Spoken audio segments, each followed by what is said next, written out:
Good evening. Welcome back. We are ready to begin our workshop session. We have a full quorum with all council members present.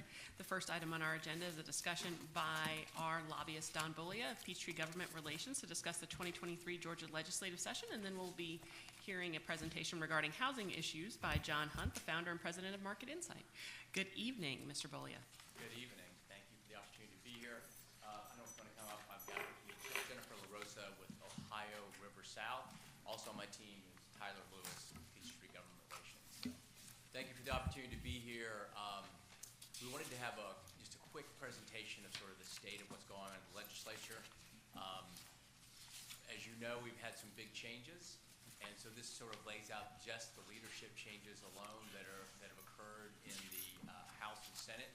I think it's interesting. The Senate just announced their committee chairmanships late last week, and the House. Is our screen supposed to be on here? It's a button down at the bottom. Ambrose, can you turn that on? Pardon? Oh, sorry. Okay. And the House announced their committee chairmanships today, so we're sort of wrapping our arms around those changes, and we'll report back. Hopefully you're getting our weekly reports. You should have gotten 2 by now, and every Friday you'll get a regular report that we share with staff, and hopefully they're sharing with everybody who needs to see that. Next slide, please. This demonstrates. Hold on. Okay. We got it. Is this working, Chavela? This is not. Oh, now it's coming up. Loose connection. Okay. All right, we got it. Technology's grand.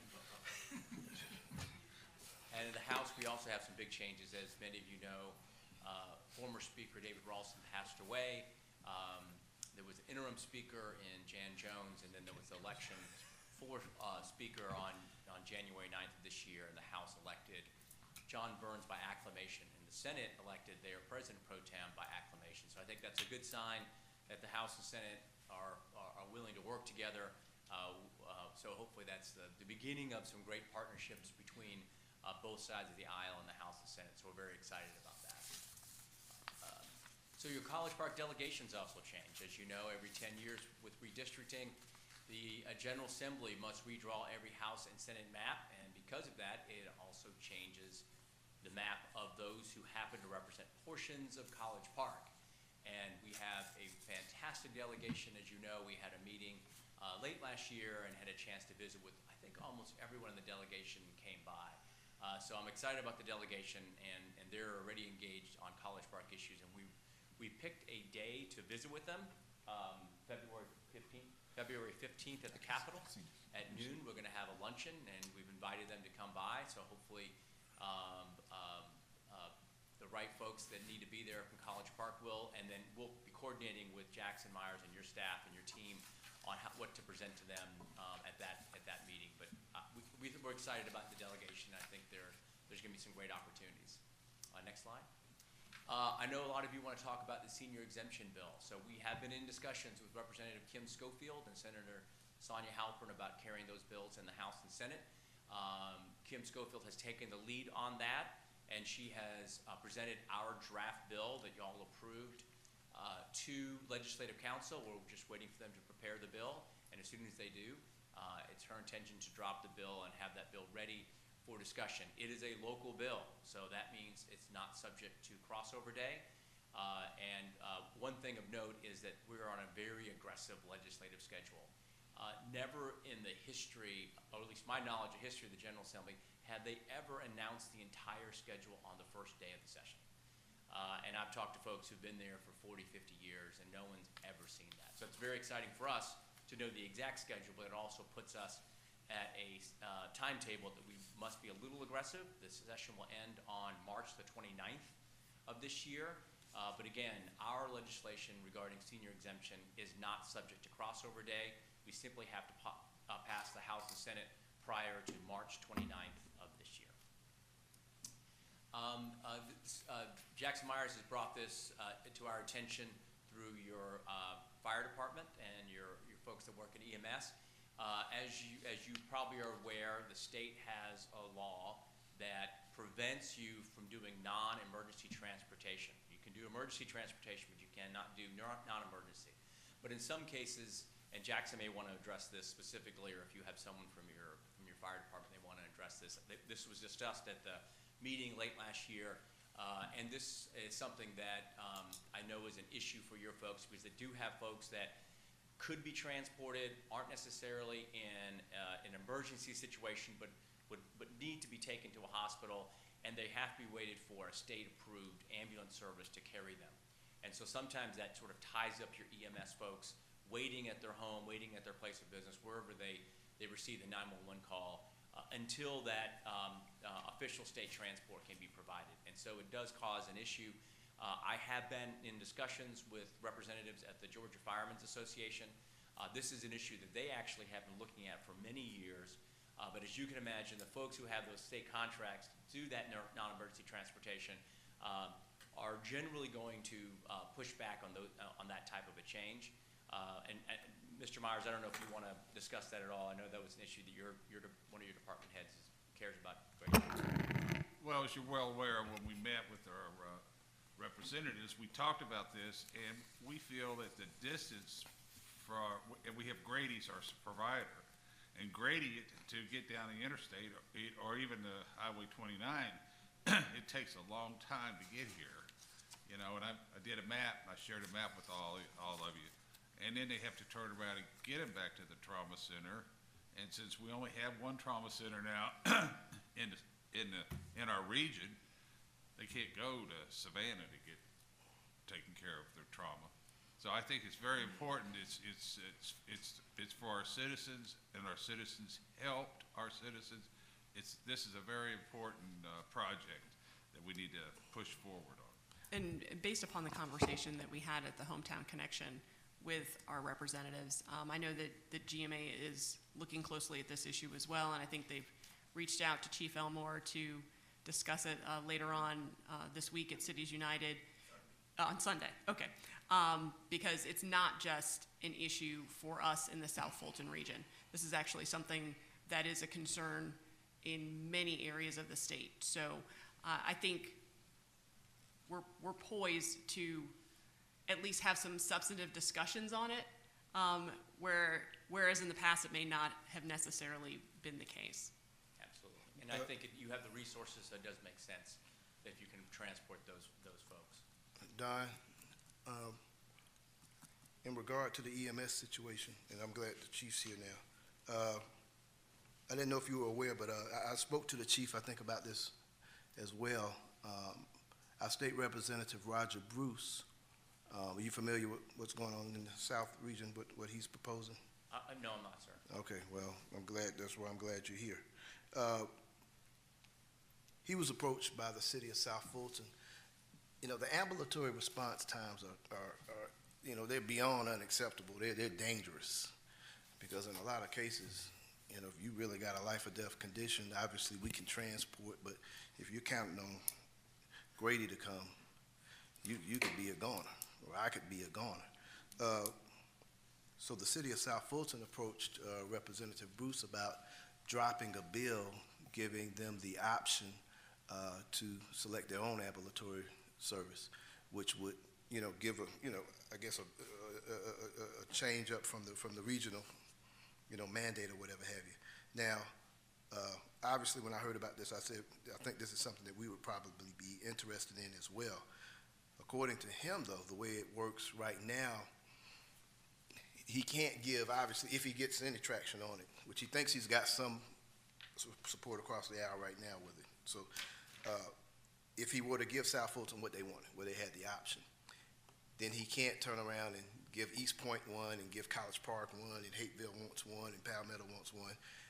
He said what we would have to do is, if he got a second option for the South region, due to the fact of the two hospitals closing, which would help kind of fuel the justification for this bill, we would have to do it together in a certain region within a certain mile radius, and we all would have to chip in for one. You can't have 4 different additional ones. He said it would only have to be one, and we attach on to, if it's South Fulton, then College Park has an option to buy in, Fairburn has an option to buy in, or Union City, and so on and so forth, and everybody puts their pennies in to get the one service. So you probably want to touch base with Roger Bruce, because he said he's going to look at dropping a bill for them.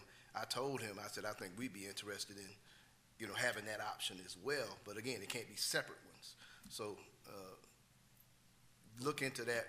Give Roger a call. You know Roger, right? Yes, sir, absolutely. All right, and see what comes up there.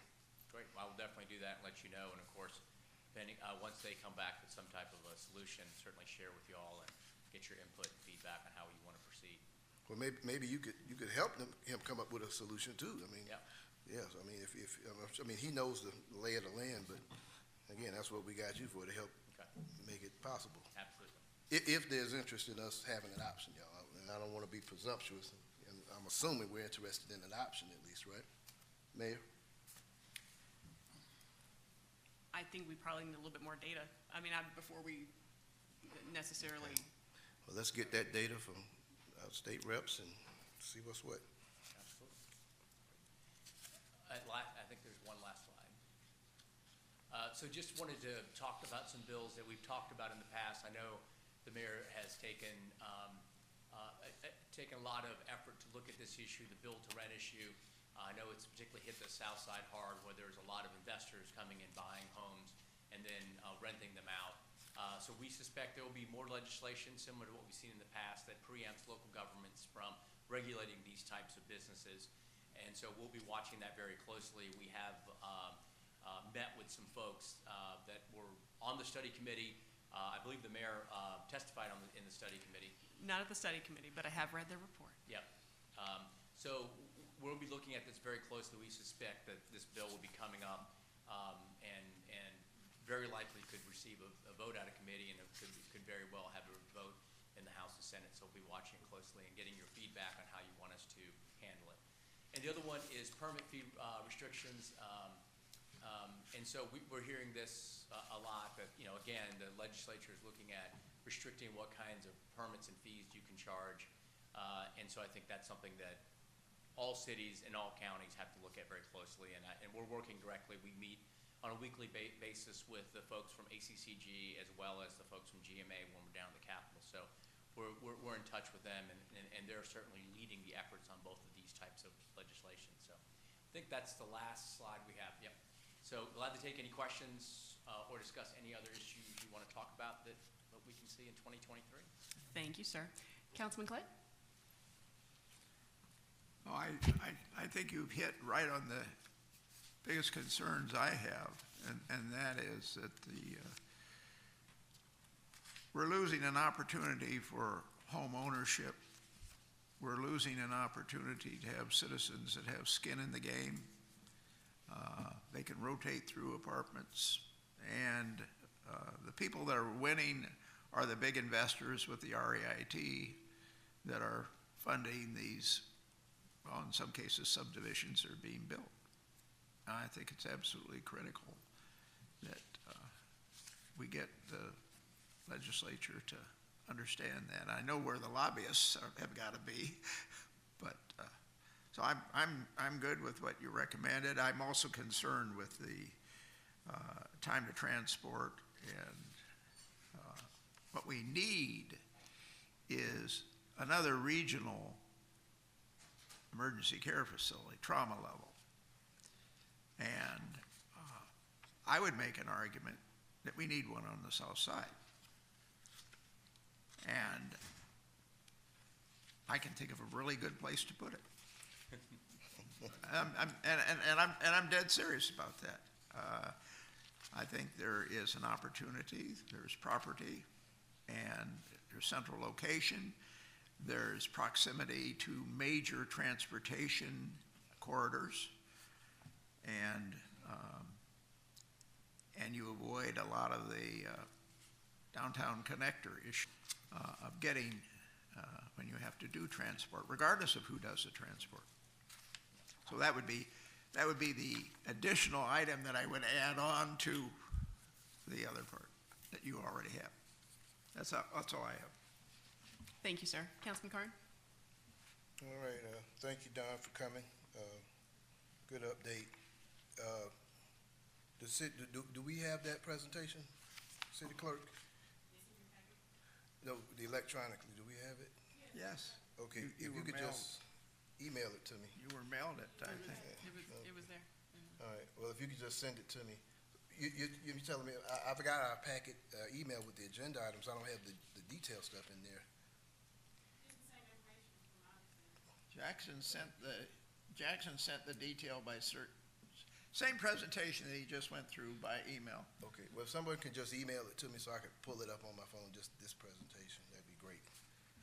I've got the packet, but No, I know. it just has the I've got agenda the items problem. on the packet, that's all I got. I'll see if I can Jackson send it to you, Joe. I've Mr. got it. Myers sent I've got it right to here. all of us. Okay, Got it right in the file. okay, I need to know how to pull that up then.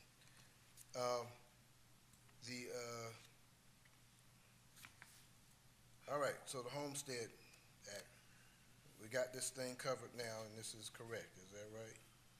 We're just waiting for legislative council to produce their version, and once they do, we'll share it with your attorneys, and certainly everyone, the mayor and council, make sure everyone has a chance to read it, and then we'll, if everyone signs off on it, we can move on it pretty quickly.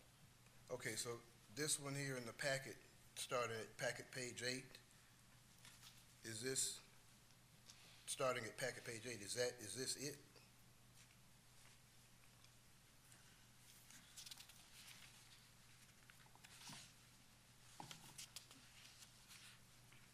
Don, do you don't have a copy of this? It's the draft bill. So, what exactly is this one? And your attorney may want to address it. They did, I think, a fantastic job of drafting this legislation and working with Ledge Council.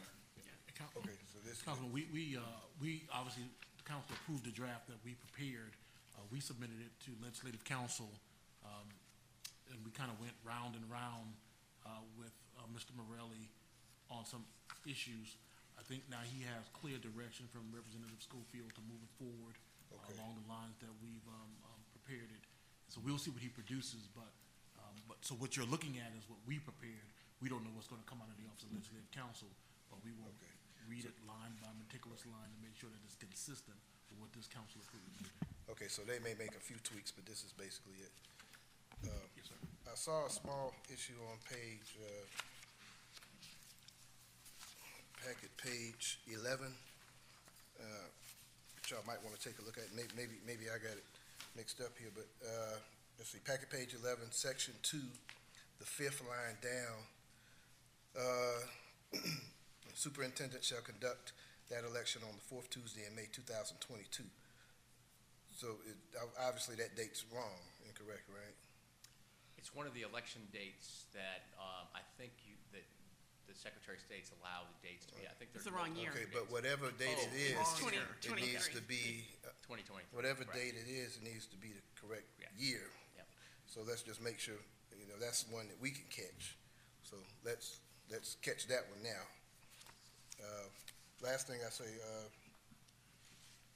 I don't have to tell you, the last time we had a meeting with our delegation, this entire city council was purposely not invited. And I do not believe that was an accident. So, goes without saying, I don't want to see that happen again. Yes, sir. And that's why we made sure I announced the date today, so.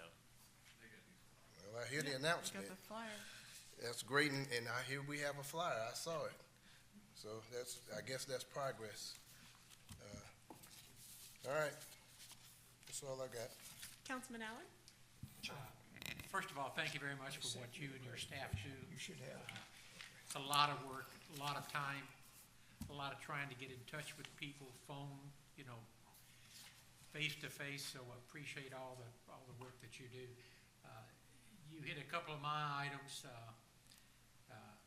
The emergency care transportation is so important to the south side, especially somebody my age who could have a heart attack right now and it'd take me forever to get to Piedmont during traffic or to Emory downtown. So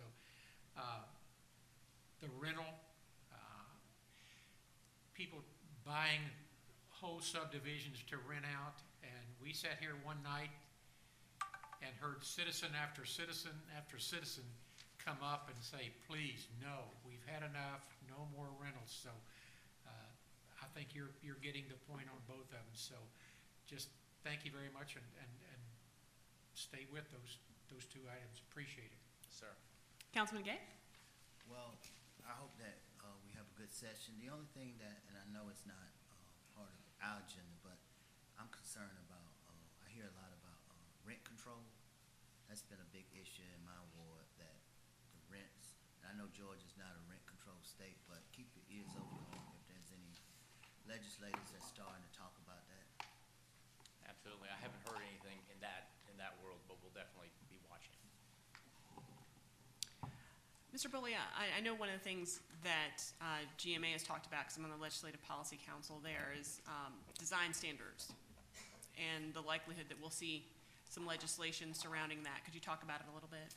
Absolutely. So you're seeing a lot of folks in the industry, whether it's vinyl siding or whatever, that they don't want their specific designs being prohibited by local government. So again, the solution always is to go to the General Assembly and say, what we ought to do is eliminate the design standards or lower them to the lowest possible denominator so that they're very minimal design standards. And their argument is that, well, design standards only increase the cost of that home, and we're trying to make home ownership easier. But the reality is that if you see the studies that GMA has done, design standards generally only represent about 5% of the cost of the home. So it doesn't really have a huge effect if you minimize or eliminate the ability for cities to regulate and put in design standards. And so I think we're going to see it come up again, but I do think there is a significant group of folks that will push back on that, because at the end of the day, there's 600 cities, 159 counties. 537. 537? Okay, I just round up. But each one would like to have their own type of look and feel for their community, and it's almost impossible to legislate a statewide bill to mandate that. But I can see some legislators pushing for very minimal design standards, which would make it very difficult for you to mandate the look and feel you're trying to get here in College Park. All right, and I think with the elevation of Speaker Burns, we're probably going to see some movement on truck weights as well. Increased truck weights on our roads. Good. So probably need to be prepared for that as well. Seems like we have a bill like that every year. Yeah. And But, sizes. yeah. But thank you so much. Appreciate your time, and have a great evening. Great, thanks. Our pleasure.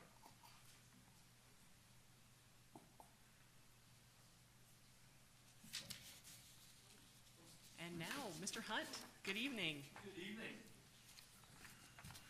Thank you very much, Mayor Broom, City Council, for having me to talk about a subject which is a passion for us, which is housing, but more importantly, workforce and affordable housing, and how to get back to that. It's been very, very, very difficult over the last decade, really. So would like to kind of give you an overview of what we see in terms of the state of housing in Atlanta. With the short time I have, I was going to delve into College Park, but whatever you see on the Atlanta level is going to be echoed in College Park and probably all of the 38 cities that we are in the Southeast. So, and please ask questions as we go through. And I think my clicker's going to work. We'll see. So maybe it's going to work. It worked before. There we go. Okay. So the obvious question is there a housing shortage, and why do I even bring that up? Because in the industry, we know there's a massive shortage. If you're not in the industry, which is most people in this country, you may not think there's a shortage of housing, and most people don't. So we had one of our cities, the HBA, Local Home Builder Association, and Local Realtor Association sponsored a survey of recent voters who were likely to vote and registered to vote. And in that survey, the thing that stood out to me, and this was within the last year, is 2/3 of the people surveyed said there's plenty of housing for everybody. So these are likely registered voters who don't get it, because there's not. It's a massive problem. It was a problem, it's been a problem for a while. So again, let's see if we can get this to work. I may just have you advance them. Thank you very much. I'm sorry. There was a housing shortage before the pandemic began. So after a decade of, after the last, Great Recession, where we all got burned. We spent a decade of underbuilding and underdeveloping in this country that I think is not even questionable. By the time we ended up before the pandemic, we were already at a shortage of housing. The pandemic happened. Miraculously, we had a housing boom, which nobody thought would happen during a pandemic. And what happened is the pandemic, thank you, made the housing boom even worse. So now where are we? So after we had the pandemic housing boom that basically drained all of our inventory out of the system, now we're at interest rates of between 6 and 7%, and now we're seeing housing demand drop. Is that going to change the fact that we have a shortage? I think the opposite is true, that the current market conditions are going to make the housing shortage even worse.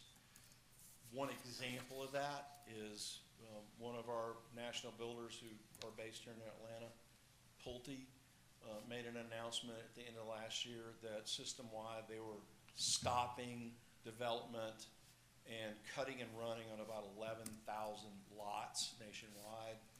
That's not just Pulte, that's a lot of builders and a lot of developers. And also, a lot of our customers are banks. They're also pulling back. And so the reasons that we have a shortage are still going to be there on the other side of this interest rate situation that we have right now. Only on the other side of it, we're probably going to be worse off in terms of inventory, especially workforce and housing. So again, this slide just talks nationally, and then we'll look at Atlanta. When you hear people talk about the fact that we're 4 to 6 million homes short in terms of inventory, and what we consider normal, in this chart, what you're seeing is housing starts in the bars on the left, and total U.S. population is the line on the right. So before the Great Recession, what had been true for forever is that housing starts, and this includes for sale and for rent. This is total housing starts, so apartments and housing. They tracked exactly with population growth. Makes sense. If we have more people, we need more houses.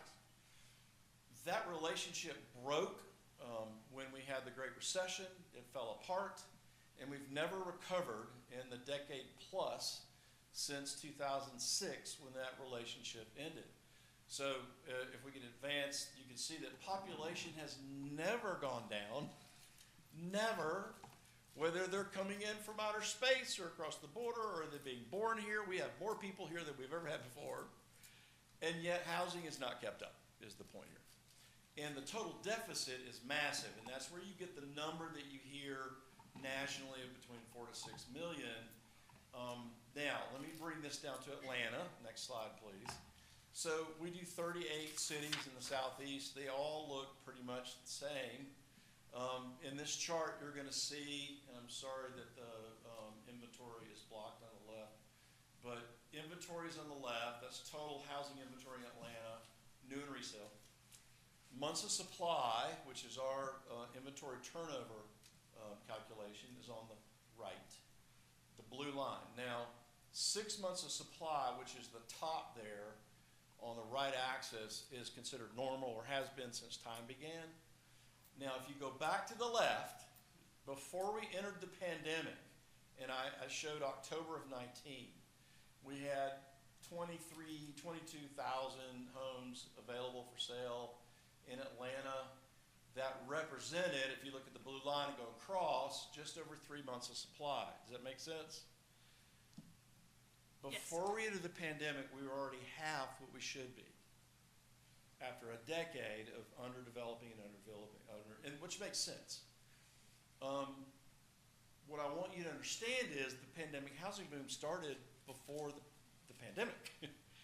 Look at the inventory line dropping from October of 19 to February, just before the pandemic happened. So we were accelerating housing demand before the pandemic. Why? Our research shows that after a decade of being absent, who used to be the biggest home buyer in this country percentage-wise, came back, and that was the millennial. So after a decade of growing up and getting a job and becoming dual income, no kids, and paying off student debt, they kicked in 2019 in a big way.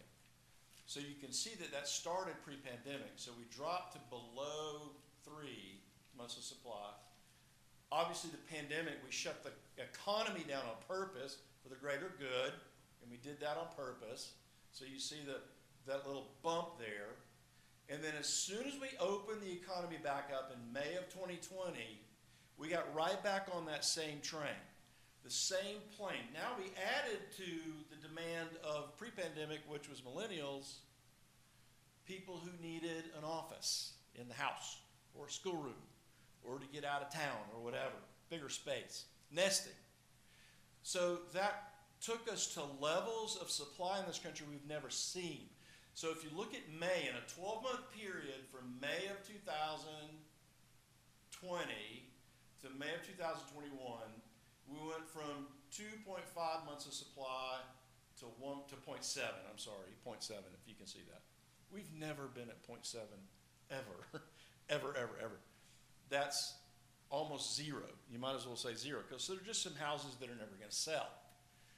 And then you can see we had a normal seasonal market. We haven't had that in a while. From May of 21 to the end of the year, we had a little bit of a seasonal bump. Then we went back down seasonally. And then as you pick up in June of 2022, you see inventory increasing. Why did that happen? Interest rates. Thank you, Federal Reserve. But they didn't explode. There were a lot of people in this country that thought as soon as rates went above 4, 5, 6, that inventory would flood the market, and that's actually not what happened. And as a matter of fact, we're showing more seasonality than just rates rising because of interest rates. So we're still at 2 months of supply on this chart, which is ridiculously low compared to what we consider normal. Now, we'll update you. The most recent data that we have for the end of December is we've dropped back down to 1.8 months of supply in a normal seasonal fashion. So all of that to tell you, we have a housing shortage. And it's not just a shortage across the board. It is a shortage in particular price points. Thank you very much. If we can exact. Oh, by the way, sorry. So inventory today is still 40% below the total number of homes for sale, new and resale combined, is 40% below where it was pre-pandemic, which was already too low historically. And we calculate how much inventory would it take for us to get back to normal. So right now we're at 2 months of supply. Can you advance it one more? So how much additional inventory mathematically would it take for us to get to 2 months of supply back to normal, which is 6 months of supply, where everybody's happy. It's not a buyer's market. It's not a seller's market. And it's a staggering number in this city, and this can be multiplied times every city across the country. The number to take us back to 6 months of supply on top of the inventory that exists is, thank you very much, 66,000 units. That's not my opinion. My opinion doesn't matter. That's math. If you had 66,000 units additional, this is what that means mathematically. If you snap your finger and they appeared, whether it's resale people listing their homes or new home builders building them, I don't care. Either one. If you had 66,000 additional homes at the current absorption rate, they would be gone in a 12-month period. So we have a massive shortage, in my opinion. And again, I'll say it's not just across all price points. Thank you very much. If we can go to the next slide. Oh, I'm sorry. I don't have it in front of me, so I can't see what's coming. Here's the problem. We're only going to put about 13,000 lots on the ground for new construction in the next 12 months. That's our forecast based on what we think is happening. Lots of constraints on supply for lots. It's multifaceted. It's money. It's funding. It's just the time it takes to take something from, through the process. And there's just a massive lid on it. We think we'll put 13,000 lots on the ground that we might be able to put new homes on. That doesn't touch the 66,000 deficit. You have to have help from the resale side. And the reason we're not seeing people list their homes on the resale side is twofold. If you go back before interest rates went up, we still had nobody listing their homes. Why? With prices at an all-time high, my age, boomers, empty nesters, why were we not listing our homes in wholesale and taking advantage of those prices and moving? And we didn't. You have to have somewhere to move to. That's right. And we didn't. And so now that interest rates are at 6 or 7, we're not going to give up our 3 or 3.5 mortgage rate, even if we found a place that's perfect. So inventory is going to continue to suffer. I think, though, what we're witnessing is on the, I would call it the workforce and affordable housing side of the market. I think we're witnessing an all-out war being waged on housing affordability in our country, and it is coming from everywhere. Thank you very much. Go to the next slide. I think our current zoning is part of it. It's also price increases. It's also labor. It's also supply chain issues. You just name it. But what I have submitted as we talk across the country is, if all of those things disappeared tomorrow, if labor was free, lumber was free, and you had all of the demand you wanted with a 2% interest rate, you still couldn't build a house affordably in this city for a lot of reasons. I think zoning is part of it.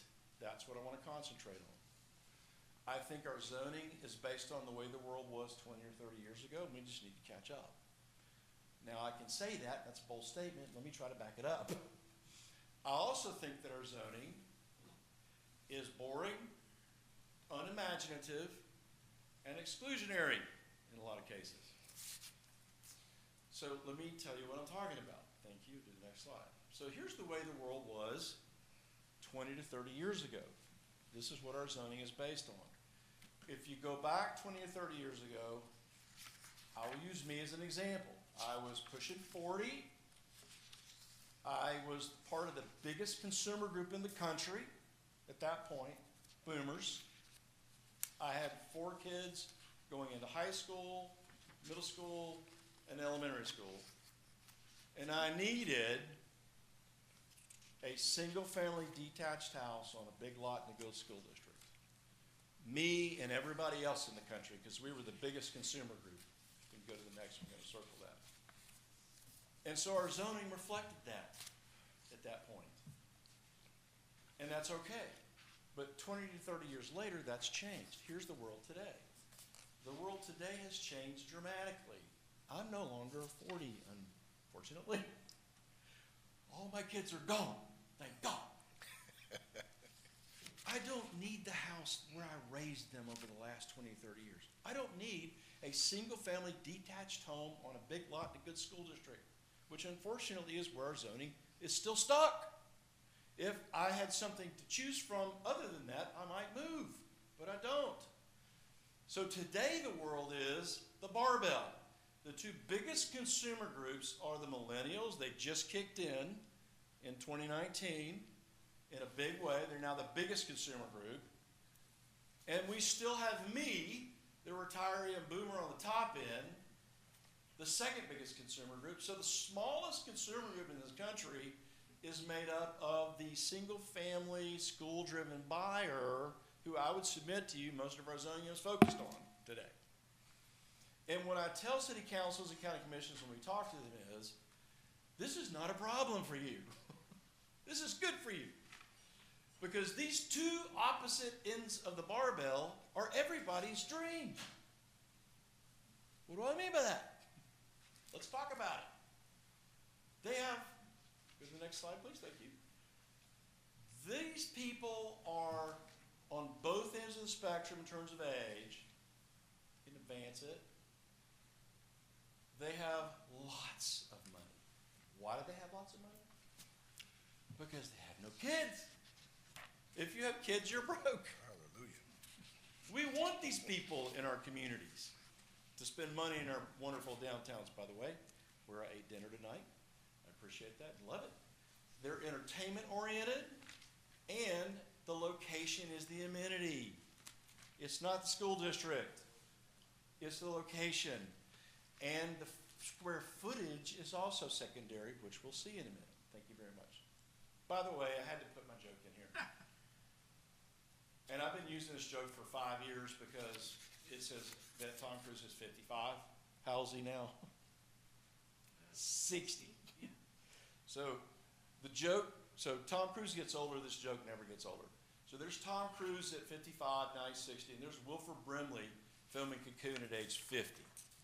So age 55 and 60 is not what it used to be. It just really isn't. Tom Cruise can not only do his own stunts, he can run up and down stairs in a townhome. As long as you've got a cool little bar with exposed brick that I can walk to. That's what we're talking about. Thank you. So we'll keep moving on.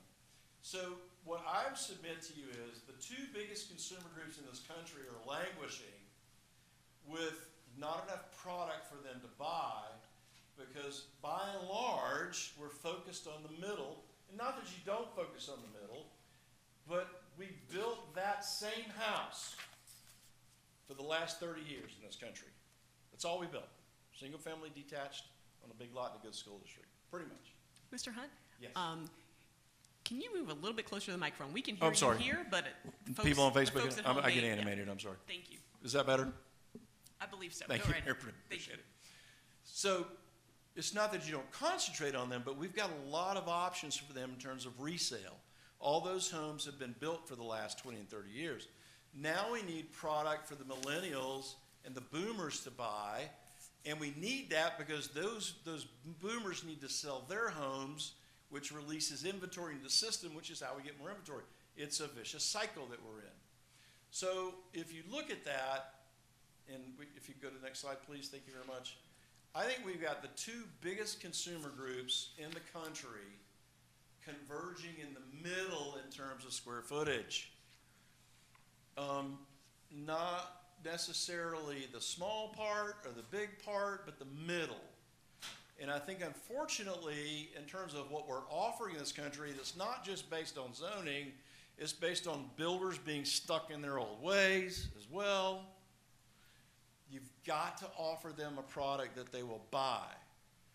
Not just rent, but also buy. So thank you very much. Go to the next slide. I think the middle is missing. So what is the missing middle? That's actually a term in this country that seems new, but it's an old concept. Middle housing is the way we lived in this country prior to when we created zoning about 100 years ago. This is how we lived before zoning came into being. So it is duplexes, fourplexes, bungalows, courts, mansion apartments that are no bigger than a large house. They're not a monolithic apartment complex. They're integrated throughout most walkable pre-1940s neighborhoods. They're integrated into blocks with primarily single-family homes and provide diverse housing choices and generate enough density to support transit and locally serving commercial amenities. Let me give you an example of what that is. Next slide, please. Thank you. If you look at this diagram, missing middle is the stuff in the middle. For the most part, our zoning today is extremely polar. We zone detached single family. We skip all that stuff in the middle that we built 100 years ago more, and then we shift to apartments or condos. All that stuff in the middle we haven't talked about in about 100 years.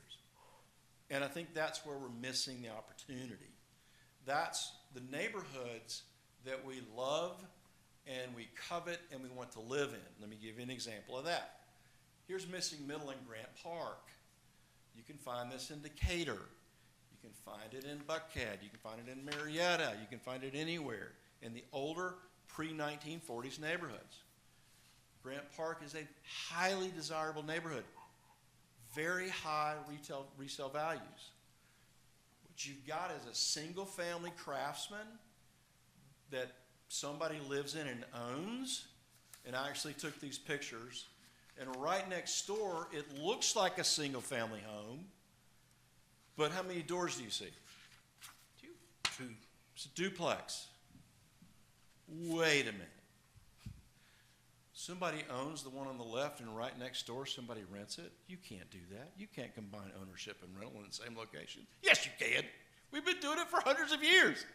People love this. You got a doctor or a lawyer living in the single-family home next to the person that teaches his kids in school. And by the way, maybe somebody bought that duplex and rented out the other half. That's how you build wealth in this country. Unfortunately, this today is illegal. Next.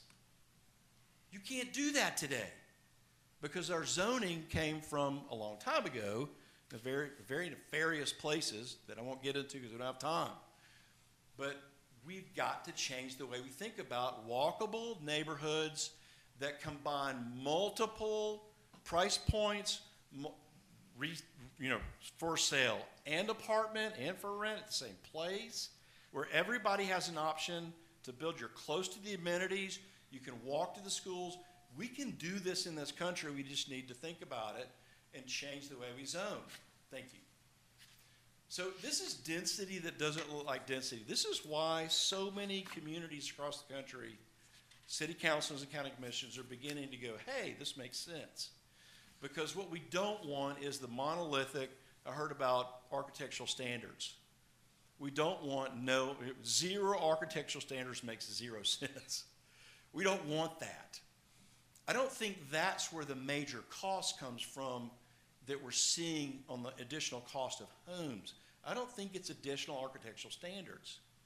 I think it's minimum lot sizes and minimum square footages that we have forced on ourselves, thinking that it's going to elevate property values when that's a lie.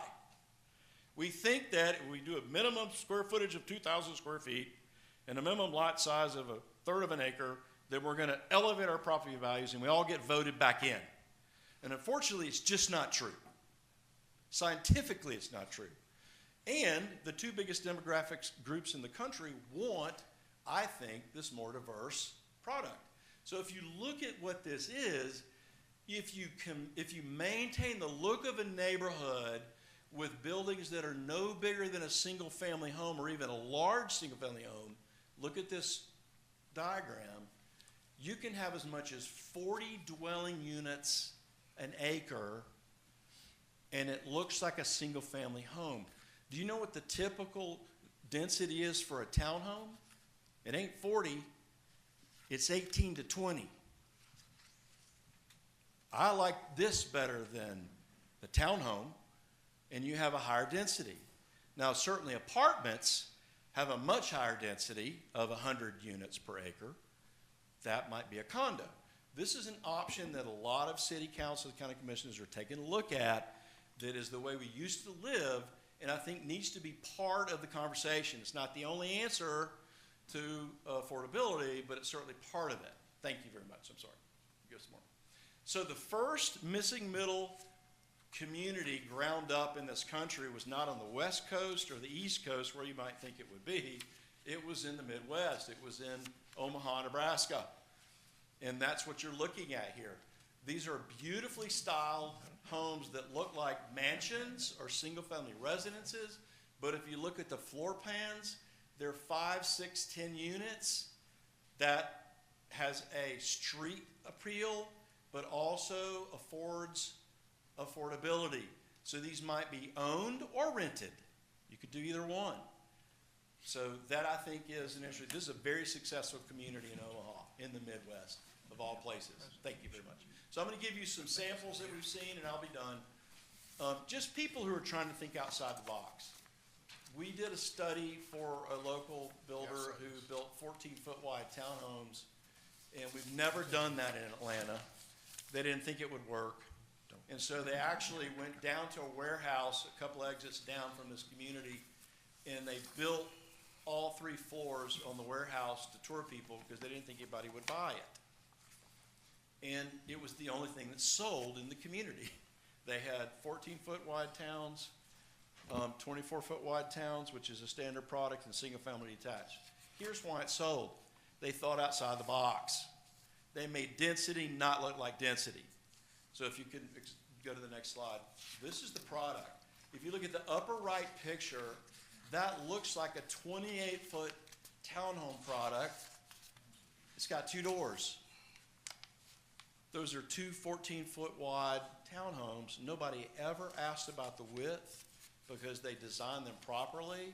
This is outside the perimeter, by the way. And they were beautifully, lots of light, and these sold like crazy for this location, a very affordable price. But you're using density that doesn't look like density. Does that make sense? And there's a lot of architectural standards in this. It's the smaller square footage that gets the price point down. Period. That's how we accomplish it. And again, I think that's what today's buyers are demanding. Thank you very much. Next one. This is in Grant Park. Don't know why that's not showing there. This is a customer who really thought outside the box. These are 16-foot wide towns, 1 car. What's different about this, again, it was more expensive architecturally, but it was a smaller product that had a very high price per square foot, but the price point made it affordable. So it was the low 400s for Grant Park, which was a very good price. But what I think was interesting here is almost every townhome you ever see in this city for the last 30 years had the outdoor space out the back. So if you look at the upper right picture, usually you got a deck hanging off the back over the garage door. They didn't do that here. They took the outdoor space and they inset it into the front elevation, and they turned these townhomes facing each other. So there was no street in between them. You're looking at a courtyard. That upper left picture, I'm standing on one of those outdoor living spaces looking at the neighbors. This is today's version of the 1950s front porch. People love this. They're talking to each other. Come over for dinner tonight. What are the kids doing? This is thinking outside the box. It is architecturally beautiful. It works well, but the smaller square footage is how you get the price benefit. Thank you very much. This one, I think, this is a customer who's local, and necessity is the mother of invention, and I love that, and I think it's going to take that thinking outside the box to address our affordability and workforce problems. This is amazing to me. This is what looks like a 24-foot wide townhome product, but instead of being 24 feet front to back, it is 2 units, 1 in the front and 1 in the back. Again, he built this and sold it immediately, and I couldn't get it in my head. I had to go visit it, and it's still hard to get in my head. That's how complicated it is. But this is almost the last slide, and I appreciate your time. The yellow is 1 unit. It's in the front, but you've got a 1-car garage. The blue, I'm colorblind. What is that, blue? Blue is the second unit, and it's in the back side of the townhome. So this is a 24-foot wide product where you normally have 1 unit. But what they've done is very, very innovatively, they've split it down the middle and made it 2 units. Very livable. And this was approved in Gwinnett County. This is radical. You've got a differentiation in product. One of them is 2,000 square feet. The other unit doesn't have a basement, so it's a little bit less at 1,600 square feet. So you're varying the square footage, and you can have different size families in the same 24-foot wide footprint. But here's how this got approved. What does this look like from the front? If you can advance, it looks like a 24-foot wide townhome product. But instead of 1, 2, 3, 4, 5, 6, 7 units, it's got 14. People love it. This is thinking outside the box. This is not cheap to build. It's a high price per square foot product, but varying the square footage offers the ability for some affordability for smaller families or dual income, no kids, as well as potentially some families who are looking to have kids. But you're not going to fill this with, typically with school-age kids. So I think that's a win-win when you talk about the higher density and how we bring affordability and product to the 2 biggest consumer groups in the country. Now, the one last slide I'll show you and I hope this is okay. Well, no, courtyards, if you'll skip this one. That's another product. This is a beautiful product. This is on a 240 by 150 foot lot. These homes were, this is downtown Birmingham. These homes were 1,750 square feet, not 3,000, 1,750 square feet, $419, which for downtown Birmingham is a ridiculous price. Really is good. There are 10 of them, sorry, back. 4 of them, you can see the plan, 4 of them didn't even have a garage, $240 a square foot. So I'd submit to you that price of the house is not the key. Price per square foot is the key, and that's where we miss it. A $400,000 house sounds expensive, but if it's 10,000 square feet, it's cheap. Do you agree? I'd buy that all day long. That's not the way it works. This next one, I think, takes the cake. So, and this is right here. And I think this is extremely innovative, and I think and hope that we're going to see more of this. And you may have read the news articles. South Park Cottages, I think, is cutting edge. I love it. I think it's hitting the point. And I hope that we do more of this. It's 29 units, but let's talk about what they look like. The price point is $190 to $230. That's affordable, but it's not a 3,000 square foot house. They're 750, 400, 800 square feet, which is livable to a lot of people. Because a lot of people pay $2,000 a month today for a 500 square foot studio apartment, right? So what I would submit to you is this. City councils across the country have approved tiny homes ad nauseum, because an apartment is nothing more than tiny homes stacked on top of each other, right? So we're renting 4, 5, 6, 800 square foot apartments, and we've approved those all over. Why can't we sell them to people? I think that's what we want, more homeowners, and that's what I think this is an example of. If you look at the price per square foot on this product, and I think they're all sold out. Yeah, They are. they are. $500 a square foot. It's the most expensive product probably in Atlanta, but it makes sense. By the way, the execution is just perfect here. I love it. So I think that's it. I've just got pictures of the plans. It's right here in your backyard. You know about it already. You can do micro communities like this. You can do mansion apartments. You can do condos. Condo is a bad word in this town because the last recession, we had condos go under. Guess what? In the last recession, everybody went under. It's time to bring condos back. Absolutely. People love to live in those Class A apartments. They're ready to get out of them. Let them buy one. So what happens in that condo conversion cycle is that's what happens. You take apartments and they start to be converted. People buy them. That's how that condo cycle starts. So I think that's what's going to happen next. But I think it's also important to look at purposely doing that. There are a lot of barriers to that because Sarbanes-Oxley and a lot of the laws that we created after the last downturn make it very difficult to develop and build a condo and sell it. It just does. You've got to have 50% sold before you can do a mortgage. We're going to have to think about all that stuff. Anyway, I took up too much time. Any questions? I really appreciate it. Mr. Hunt, I Yes. appreciate you being here. Thank you so much. I've seen you present twice to GMA, and I just thought you need to come and talk to our council just to you for get us having me. thinking about some of these issues, and we are very grateful for your time. I will start with Councilman Clay. Any questions or comments? I got several, I guess. First off, who do you represent? What? Who do you represent? I have no dog in any hunt. We do feasibility studies for cities, counties, builders, developers, realtors, and banks.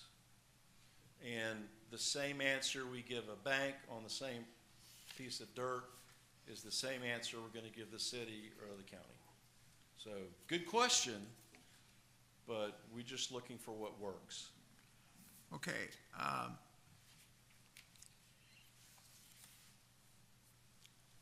We have a lot of rental in College Park. Mhm. We have REITs that would just love to come in and build a subdivision and rent out all the homes, freestanding homes, the kinds that you're saying are effectively inefficient and could be done a lot better. But they want to rent them. These homes that you're talking about, are they rental or are they purchase? So it's a very good question. I know that you don't want any rentals. Unfortunately, the way we zone today and the cost associated with building and developing makes most people not able to afford to buy a home. So unless we fix the zoning issues and all the other issues, you're going to have rentals. Now, in the country today, about 40% are rentals and 60% are owners. That's varied a little bit. In the boom, the subprime boom, we got up to 68% home buyers because people bought a home that shouldn't have. And then we had very little renters. And then over the next decade, we shifted the other way because all the builders went out of business and all the banks stopped lending. And so we shifted and we went heavy to the rental side. I think you're always going to have a percentage of people that need to rent and a percentage that need to own, and that's going to differ by area. You already have a lot of rentals here, then you want to make sure that you have opportunities for people to buy. I think to do that, you need to think about, again, allowing product that maybe they're renting currently to be built for sale, whatever that takes, and that's not my expertise in terms of getting that to happen and zoning it. But I think there are a lot of people that would like to own 1,000, 1,200 square feet as opposed to rent it, and probably could. And I think those make for great citizens. But I don't think you never go to zero rent and you never go to 100% own. But each city, so the average for the country is 40% rental and 60% ownership. But as you drill down to College Park, you drill down to something, it's all going to be different. You don't want to, you are in control, you know your city, and you want to make sure it fits for you. I think just creating the opportunity for people to be able to own a product that's affordable to them means we got to go back to the drawing board and think about what do we allow them to build that they buy, not just rent, but buy. It's a good question, though. Okay. It's a very big issue out there with the big corporations building single-family for rent. I've got a dumb question for you. There are no dumb questions. and that is, I'm not a real estate person, and supply and demand, I understand, but the thing that bothers me, if we have this shortage of houses, where are all these people living now? They're not on the street. I mean, Yeah, we have a number of people on the street, Yeah, but I don't think that accounts for anywhere near what you're talking about. You know, people make do. You know, we've got we've got an increase in multi-generational households. We've got kids who are still living in their parents' basements. By the way, that's not over. I hope mine don't come back. But you have to do what you have to do. My numbers are based on industry metrics that we've been using since time began, which are 6 months of supply. So you've got other ways, but that's why I showed you the population growth. So the population growth has never gone down, but housing has never kept up. So that's why what you're really saying is, it's not that we have a shortage of housing. We have a shortage of housing that people would like to have. Yes. Okay. You just said the whole thing. Okay. I think we need to produce what they want, and we're behind on that. Okay, well, one of the things I am most worried about is the tendency to move people into housing that is rental and to take away the ability to build wealth. Because for many people, the only thing that they have to build wealth is their home. I agree. And what bothers me is there's a whole lot of people, I mentioned the REITs, they don't care about that. They want to make the biggest return on their investment for their investors, and they don't live here, they don't have to live here. But they also provide a service to people who can't afford to buy because we don't build the right product. So I think it all works hand in hand. You have to create something that they can afford, and they may choose not to rent. And I think that's where the missing link is. And Okay. I agree with you. That's why I mentioned the duplex. In the old days, somebody would buy a duplex, and the way they paid for that is they built wealth by renting out the second half. That's illegal today in this country. Yes, it is. Let's fix that. Okay. Yeah. One last question. Yes. What do I say to the person like myself and a number of other people who have a house, has a certain value in it, and I bought it because I like having a yard around me, and I don't want somebody carving up the house next door into rental of 2, 3, 4, or tearing the house down and putting in a rental of 2, 3, 4, because I like having a little space in between me and density. So what do you say to these people? I think because we have zoned that way for the last 40 years, there's plenty of opportunity for the people who want that, and that's fine that they want that, to find those places to live. What we don't have is the opposite of that. And I'm not saying take older subdivisions and divide them up. I'm saying in new development that we take a piece. By the way, with all of the failed retail in this country and now the failed office space, which is not going to stop because people live and work from anywhere, we should be thinking about redoing that as housing. That's a great idea to take all of that failed retail and failed office space, it's already dense, and make it maybe even less dense than it already is. So I think there are plenty of opportunities to do both. You don't take what we had and redo it because we've done it for 40 years. There's plenty of that product on the ground, and you don't stop doing that. Where it makes sense to do that, where you've got that particular buyer who wants that product, typically it's going to be school-driven, Gen X's who still have kids in schools. But again, that's the smallest component of demand. We've got to understand that the bigger components mostly are looking for something else, and we're just not providing it. I'm not saying it goes all the way. You don't do 100% rental. You don't do 100% for sale. You don't do 100% active adult product. You don't do 100%. You have to look at your neighborhood and make what makes sense work. Absolutely. Okay. I'll pass it on. I've tied it up enough. No. Councilman Carn? Good questions. Thank you. Great presentation, first of all. Thank you. So you're not with GMA, so we hired you to come in here and do this, I'm assuming, right? Just asked him, just invited him. Oh, so this was, great. Thank you for the gift. No, thank you for having me. I'll talk to anybody. Great presentation. Thanks, sir. I understand what Ambrose is saying with some of our neighborhoods, they're set in stone, and a lot of people come in and look and buy based on a lack of variety, which is what they want, but new developments are absolutely there. I got a few questions here. Yes, sir. So how would you rate our zoning in terms of, for new development? In terms of, I like some of the ideas and these concepts look great. So how would you rate us now? Are we too stiff, too restrictive? What would you College say? Park specifically? Yeah.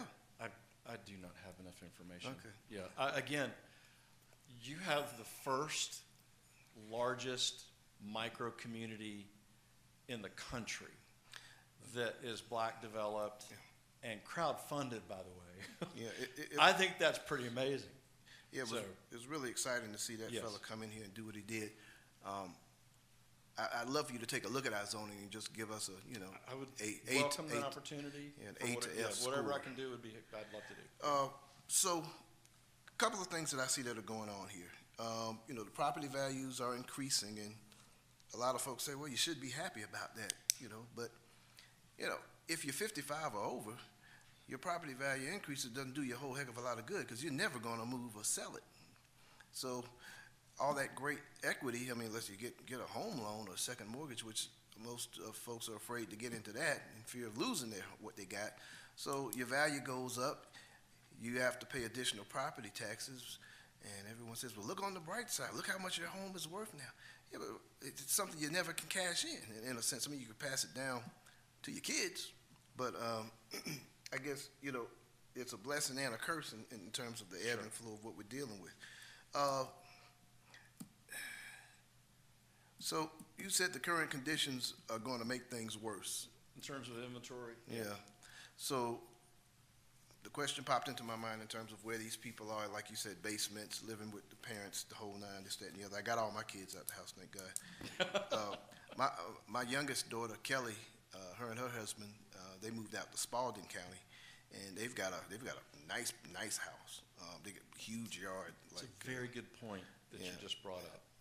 Yeah, but the problem is, they got a huge lot, half an acre lot. In a nice house, $350,000, $400,000 range. But here's the thing, you talk about that 30-year mortgage and the death of 30-year mortgages, I guess, in a sense. In their minds, a traditional 30-year mortgage, I saw what Wells Fargo got out of the business there in terms of residential and the correspondent lenders and stuff, because they're saying, well, how many of these folks, they'll never make 30 years. They're gonna re-up that thing 2-3 times within 30 years and keep making a killing off of it. So they're betting on the come that a lot of these kids, they'll never get to paying a 30-year mortgage off, because they don't, holding a job for 3 years is a long career. So I guess with Wells Fargo pulling out no more correspondent lending and reducing the mortgages, is it because they know, the kids 30, 35 and under, they're not long-termers, and the 30-year mortgage for them is like? That's a good question. I don't know. And I don't have enough information to know that. I think people have always, when the opportunity arose, refinanced and took advantage of it. We all did when they were 2.7 2 years ago. If you didn't refinance at 2.7, there was a reason you didn't. Well, So when the opportunity presents itself, people do that. But I think what happened is, when you look at credit scores, and today, in terms of where credit scores were for people who had mortgages back in 2006, 7, and 8, they're light years ahead. So I think without subprime in the system and the requirement for higher credit scores, and just having millennials and Gen Zs in my own family, I think a lot of those people chose to go from a 30-year to a 20 or a 15, which I think is a very smart business decision. I don't have the facts to say that, but I would. If I could have refinanced from a 4 to a 2.7, I would have taken 10 years off the mortgage. So I think when you look at the credit scores today for those millennials who are buying homes versus what they were, unfortunately, back in 2005, 6, and 7, where, back then if you had a 520 credit score, we'd put you in a house. But that's not the case today. They're very, very high. So I'm confident in that part of the system, not failing. I think, I think we've been very flexible in some of the zoning, like the minimum lot sizes, we've been pretty flexible in. Everybody doesn't want a large lawn to maintain or whatever have you, so we've been somewhat flexible, but,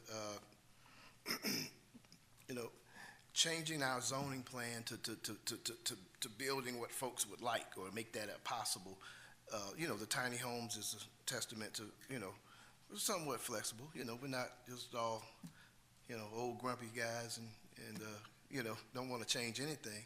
But a lot of the neighborhoods that are set in stone, they don't want much of anything to change, I'm familiar with those. Yeah, and they promote. They insist from us. But that's not here. A lot of the times we hear, hey, we want a disruptive, free lifestyle. That means who's the Airbnbs, who's coming in this weekend, and who's renting their duplex to so-and-so and the other. I get that. But new stuff, I definitely think is a good idea. Can you elaborate on that for the older generation? The location is the amenity. Explain that to me, and so we can know how we can promote that. Yeah, and you have it here. I mean, there's no doubt about it. I mean, that's the, so again, the whole point of today's 60-year-old is not what even, the 1980s 50-year-old was when we looked at it for Brimley. We're healthier longer. We don't like to be put out to pasture. It's that age when you kick your last kid out of the house that every night's a party, and you like to party probably more than the millennials do. And I'm not necessarily that person, but I know a lot of those people.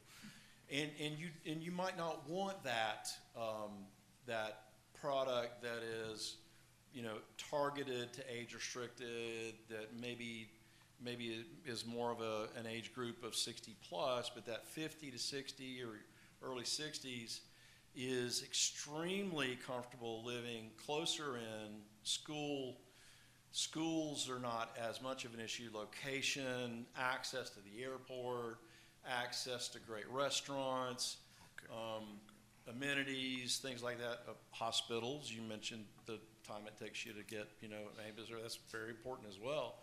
But I think those amenities, so some of the most successful communities we've seen in Atlanta, and I could send these to you, have been in areas of, Cobb and Gwinnett that you would consider not great in terms of school test scores, but they're close in and you have a higher density. So who's buying there is typically the two ends of the barbell. It's the dual income, no kid, millennial, and the young empty nester, 50, 55, 60, who still likes to party as well and likes to be where the action is. So I think that's the demographic group that we just haven't caught up with yet.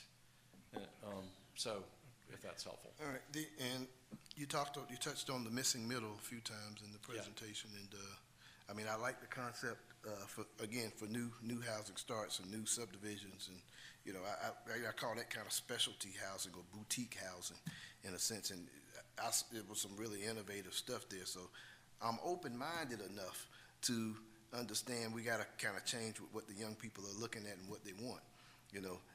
There's a generation gap up here, as you can see. Obviously, I would guess I'm somewhere in the middle, more or less. Thank goodness, but I can see both sides of it pretty clearly.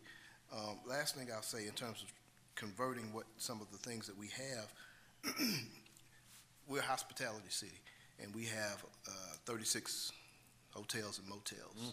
Now, hotels are great, and we got a lot of tourism, obviously, with the airport and everything else that we have in our location.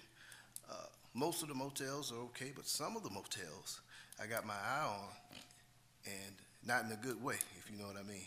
We're looking at making some major changes in terms of upping the standards, but I see in the back of my head, I heard after COVID that a lot of communities lost 10 to 20% of their hotels actually closed.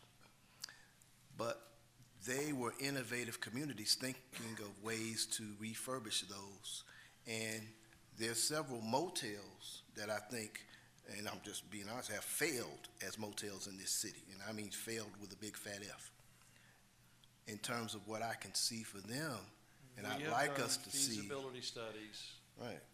Well, converting motels that have failed. I saw student housing, and I saw senior housing. Student and senior. Those are the two things that I saw. So I must have been reading some of the same reports you've been reading. And it's needed. Yeah. Well, that's something that we need here, and it's something that would clean up, the purpose of some of them that we got now. Most of them are good, but we got a few bad apples in there. So good. I tell you, it's a lot easier to convert a hotel or a strip mall than a town center mall, or we're going to have to figure out what to do with those malls. They're not going to last as they are. So that's a big undertaking that's going to take a lot of money, a lot of time, a lot of effort. But I think cherry picking stuff like what you just talked about is absolutely appropriate and needed with the housing deficit that we have. All right, I want to make sure that we've got time for everybody. Councilman Allen? Just a couple of things. Thank Yes, sir. you very much for your presentation. It makes us look, it makes us think. We do need to be flexible. We need to look at different situations. I don't know if the younger generation are looking for yards. I keep hearing that the younger generation will move and change jobs 12 to 15 times. So do they really want to have yards? In your studies, are the younger generation looking for yards? Are they looking for places they could stay for a short time, make it their own, and move out? What are you seeing? It's all the above. I mean, you still have a percentage that, as you mentioned, grow up, get married, and move to Spalding County, and love that life. That's how we mitigate price. We move further out, which we're doing.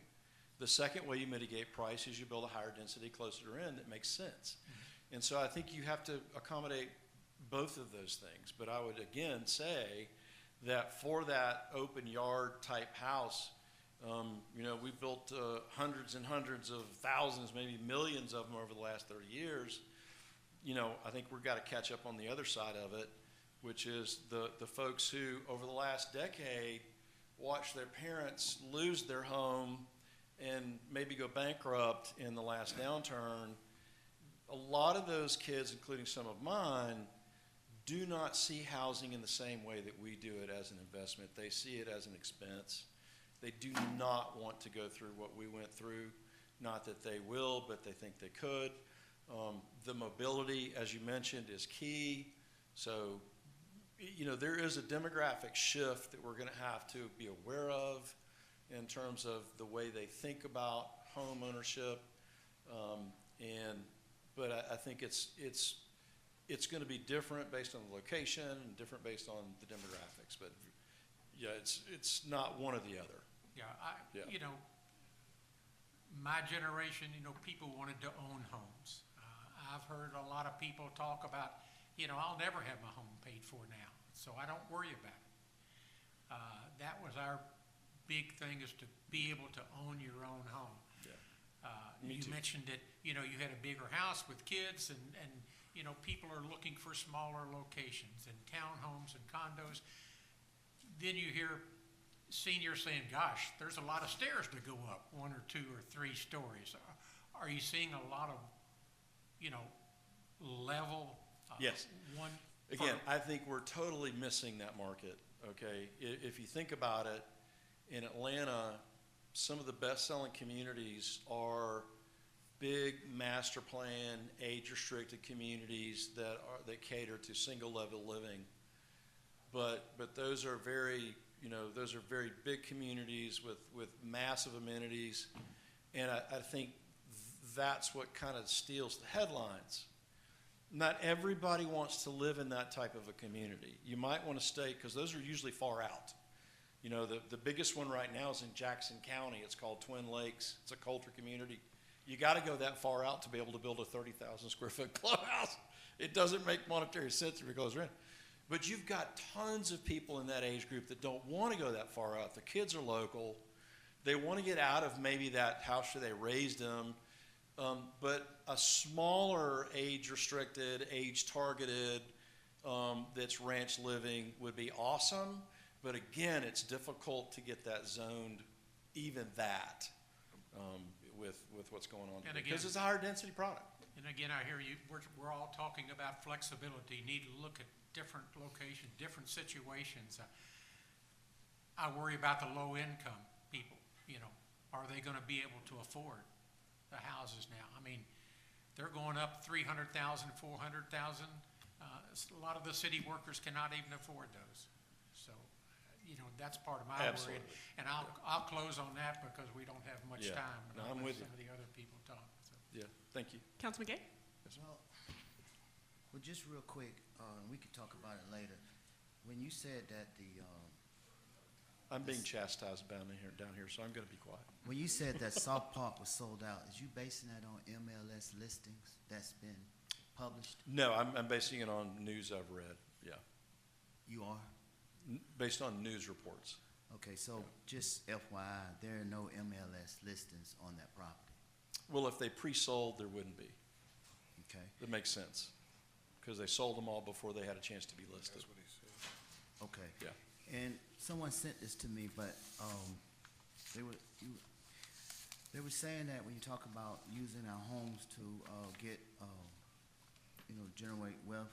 So with those homes, the loan amount's approximately $250,000. So this is a 650 square foot home. Okay. So at $250,000, the monthly payment approximately $1,629.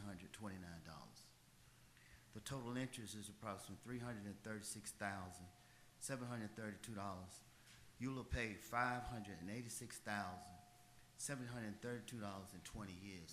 I just would like to know, is that, in your opinion, how we are to generate wealth? I don't think it's the only way. I think that if you're paying $1,600 a month for that house, you'd be paying $2,200 to rent that house. I'd own it for $16,000, and I'm going to make money when I sell it 10 years from now. Period. All homes are going to go up in value, not all the time, but over the last 50 years, all homes have gone up in value, even though we had a bust in a bubble, in the last 20. If you straighten out the last 50 years, people get a lot of wealth from their homes, whether it's a 3,000 square foot house or it's a 6. So just so you know, you already sell a lot of houses that are 1,000 square feet and 800 square feet. It's just product that was built 100 years ago, right? That's all people can afford. Well, why don't we replace that housing stock? It needs to be renewed. And that's part of how you do it. You build a smaller product. 100 years ago, it was a bungalow. 40 years ago, it was a brick ranch that I grew up in with no garage. 1,600 square feet with 1 bathroom and 3 bedrooms. I think we can do better with 1,600 square feet today. I know we can. People just don't have the option to buy new now because we won't build it. Thank you very much. I appreciate it. Very good questions. I was very challenged. Thank you very much. Mr. Hunt, thank you so much for coming. We appreciate your time. I appreciate it. And we're supposed to start in 1 minute, but let's give everybody a 5-minute break just in case you need a little comfort break, and we'll get started at 7:35.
Good evening. Welcome to the regularly scheduled meeting of the Mayor and City Council of the City of College Park. I'm Mayor Bianca Motley Broom. We have a quorum present with council members Clay, Karn, Allen, and Gay. So at this time, I will call the meeting to order at 7:39 p.m. Our first item on the agenda is the Pledge of Allegiance. I pledge allegiance to the flag of the United States of America and to the republic for which it stands, one nation, under God, indivisible, with liberty and justice for all. Our invocation is being handled by Chaplain Walker this evening.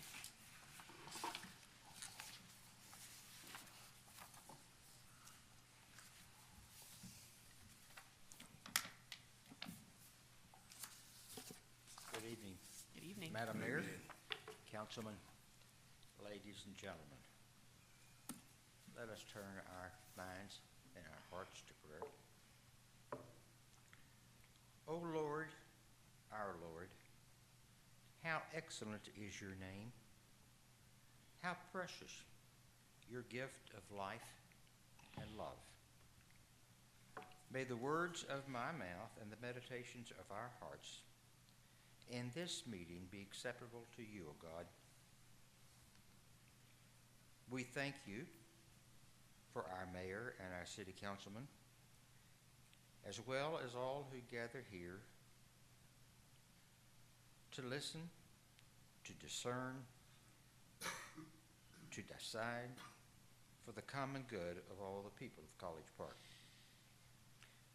May your Holy Spirit blow across the minds and the hearts of our council and quicken our ability and their ability to be mindful as to the value of universal love and compassion, so this can be legislated into forms of life locally and nationally. Lead us in our awareness of the process of compromise, when and where it's demanded. Watch over us, encourage us to be as transparent and caring as possible. We ask that you bend your ear to our struggles for social justice and the ability to listen to the words that articulate our senses of justice and our demands for justice and desires for justice, so that wholeness and unity can become a part of our city. Now we express our thanks to all of those in city government who are in leadership and authority. We especially express our appreciation for the workers who get the job done so that we can have a better, safer, understanding, compassionate society. We offer a special expression of thanks for the first responders who rush in to our aid in times of crisis and danger. We know that they work to protect, defend, and assist us. And they also become models of good citizenship. Lastly, may we leave this city council meeting having our concerns heard and addressed.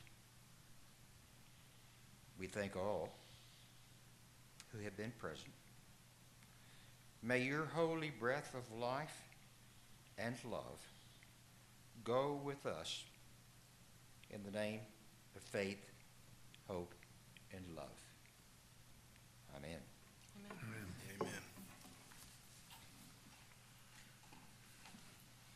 Thank you, Chaplain Walker.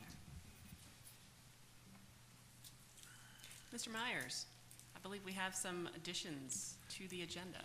Yes, Madam Mayor, I'd like to put on the agenda 7E. I'd like to authorize College Park Mayor to sign intergovernmental agreement for sharing of certain costs related to local option sales tax negotiated with Fulton County, Georgia, and I put a copy of that on everybody's desk up there. Plus, I've tried electronically.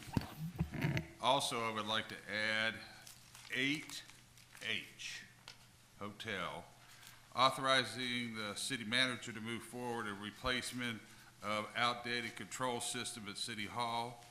We have a contract agreement with Legends HVAC. We have approved budget in the amount of $150,000. We also have it in accounting, $100,1154,7520. But since we've approved our budget for this year, July, it's went up to $156,475. And you've got a copy of that on your table also. We have a copy of that here. Yes. I put it on everybody's desk. And Councilman Allen, I believe you have Yes, Madam Mayor, I'd like to add, my appointment to the planning board has expressed a desire and resigned from that board, and I would like to make my recommendation to be placed on that board. All right, and so we can put that under, we'll make that 10A, new business. Ward 3, Planning Commission appointment. Yes. Any others? Hearing none, is there a motion? So moved. Thank you, Councilman Clay. Is there a second? Second. Thank you, Councilman Carn. All those in favor? Aye. Aye. Thank you, gentlemen. That is unanimous. We will move to item 3A, which is approval of the regular session minutes from January 3rd. I move to approve with discussion. Thank you, sir. Councilman Clay, is there a second? Second. Thank you, Councilman Carn. Councilman Clay, go right ahead. The item that I have is on packet page 16. I got all the other items in the update that we all received about an hour before the executive session. But on packet page 16, there was one item that was missed, I think, and that is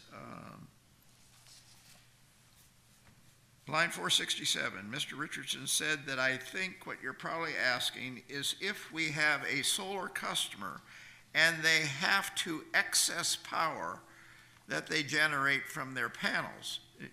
The word "to" is should be removed. They have excess power that they generate from the panels. And all the other changes you got in, Chavela. I think you just missed that small "to." Any others? Hearing none, we'll move to a vote. All those in favor with the changes? Aye. Aye. Thank you, gentlemen. That is unanimous. We'll move on to the workshop session minutes from January 3rd. Is there a motion? Second. No, I said, is there a motion? Motion. Okay, Thank you, Councilman motion and second. I've got Councilman Carn on the motion. Councilman Clay on the second? With a change. Okay. All right. Go right ahead, Councilman Carn.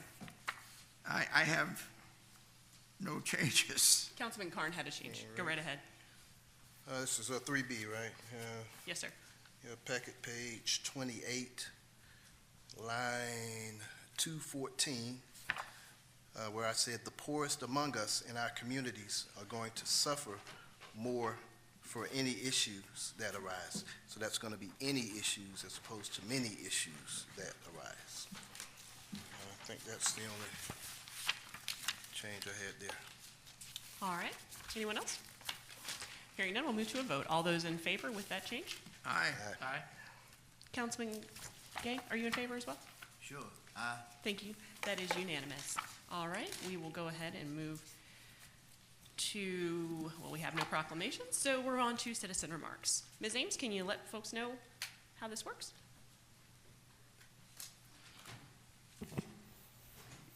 Okay, so if you had the opportunity to sign in prior to the meeting starting, I will call your name. If you did not have a chance to sign in, you can speak for 3 minutes after I've called everyone that is listed. The first person I have on the sign-in sheet is Anna Maria Hazard to discuss 2180 Convention Center in Concourse, but this is an item on the agenda already, so you can speak at that time. The next person is Sean McAudie, and I'm sorry if I said that wrong, to discuss 4050 Herschel Road, and this is also on the agenda.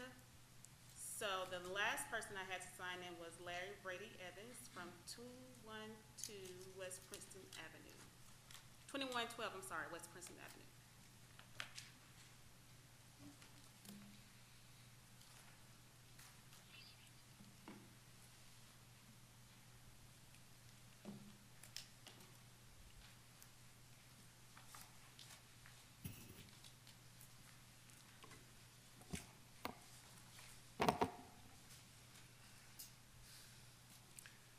Good evening, Mayor and Council.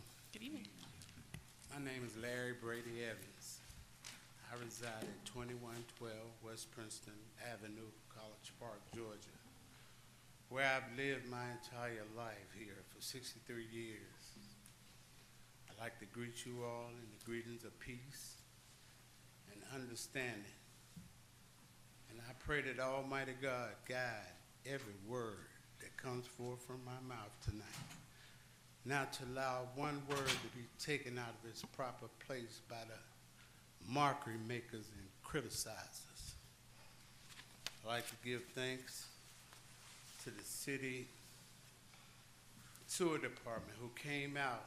I had a water leak in my community there where I'm the only one left in the old African-American community what was taken away by the Atlanta airport.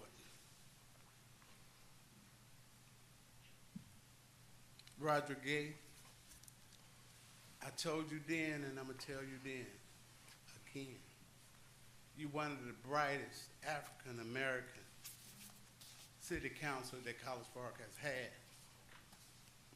You came in, College Park didn't want you here. And you didn't come in like Stephen Fetch. And I admire that. But I'm appalled at your actions that all of you all have for each other. I was here before all of y'all came. All of you all came here begging for a job here in College Park, to do a job, parading up and down the streets, that you was gonna do a job for everybody. And I'm appalled at the way you all carry on up here like little kids. Gay, you and Ambrose, you guys act like y'all reenacting the Civil War. You for Robert E. Lee, he for General Grant. And the poor little mayor, you new to this. You act like you got a noose around your neck. You don't know who to go with. And the other two councilmen, they just get in where they fit in. You could take it or let it alone, but I got to speak the truth. And when the dust settles, it seems as though Ambrose, whatever you choose to be, the record says that, Mayor, you go with him. This is nothing personal. I don't have nothing personal against none of you all. I live here. I strive here. My family has built a life here. And I'm going to die here. And I'm not concerned of what you all think about me. I don't come up here to be seen or to make no rhymes. If it come out like that, Gay, it's just that way. I'm sorry. And I think we had a great administration with people who was holding positions. But when the newcomers come, they bring their team. Thank you. I'll be back as I greeted you in peace. Thank you. Thank you, sir. I have no others. If anyone else wishes to speak for 3 minutes, they can approach at this time. Seeing none others, we will move forward. Item 6A is consideration of an action on a request to set a public hearing to consider the rezoning of 1762 Temple Avenue from TOD to R3. Planning Commission is going to hear this application at their January 30th, 2023 meeting, and a public hearing date of February 6th, 2023 is recommended. So we're just setting a, We're just setting. We already said it and it needed to be moved out. Yep. oh, okay. Yeah. So, Motion to approve? it's Councilman I'll Allen, thank second you it. very much. And Second. Councilman Clay on the second. All those in favor? Aye. Thank you, gentlemen. City manager, one thing on that. Can you just get me a map of the current TOD district?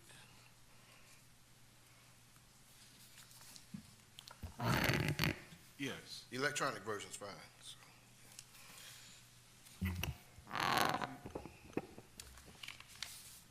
Item 6B is consideration of an action on a request to rezone 2180 Convention Center Concourse from HP Hospitality Campus to OP Office Professional. The proposed use is a medical office building.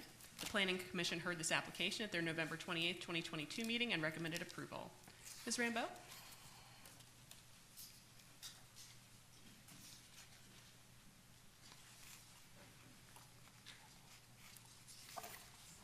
Good evening, Madam Mayor, members of council. Good Evening.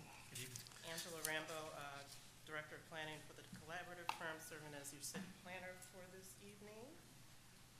As the mayor stated, before you, you have a petition to rezone 2180 Convention Center Concourse from hospitality campus to office professional for the use of a medical office building.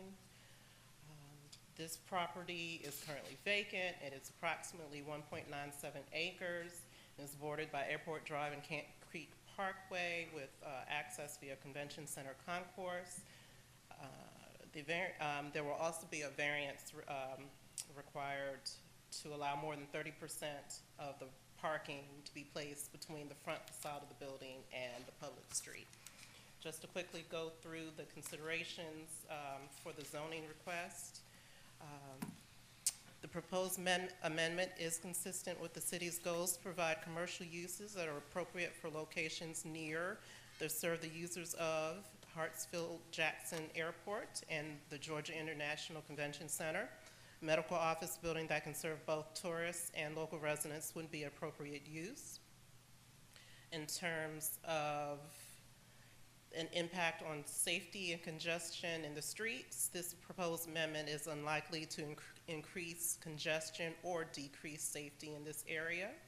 In terms of relation to fire and other dangers, there will be no impact on fire safety, panic, or other danger. Construction standards and permitting will require that the buildings to be designed to meet all necessary codes. The proposed project associated with the zoning map amendment would promote the general welfare of the area by providing medical care to the citizens of the city of College Park. Would there be an increase or decrease on the provision of adequate light and air? According to the conceptual drawings that we've seen, there should not be any restrictions or light and air from reaching the surrounding properties. Any influence on the overcrowding of land? This should be unlikely to cause any overcrowding. Any undue concentration of or scattering of population or development. This is in a planned commercial area, so there should be no undue concentration or scattering. In terms of the provision of transportation, water, sewage, and other public facilities, there should be no impact or detriment on this provision of providing these utilities. Would there be would it be compatible or incompatible with environmental conditions of the surrounding properties? Again, we're in an existing commercial area, so the proposed development should be compatible in terms of environmental conditions. Nothing about the development should diminish the value, use, or enjoyment of the surrounding properties. The proposed map amendments should not require any excessive expenditures of public funds. The proposed amendments would promote the aesthetic effect of existing and future uses of the property and surrounding areas by providing a high-quality development on a currently vacant parcel. Would there be any detriment to the value of the adjacent property? There should be, we're not anticipating any detriment. In other words, there should be a plus in terms of property value. And the proposed map amendments will not create an isolated district as the proposed zoning is, there's a current zoning across the street from the existing office professional property. The adjacent HC zoning would not create a conflict with the proposed zoning amendment also. City staff had recommended approval of the proposed zoning map amendment, and the Planning Commission also recommended approval, and this concludes the staff presentation. Please take any questions. Questions for Ms. Rambeau? Councilman Clay? I thought we were going to let people bring You are it up. absolutely right. Thank you so much for keeping me on track. I appreciate it. We'll hold off on the questions.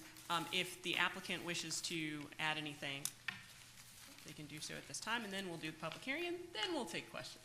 Thank you.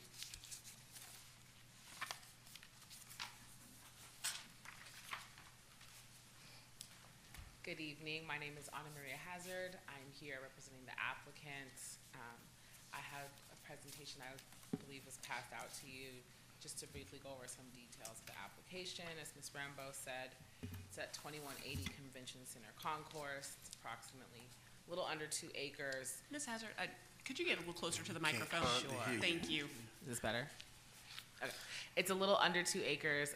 The site is currently owned by the College Park Business Industrial Development Authority, and it's a vacant lot. The property is currently zoned HC. However, it appears from looking at the map, it was part of a larger rezoning. The site itself actually does not meet any of the HC requirements, and so a rezoning is required for any development on the site. And it does not, the HC zoning does not support the intended use, which is a medical office building. You'll see on page 4, a site plan. As Ms. Rambeau mentioned, we will be asking for 2 variances in relation to the parking on the site. And we believe that this will provide a much-needed resource in the area. And then on the last page, you'll see a rendering. The office building is proposed to be a 35-foot, 2-story, 2,000-square-foot building with 95 parking spaces that, again, we hope will serve the area well. And I'll be available for any questions you may have. Thank you very much. All right, at this time, I will declare the public hearing open. If anyone wishes to speak on this rezoning matter, they have the opportunity to come on down and voice their opinion.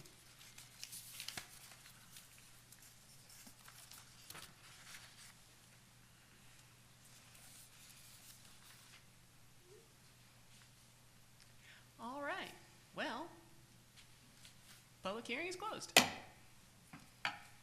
Councilman Clay, any questions? Okay.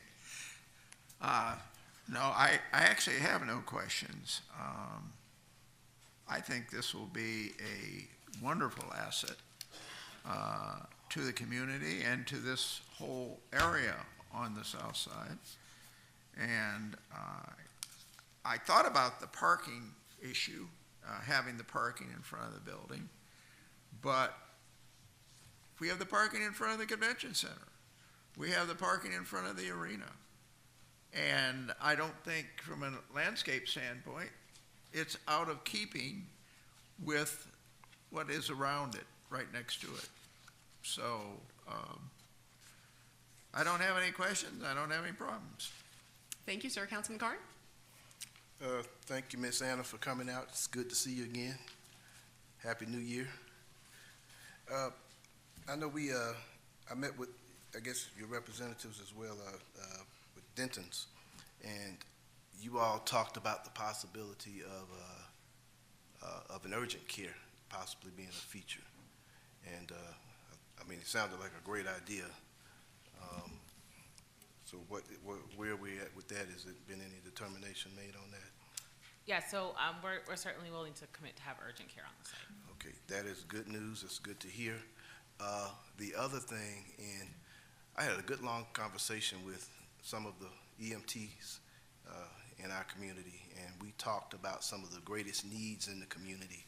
And one that they mentioned that they have seen over and over again in terms of needs in our community, you know, we're heavy multifamily, and our health issues are a big concern to me, and we're working on some health initiatives that I've been trying to push and promote.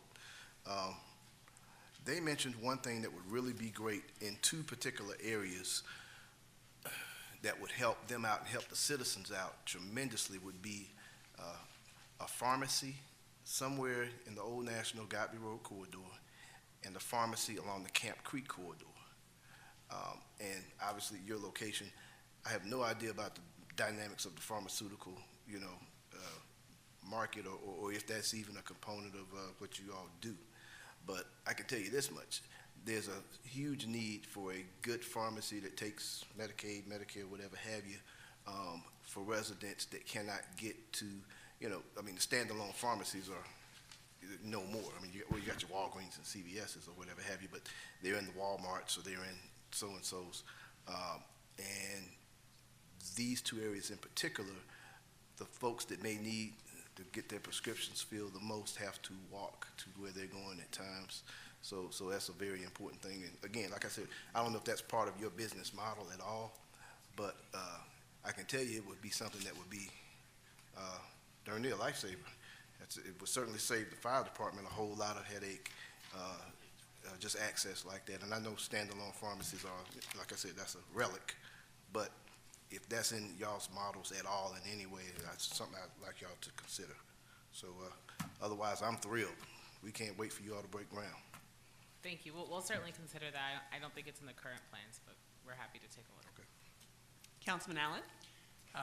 Thank you very much coming out tonight. You were one of the first people here, so you've been here a long time. So thank you for bearing with us. I think like Councilman Clay, this will be a great addition to that area, a great addition for College Park and the whole south side. So thank you very much for thinking of College Park. The only question I have is I didn't know will there be a curb cut? And I don't know if Jackson or somebody, will there be a curb cut? Where would that be? Well, the racetrack has got a curb cut. Yeah, but it's gonna be on that Straight, highway? yeah, or is straight it gonna across be- it, yeah. When you Okay. come out of the racetrack, you come through the divide. Okay.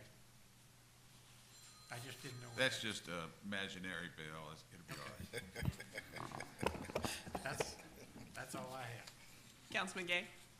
Are there any other end users that have already signed on? I'm sorry, can you repeat that? Are there companies that have already signed on, end users? Not yet. So, our first step is obviously the rezoning to make sure that this is a use that can happen at the site, and then we'll begin pursuing service providers. So, one other question. Councilman Gay? I was done, thank you. Okay. Councilman Carr? So in terms of just a timeline, what do you think in terms of when you start breaking ground? I mean, just ballpark. Yeah, so the timeline is hard to nail down. Again, the rezoning is the first step. Once we know this is something that we can have on the site, then we'll pursue service providers. Depends a little bit on the demand and the desire for service providers to be located at the site. And once we do that, we can get a better idea of timeline. So right now, we don't have a great idea of timeline because we haven't started that process. Okay. What type of service providers are you looking for? I'm just curious. So physicians, primary care physicians, specialties, that is sort of part of the evaluation. When we start reaching out to people, see sort of what mix works best for the site. And again, I don't know the first thing about the medical industry, but you're building this building, obviously you want to fill it up with some paying leaseholders, right? Yes.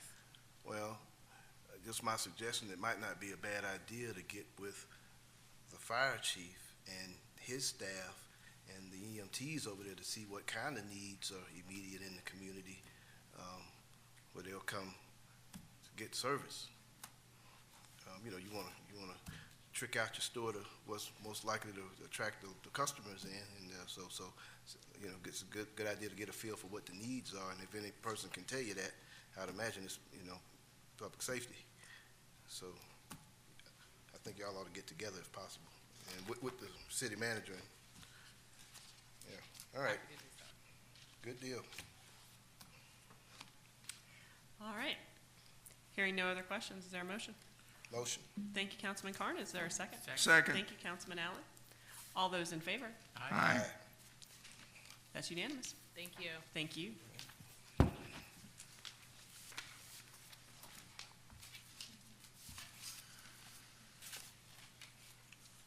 The next item on the agenda is consideration of an action on a request to rezone 4050 Herschel Road from R1 Low Density Residential to RM Residential Multifamily. The Planning Commission heard this application at their November 28, 2022 meeting and recommended approval with conditions. Ms. Rambo?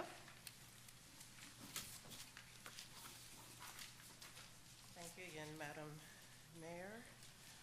As stated, this is a petition for 4050 Herschel Road to rezone approximately 2.149 acres from R1 Low Density Residential to RM Multifamily Residential for the purpose of a 17-unit gated townhome residential development. There is also a variance pending for this project to increase the allowed impervious surface from 35% to approximately 43%. Again, to briefly take you through the criteria for the rezoning request. First, looking at whether the amendment would be consistent and compatible with the city's land use development plans and goals. The comprehensive plan calls for mixed-use hospitality in this area. One of the goals of this classification is to provide for uses which are supportive of the Georgia International Convention Center, the airport, and other convention and hospitality-related uses. This residential development will create housing opportunities for the employees of these uses. Would this amendment increase or decrease traffic safety and congestion? The 17 new residential units is unlikely to significantly increase congestion or decrease safety.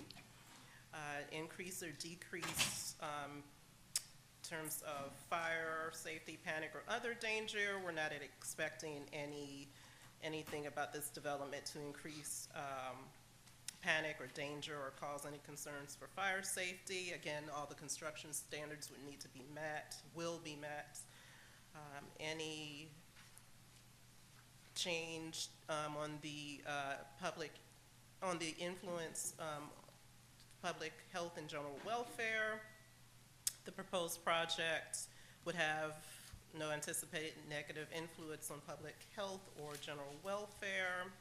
Would there be any increase or decrease on the provision of adequate light? We're not anticipating any restriction on light or air for the surrounding properties. In terms of overcrowding of land, the development is meeting the zoning requirement for a minimum of 5% open space. Undue concentration or scattering of population. Due to this development, we're not anticipating any undue concentration or scattering as all the surrounding properties are residential uses. The impact for the provision of transportation, water, sewer, and other public facilities, we're not anticipating any negative impact on this provision as well. The proposed amendment would be compatible with environmental conditions and surrounding development. Nothing about the development should diminish the value, use, or enjoyment of surrounding properties, which are either vacant or residential. We're not anticipating any excessive expenditures of public funds due to this development. The proposed map amendment would promote the aesthetic effects of existing and future uses of the property and surrounding area by providing high-quality development on currently vacant parcel. There should be no detriment to the value of adjacent property. And in terms of whether this would create an isolated district unrelated to adjacent and nearby districts, we believe this would not, as it's adjacent to current multifamily residential property and also other single-family residential properties. The city planner has recommended approval with conditions of the proposed rezoning, and the conditions were as follows. The applicant shall obtain approval of the necessary variance for the maximum impervious surface. The development shall be in substantial conformance with the site plan dated 10/31/22. The townhomes shall meet all the requirements of section 6.13, architectural and appearance standards, and also the planning commission has recommended approval of this petition as well. That concludes the staff presentation. Thank you, Ms. Rambo. If the applicant would like to come forward. Good evening. My name is Sean McDuffie. I want to say, first of all, thank you all for allowing me to speak today. Thank you for being here. Mr. McDuffie, if you just want to make sure you're close to them, the microphone's not very powerful, so. Okay. Can you hear me now? I think so. All right, I feel like the commercial. Okay, so I just wanted to say thank you for having us up here, allowing us a chance to bring something new to this community. I think after hearing John Hunt and hearing some of the other people speaking in terms of the young lady for 6 West, on one side, you guys have all the historical ties, which is obviously what makes College Park College Park. On the other side, what we intend to bring is a modernized touch that, you know, obviously has been missing, and kind of give it that updated look, more of a luxury product.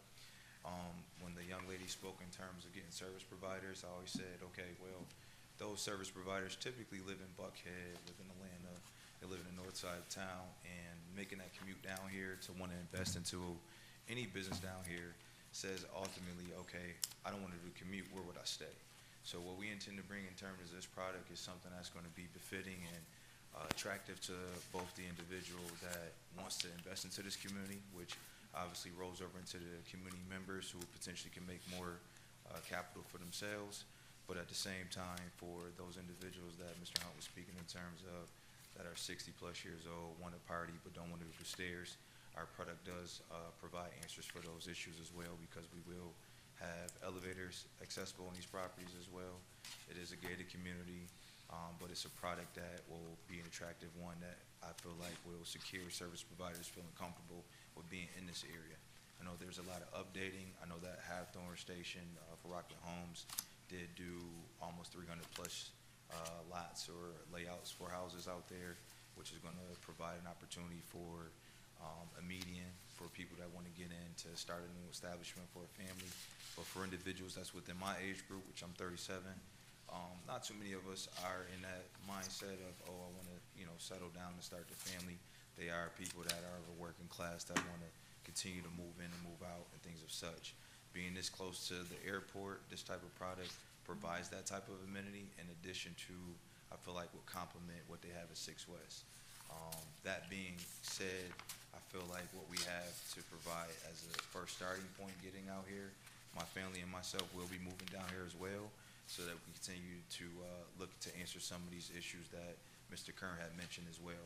Pharmaceutical standalone facilities are something that haven't been saw in recent times, but for myself and my family members and our team that we work with, we do intend to provide some answers and solutions to help solidify some of the problems that you guys have. This product or this particular property that we're here with, this is just one amongst many that we would like to bring here. We have a lot of youthful ideas, a lot of nuances that we could bring, and I just, you know, appreciate the opportunity to be able to do business with you guys and bring something new here. That's all I wanted to say. Thank you, sir. Thank you.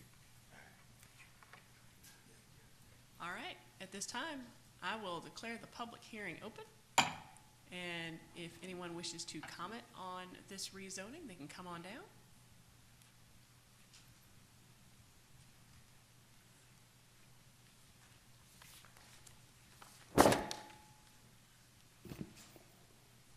Good evening, Mayor and Council. Stacy Alexander, 4132 Williamsburg Drive.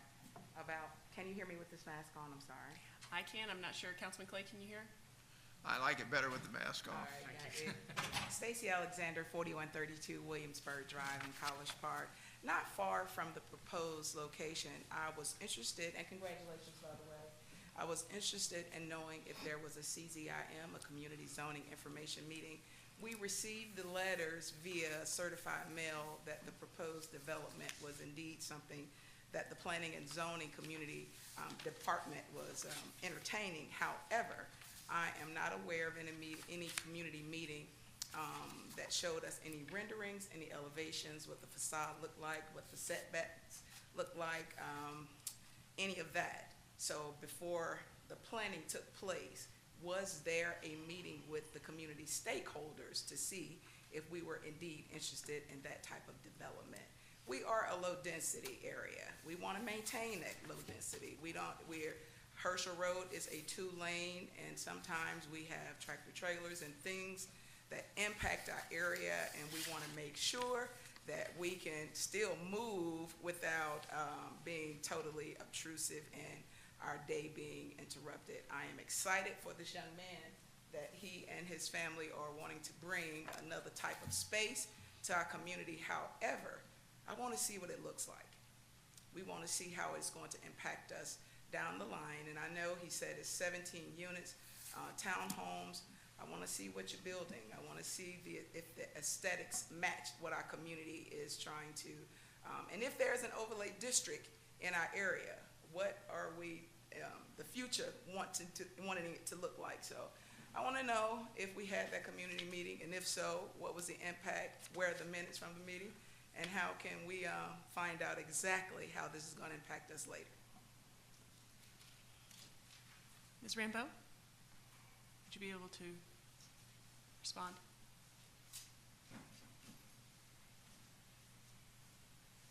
Yes, ma'am. As currently written, the zoning ordinance does not require a community information meeting. I know some jurisdictions do require that. The College Park currently does not. I'm not sure if the applicant met with the community or not. We really worked for a long time with the applicant. We went through several different renderings to get the site plan to something that staff thought would be appropriate for the area. It is zoned R1, but it is also, this property is also adjacent to a RM, residential multifamily development zoning.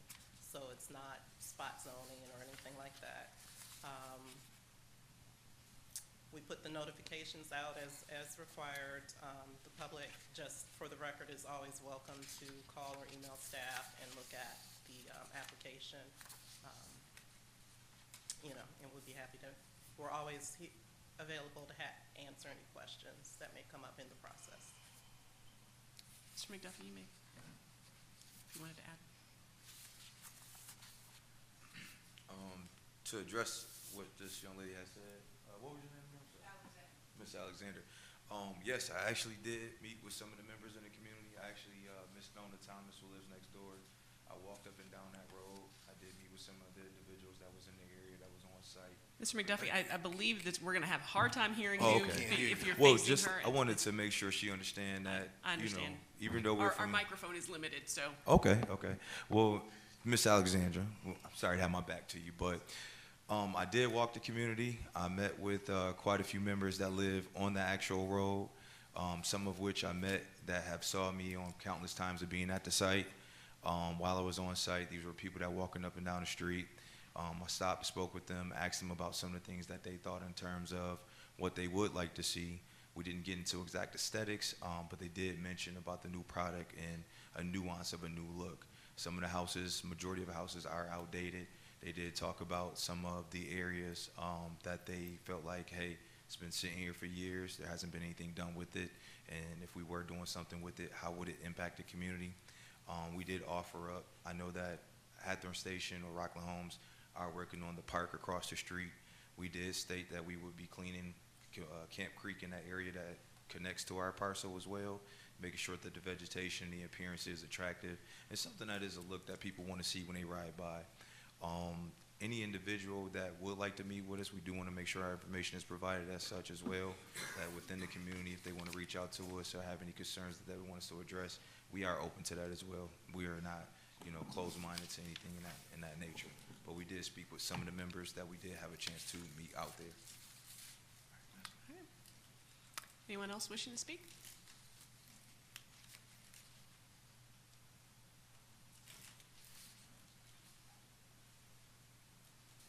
Seeing none others, I will declare the public hearing closed.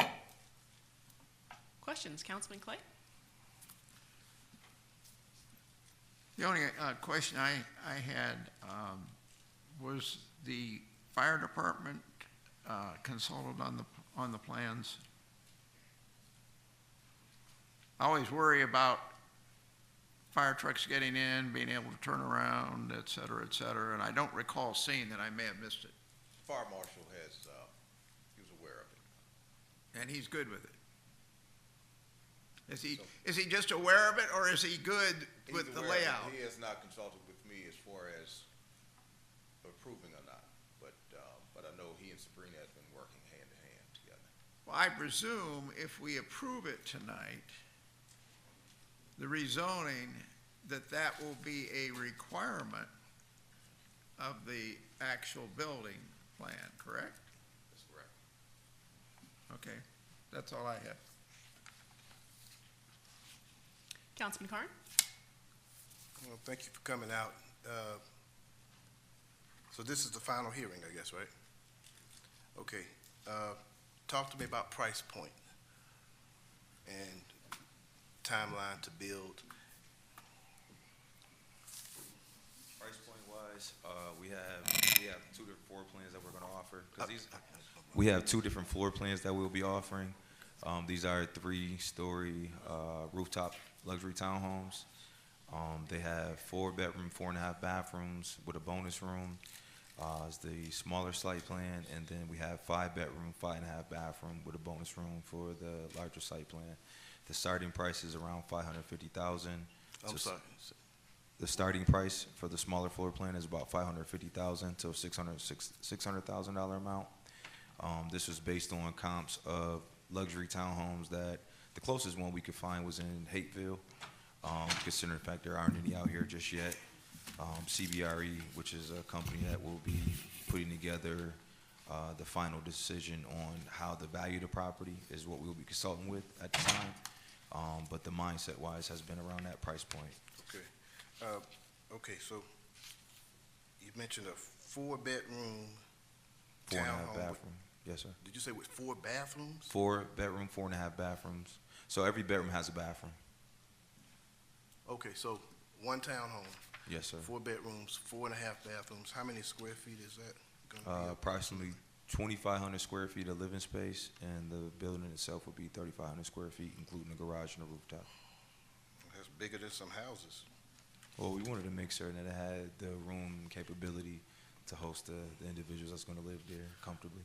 Well, I think you checked that box off pretty well. 4 bedroom, 4.5 bath, and then 5 bedroom? Yes, sir. And 5 bath? Yes, sir. Yes, sir. And what's the price point on those? Those will be in the range of about $600,000, between $575,000 and $600,000. Okay, and these are gonna be owner occupied? Yes, sir. No rental? No rental, no, sir. And actually, the first time home I'm purchasing myself. City manager, you hearing that for the record, right? No rental, right? Our civil engineer, Daryl Johnson, is familiar with Jackson, so he's definitely on Councilman board Kern, with can't we that. make that I a think, condition of approval? I'd like to make that a condition. Yes, sir. Now, you know, over at Windsor Forest, it's a owner-occupied situation, and everything was great and sounded good and looked good, and houses went up, and the investors came on in. There was one fella that I know, he's kind of from my generation. I was a musician in another lifetime. Okay. And he was a pretty popular guy, and he was doing pretty good. He had records on the radio, the whole nine. You know, so did I, but not as many as him. And he came into College Park, and he said, okay, this is a great development. And he picked up about 6 or 7 of those Windsor Forest houses, and there are people that are still renting from him to this day, and that was 17 years ago. So what are we gonna do about those kind of cases? Well, again, myself included, I'll be buying the first unit. In addition to that, I'm also going to be sitting on the board of the HOA that we have. We will have restrictions in place in terms of the rental capabilities in the actual complex itself. Okay, all right. Well, that's one unit we don't have to worry about. But you sitting on the board of the HOA is probably one of the best answers I heard as a deterrent to rental. I like the sound of that. Obviously, the last thing goes without saying, I've always pushed for a significant amount of minority participation, in particularly female business enterprises in terms of contracting and subcontracting. Yes, sir. Now, you being the owner, I'm assuming you got a healthy amount of that. Yes, sir. So I guess we don't have to worry about that too much. No, But sir, I not want at it to all. apply to everybody. It's just not folks that look like, that don't look like you. No doubt. But at the same time, we want to make sure that that participation is good and that if you can find local contractors, we encourage folks to use them.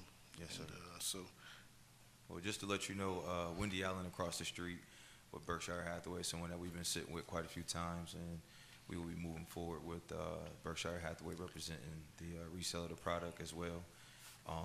We have also been, I would say, co-networking with her in terms of any other interior designers or anybody that she could bring to the table to allow us to interact with some of the individuals in the community that have other businesses that we can outsource work to as well. this is Miss Allen next across. Yes, Miss Wendy Allen across the street. Miss Allen, sweet soul. I sat with her, and her family used to own the villages of College Park, the 70 acres back there. Yes, sir. I remember when she said Herschel Road, there were 4 houses on Herschel Road when they first got here, and they used to ride horses back on their 70 acres when they were little. And Ms. Thomas told me the story. Yeah. I'm glad you touched base with everybody, and sounds good. My questions are answered. Thank you, Mr. Carr. Thank you, sir. Councilman Allen? Just a couple of questions. I think you hit a lot of mine, Councilman Carter. Thank you very much. Parking, are they going to be underneath, or how is the parking going to work? Yes, sir. Parking is actually underneath the rear entrance of the properties. It's 2-car garage with space, what they would say, for a toy, for lack of better words. And then there's 12 additional parking spaces around the community as well. Okay. Another thing, the airplanes are taking off and landing right over that, and there'll be additional noise requirements for the building because of the aircraft. Yes, sir. Okay, you're aware of that? Yes, sir. Yes, sir. Okay, and the last thing I have is when I go past places like that, I see dumpsters sometimes. Are y'all going to have dumpsters? Are they going to be individual? How is that going to work? We're actually going to do valet trash services, and it's a tie back into Mr. Kern's concern in terms of like utilizing some of the community members and utilizing some of the businesses around the area. A dumpster wouldn't be as attractive for this type of property, in addition to a little bit cumbersome. So we plan on using a valet service that's local to the area. Okay, that's good to hear. That's all of my questions. You said 3 floors? Yes, sir. Okay. Councilman Gay? Someone was sending me a text to ask you. It's okay. Well, I'm glad you told us about Hateville townhomes, because that is a pretty comparable comparison. Yes, sir. And I'm so happy for Miss Nolan Thomas, her late husband, Mr. Earl Thomas, yes, sir. purchased that land, and I'm sure he's in heaven happy that finally, after all these years, someone like you came along to purchase it. I appreciate that. Thank you. I think it's good to bring a diversity of people into our community, so I definitely congratulate you, and we're here to support you as best we can. Thank you, Mr. Gay.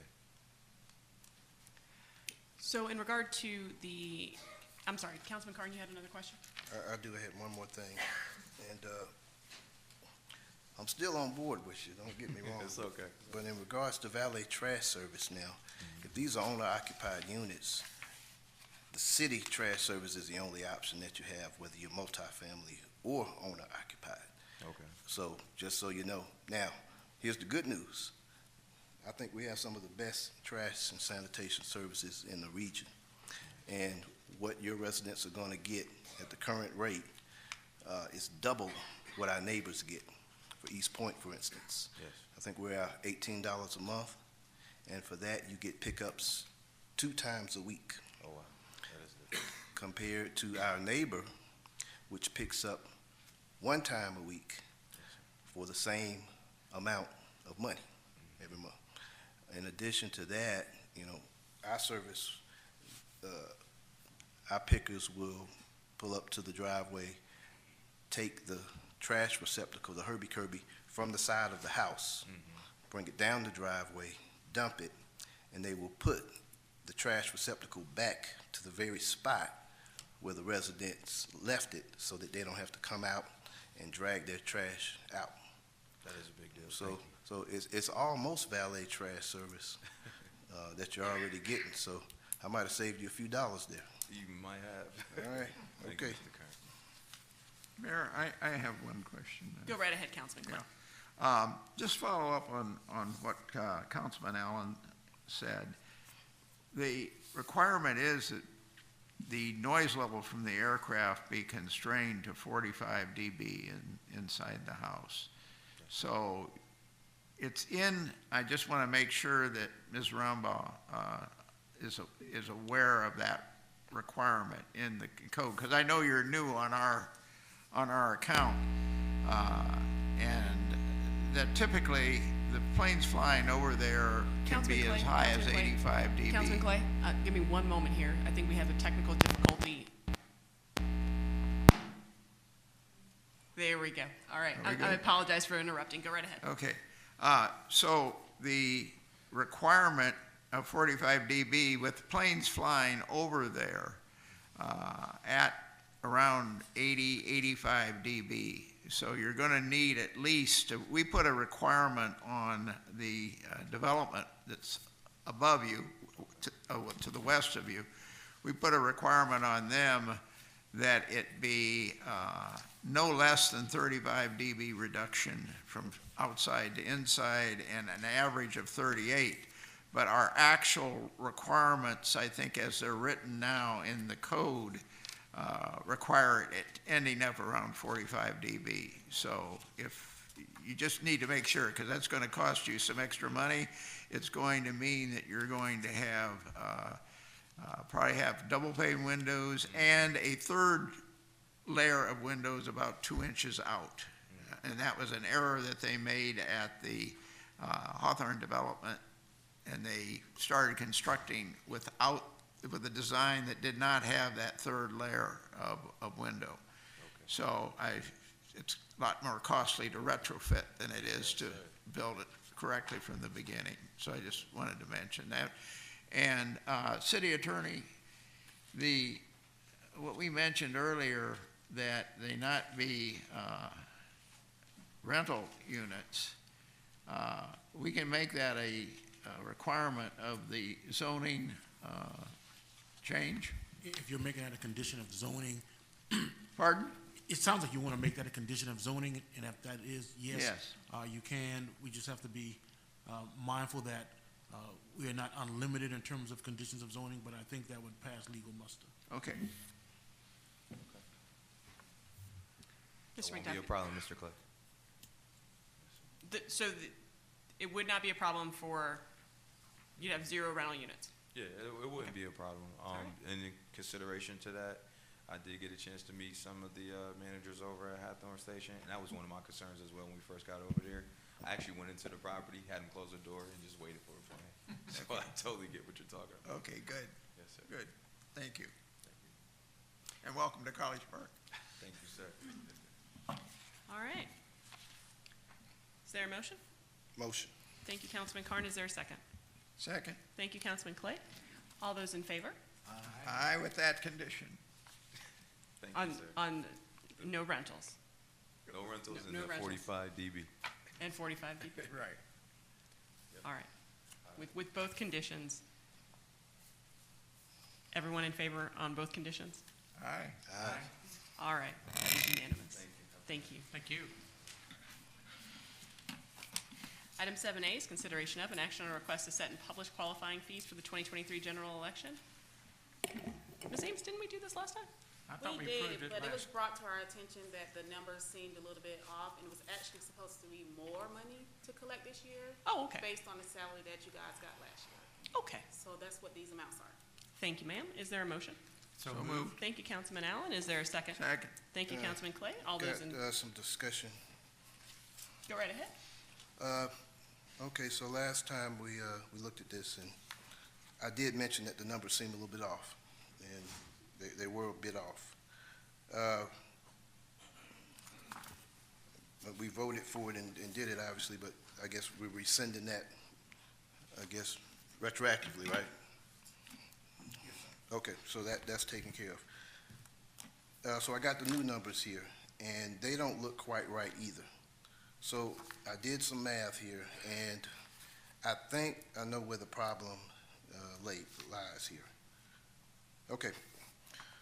So the last time we set the qualifying fees at $968.07 for mayor and $856.21 for council. This time we're at $870 and $984. This still is high. I had looked for my packet when I qualified a few years ago, and it was $798.47, $798.47. I believe that's still the case. I think the mistake was this. If you're looking at packet page 80 here. What page? Packet page 80, the first page here. 80? Packet page 80, Okay. item 7A. It's the first page of the, first page of 7A.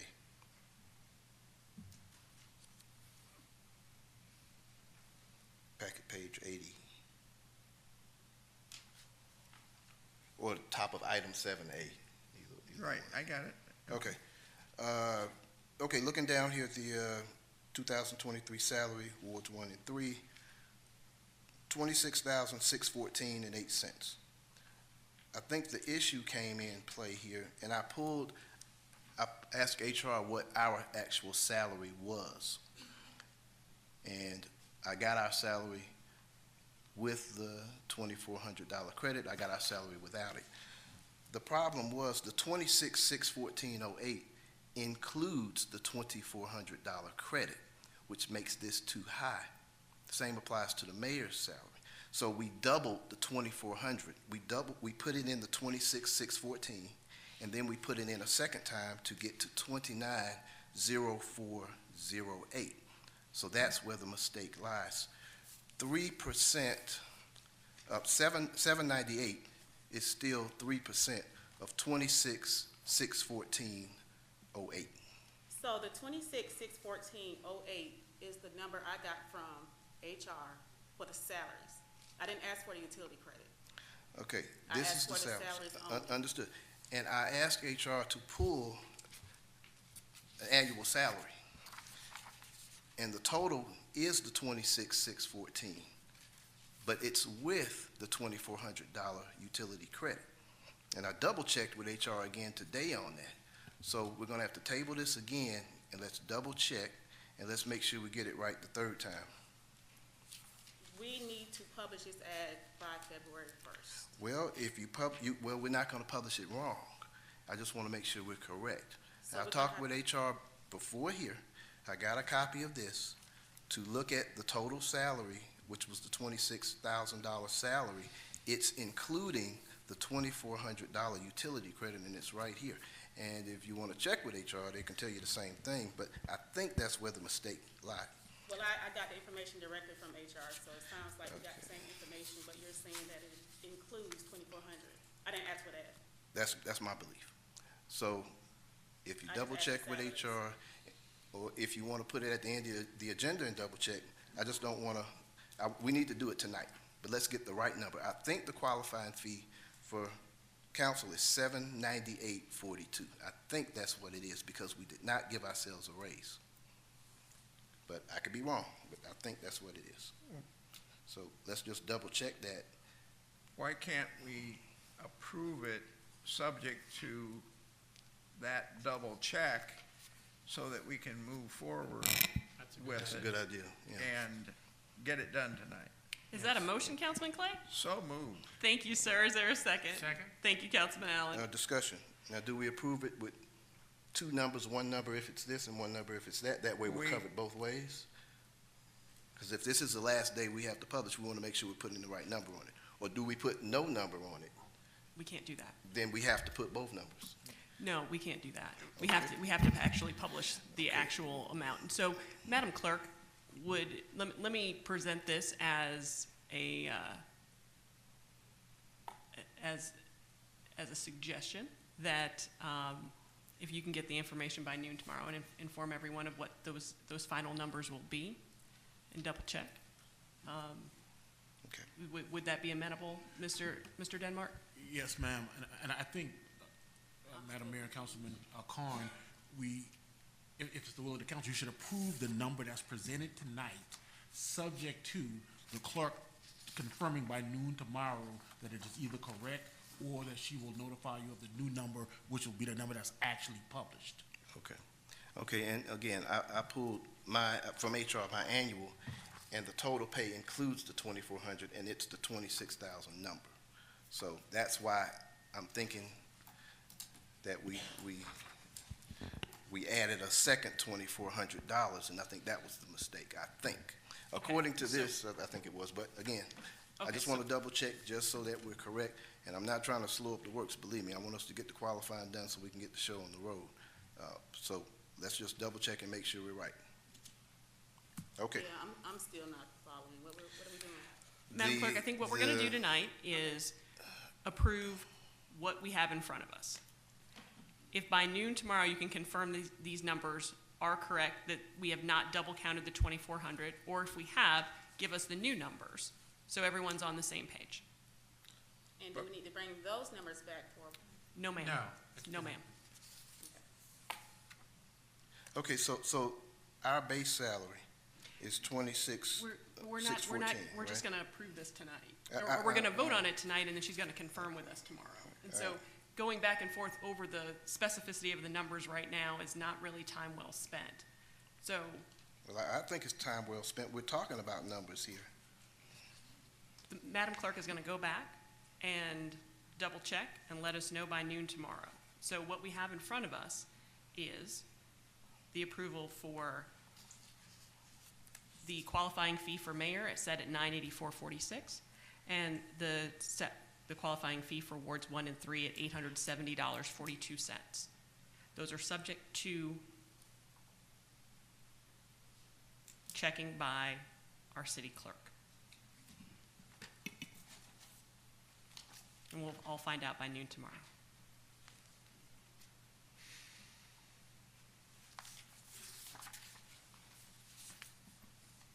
Councilman Clay, is that your motion? Yes, Mayor, it is. Thank you, sir. Is there a second? I'd second. Thank you, Councilman Allen. All those in favor? Aye. Any opposed? Abstain. Councilman Carn abstains, so the motion passes with Councilman Clay, Councilman Allen, and Councilman Gay in favor.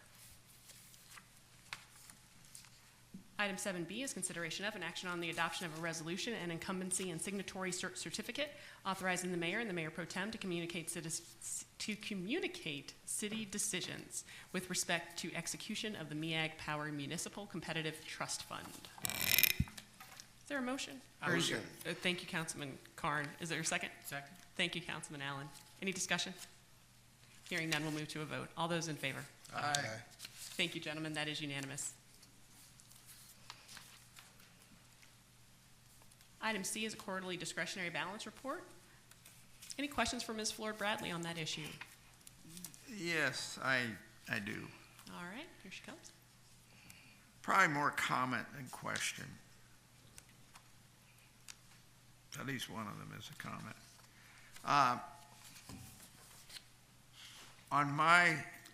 In fact, I think in general on all of these, there are notations that say to expense truist CC.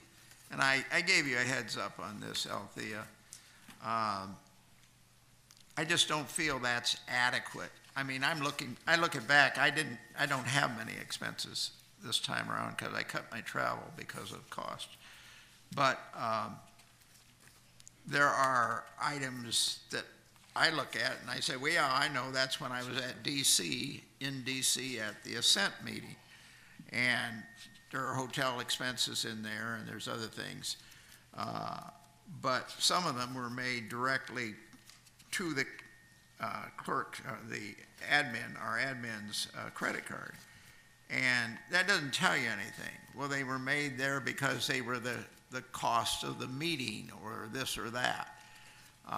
Why can't we put in that this is for registration for the convention or whatever? Even though it was charged to the credit card, it would make it a lot clearer. Okay, we can Okay. update the description. And the other one is, I don't want to get into a lot of specifics, but there is one item in here that deals with the fact that we have unpaid invoices from, I think, October.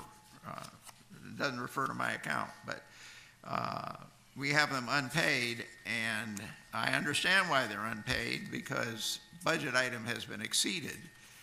But Not aren't, only that, we're waiting on documentation to show, because previous city managers have requested anytime Martino and White, we receive an invoice from them, we need to see the actual item or the flyer that was being, that we're paying for, so we're waiting on those items. okay, but what happens to the vendors while you're doing that? They don't get paid until they send us So they're those not items. going to come after us? Well, we are sending emails because we just recently received those invoices. Those were invoices we were unaware of, and they requested for those items to be paid, so we requested those flyers or documentation we needed to pay those. We told them we would pay it once we received it. I'm not blaming you for doing what you're doing. I think you're probably doing the right thing. I don't know.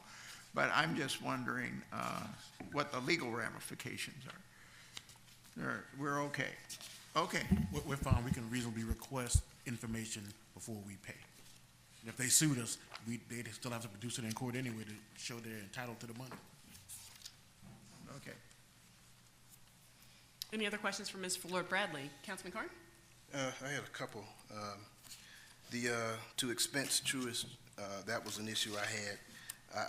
I figured what it was. That's kind of we don't want to, that's a way to avoid transparency, and we don't want to do that. Now, the way that we set things up in terms of reimbursements is that we put the item and what the expense was for. And I think we do a good job, better than most cities. A lot of these cities use these, what do you call them, P cards and credit cards. And I can tell you right now, that's a good way to get in a mess. I've never seen the city credit card, and I never want to see it. I think Melissa had it and would use it, but we never used it. When it's a purchase that we want to make, a discretionary purchase, and this is just for the public's information, what we do is if it's something for a community event or whatever we're having, we go and buy it and pay for it out of our pockets. We bring the receipt back, and we bring it to finance, and they check off what it was, and we get a reimbursement. But we are specific in terms of what it is we're spending the money on, like Ambrose said. So we don't want to keep that away from folks in terms of knowing what we spent. I see some of that here and some of this there, and some of the other stuff is specified. But the other thing is, there's been several times where we've had issues that went on, and we lost somebody in the community. And I used to send flowers, when I had a neighbor or someone or whatever have you, or a community partner, or a local elected official or whatever have you. And when I got back last year, I was told, well, we're not allowed to send flowers. And I was told that twice. And then I look on the discretionary here, and I see flowers. So I'm assuming that's not the case, or is that it is the case, or I thought the issue is that we couldn't have a separate fund for flowers, but the discretionary itself, we could do. We can make those calls. I was told several times, and I asked 3 different occasions for 3 different issues, and they said we cannot do flowers for anybody with our discretionary funds. And that's what I was told, but I see that someone is doing flowers, so I guess I was told wrong. Would that be right? Yeah. Well, I'm asking somebody. Well, Because it came from, I asked didn't come from I asked me. our secretary, and she said that, I was assuming it's either finance or the city clerk's office, that flowers aren't allowed. And I got that 3 times. So if they are allowed, then we resolved that issue. So they are allowed, right? Yes, well, as far as what the mayor is saying, and I believe that one time we wanted to set up a separate fund, and the city attorney said that he addressed it then, that we could not. Is that correct? That was what I recall you saying, that we couldn't set up a separate fund for that because essentially it was that we couldn't, that it wasn't going to be something that was available to everyone. That's my recollection of the conversation. But it was not a categorical prohibition on flowers in general. No. Okay, so since we are sending them, and some of our elected officials are, and it's something that you do time to time. Now, and the last thing I say, discretionary accounts is, something you have to be careful with. Obviously, people elect us up here because they know we have enough sense to use our discretion. It's a discretionary account. Now, you use it for community-based events, and you get reimbursed for it. But that doesn't mean you can go buy a motorcycle with the money, obviously. But it comes back to finance, and they approve it if it's a community expenditure. So I just wanted to make sure that was clear for the public so that they knew. But obviously, it looks okay. So, Councilman Allen? No question. Councilman Gay? Oh, I don't have any question. I want to thank you all for when we had the festival, how well of a job your finance department did. It was amazing how organized and well it was done. Thank you. Just a bit of humor. I told someone if they counted the city money like they count my money. But thank you. You're welcome. Thank you. All right, so we are moving on to the official bank depository. Ms. Floyd Bradley, I believe that you are recommending Truist again? Yes, we are. I do have Charlene, and I forgot his name already. I'm sorry, Charlene. That's Mr. Ron Wall. Alston. No, I'm just kidding. Okay. If you would like to hear from Truist, I do have reps here. Questions for Ms. Floyd Bradley on this issue? Councilman Clay? Yes, I have a number of questions. Actually, I was thinking that you were going to give some kind of a presentation on well, if we're just talking about the general depository right now, right? Yes. That is the only item before us. Because I was under the understanding that there was going to be another item added into that discussion. This is the official depository. Correct. Okay. All right. So let me ask a couple questions. I think that Truist has been a great partner. Over the years, I noted that Truist has submitted bids for debt when no one else would. So there have been at least, I think, 2 that I can remember when no one would bid, and Truist came through and bid. And I had a couple questions along that line. I think you indicated we've got $94 million worth of debt with Truist right now. Correct. And of that 94 million,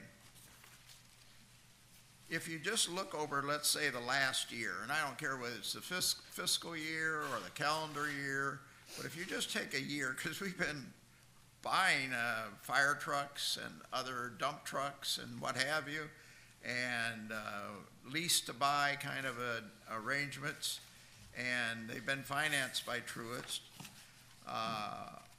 What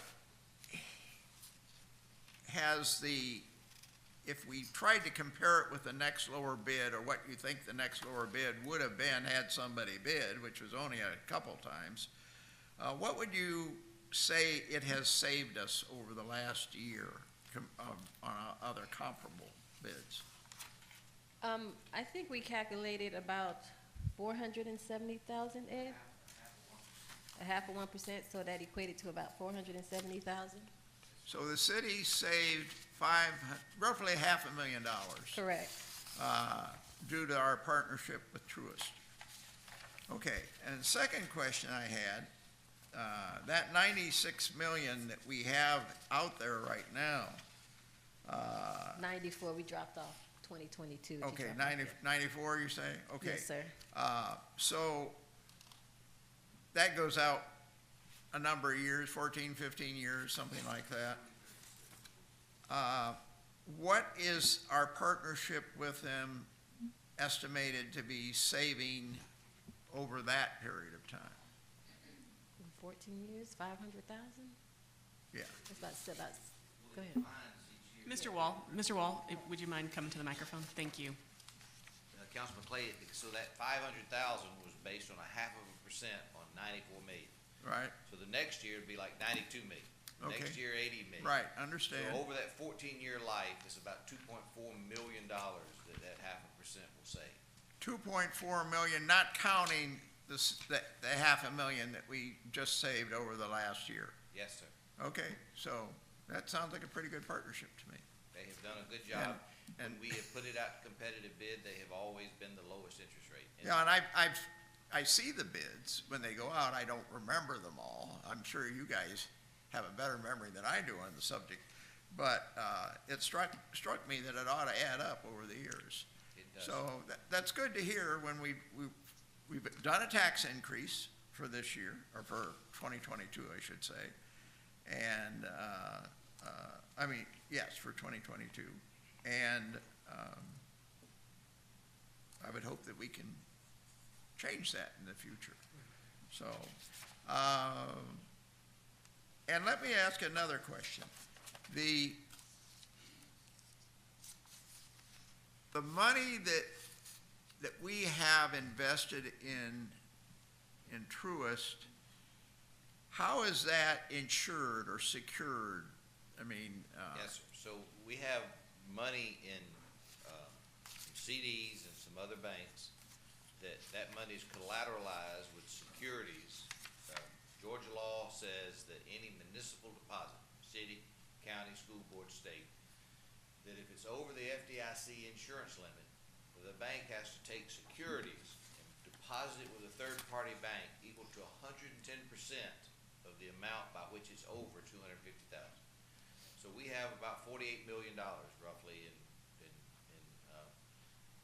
excess cash. Now remember, our fund balance in the general fund is only about 12 million. So this would be the cash flow of all different funds. Remember, our whole budget's 140 million. yeah, I did switch topics. So we were talking about loans before. Now we're talking about deposits. Yeah. And so on any given time, in the summer months it's less. It could be as much as $28 million, $25 million in the summer months. It's about 48 million today. The Truist Bank and many other banks deposit monies with a state of Georgia pool. They deposit their securities. A bank owns treasury bonds. They own agencies of the federal government. And a lot of them deposit money in this state pool. And we have as collateral our pro rata share of those securities in that state pool. And that is how Truist does it. Some other banks will actually physically take a treasury bond or a U.S. government agency like Fannie Mae, Freddie Mae, Ginnie Mae, and they'll deposit it with a third-party bank, and then Althea will get a letter that says, here's your collateral for your deposit.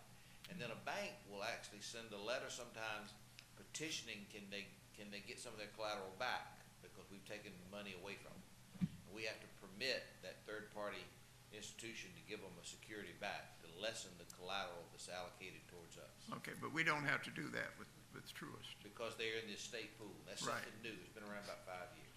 So that's pretty secure, I presume. It is. So the state, your auditor, Malden and Jenkins, each year goes and tests all of the collateral for all of your deposits, and they rate them. Category 1 means you're collateralized. Category 2 says you're not. Category 3 is the worst. You never want to be below Category 1. You never are. Okay, good. Okay, that makes me feel safe. Yes. Thank you. Councilman Carr? We want to make sure the money's safe, obviously, always. That's the main goal.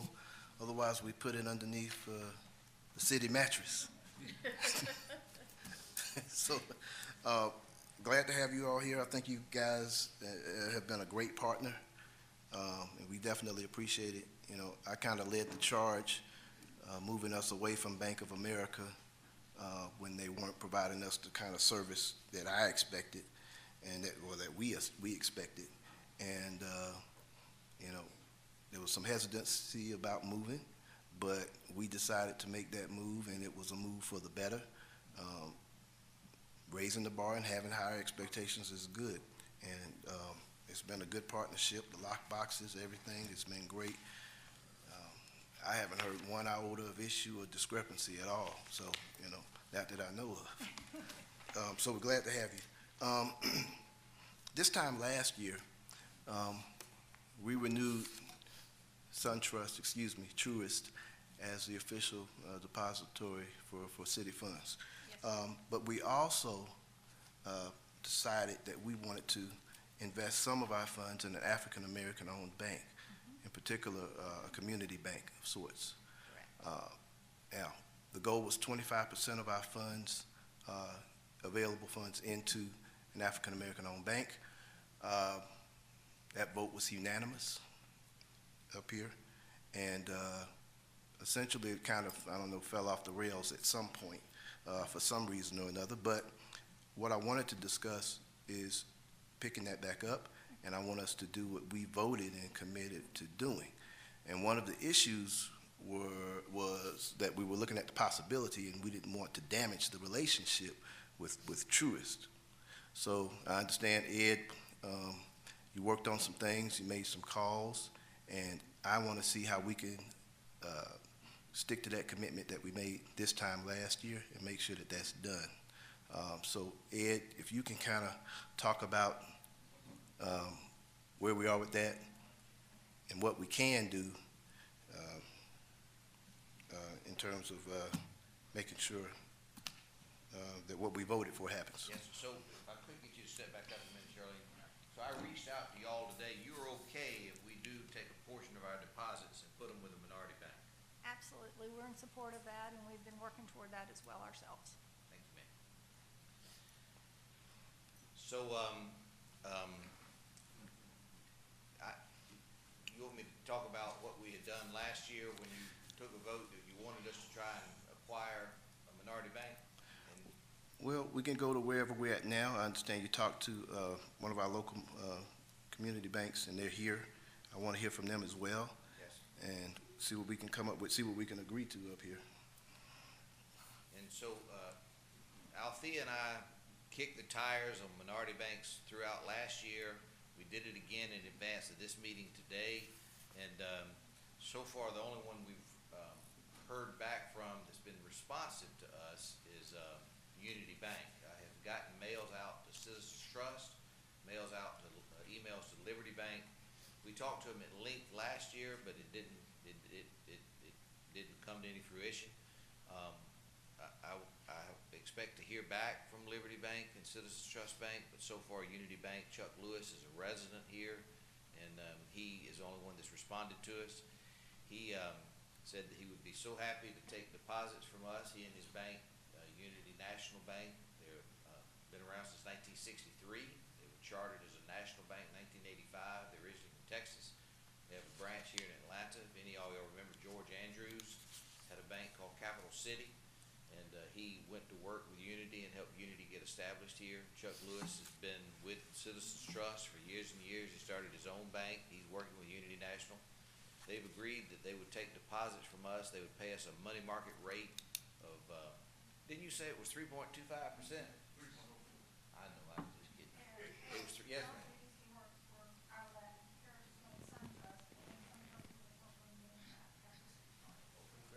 I'm sorry, I couldn't hear that, Ed. So she's saying Truist helped get Capital City Bank started years ago, George Andrews, who helped start Unity. So I was just kidding, Chuck. He's quoted a rate of 3% at a money market account for us. And so you all would make a deposit. It's a money market. He said he could collateralize up to $40 million of a deposit. Althea and I would work with him and his management to actually get a physical collateral to establish. He's not in that pool that I talked to you all about. Unity Bank is not in that state pool, so he would take physical securities and deposit them with third-party banks as collateral for us. So we would work with him to talk about that. One of y'all's goals when you talked to us about minority banks is that you knew you would be taking an interest rate lower than what you were getting other places. In exchange for that, you wanted the minority bank to make an extra special effort to loan money to your citizens, your businesses, your residents. And Unity Bank has 4 loans here now. I asked the bank to give me the names and the amounts of money they had loaned and the terms, and they said that the laws wouldn't allow them to do all of that. And I knew that, but I was just asking anyhow. I said they do it, you know. But he has 3 loans to commercial banks, and he gave me the addresses of what they were. And he has a loan working with a developer now who's waiting on zoning for you. Unity Bank makes commercial loans. They do not make residential loans, so they won't do home mortgages, but he does do commercial loans. He has 4 loans here in town already, wants to make more. And the last thing is they have a program they do with their bank. If a depositor has money in their bank and wants to go to an ATM and get money, if any of y'all ever gone to an ATM that wasn't your own bank, you get charged a fee, $3.50, and then you get your monthly banking statement. Somehow or another they've added another $2.50 to that.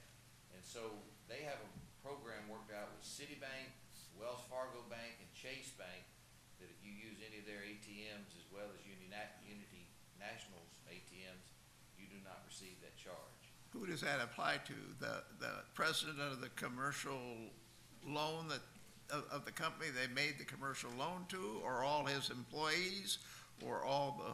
No, it just any account holder at Unity National that gets an ATM card can participate in their program where they can get money from a Chase ATM, a Wells Fargo ATM, or a Citibank ATM without paying a fee. So if we have a collateralized note for X amount at a deposit at Unity, then our staff, our citizens, our consul, what have you, can go to any of these ATMs? So even if you don't choose them as your depositor, anybody in town that opens up a bank account at Unity can participate in that program. You have to have an account. You just have to have an account at that bank. Okay. So that would be open to our, To your employees, to your citizens, everybody. okay, to anybody. Okay, good. You know, one of the things we talk about in the community there are a lot of people that are, I guess, what do you call it, underbanked in the community. As you know, College Park is mostly multifamily and rental, over 70%. So that's always a big issue with folks as well. But, you know, working with an outfit or any outfit that wants to work with our community and our residents, there are a lot of people that have home-based businesses in their basement that are doing pretty well. I have me and my wife have one of them. And at some point, we're figuring out how to take it up another notch or two, you know. And when you don't have enough liquid cash, you have to look at other options or whatever have you. But I believe that committing to something like this shows our community that we're interested in equity. I think it shows that we're interested in making sure that some of the little shots get a chance, because the only way you become one of those big shots is if the little shots at least get an opportunity. So we want to see everybody benefit and do well. I know Truist is in pretty good shape. I think you guys are going to be all right at the end of the day. But we want to make sure that other banks have the same opportunity. I think this is a good thing for the community. I think it'd be a plus. And if it doesn't damage our relationship and the rates are just about the same, I want us to make sure that we commit to what we voted to commit to. Councilman Carter, I have just 2 more things. Sure. Unity currently has a $5 million deposit from the Fulton County Board of Commissioners and a $5 million deposit from the City of Atlanta. So they are doing business locally. Lastly, the rate that you receive on a money market from Truist is 3.25%, and the rate we receive from the Georgia Fund 1, where we participate in their money market account in December, was 3.92%. So those are the numbers for you to evaluate what you're giving up, but you are getting extra services that you wouldn't otherwise get. So how much is that costing us in different rates? Well, Can you do the math? So you tell me, for every $1 million that you deposited, the difference between 3.25 and 3% is 25 basis points. So 25 basis points on every $1 million is, I don't know, hang on a minute, I got to run. I thought you said 3.04. Sir? I thought you said 3.04. Well, that's what Chuck quoted in the ACR. APY, but okay. I don't really know what that means. $1 million times 0.0025 times. So it's $2,500 a year for each million. 2,500 for each million, okay.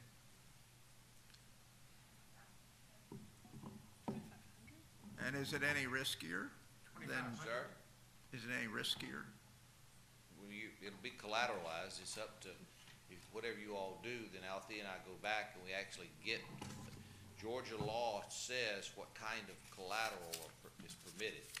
And Althea and I would work with the bank to actually get the specific collateral set aside. And so by the time Ms. Floyd Bradley wire transfers whatever y'all choose, we will have the collateral worked out, so it is not any more risky. Not any more risky, and as far as Althea goes, do you have more tracking to do or more work on that? They would send statements every month, basically. But it's not a big deal to track, is what you're saying, right? No, it is not a big deal to track whatever we decide to transfer, if we decide to transfer anything. Okay. Do we have any other banks that have expressed interest, or? We sent out a request just in the last week or two, and they haven't responded. The first time we went out, the conditions were different. It was basically come back with a program. Now we're coming back, we're just asking for what are your rates, but we haven't heard back. The first time we went out, we needed a program tied to the money we would be depositing. Couldn't get that worked out. So now the request is different as far as go out and get a bank that we can deposit funds into, and so that they can work with the community. We haven't heard back from the others based on this new request. Can I add something to that? When do you expect to hear back? I don't know. So I can't say that. I mean, it's up to them. But one of the things I wanted to add to that, back last year, you know, one of the things y'all wanted was a formal program of how you're going to loan money. So one of the banks that we were working with, we had, I don't know, 5 or 6 Zoom calls with them. Their idea for the program was whatever you deposited with them was going to be collateral, that if a resident or a business defaulted on a loan, they'd take your money to get made whole. But we're not doing that here. No, Althea and I didn't even bring it to you. Did you have money in that That's bank? quite a program. Interesting program. Councilman Gay, any questions? I just think you've done a great job. Congratulations. I had one more. This bank is FDI insured, just like the other ones, right? Yes, sir, $250,000. You know, I remember when they jumped to 250 from 100 when the housing crisis Yes, sir. happened, and it was like overnight because people started pulling out their money market funds, and it was a huge panic, literally in one day, and the Fed, the Treasury, changed the FDIC guarantee limit from $100,000 to $250 because, well, I mean, it was a run on the banks, and people were getting scared, and that I think, and that kind of helped flood the emergency. I remember when that happened.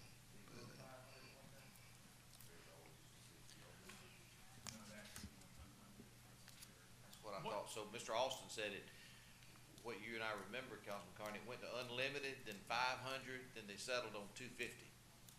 Wow. That's something. And the percentage that we approved to move over was how much? I don't remember 25%. I remember 10%. That's the reason why I asked that. I don't know what that is, but. Well, I don't think at this point that everyone's got all the I's dotted and T's crossed for anything but Truist tonight. Is that correct, Ms. Floyd Bradley and Mr. Paul? Correct.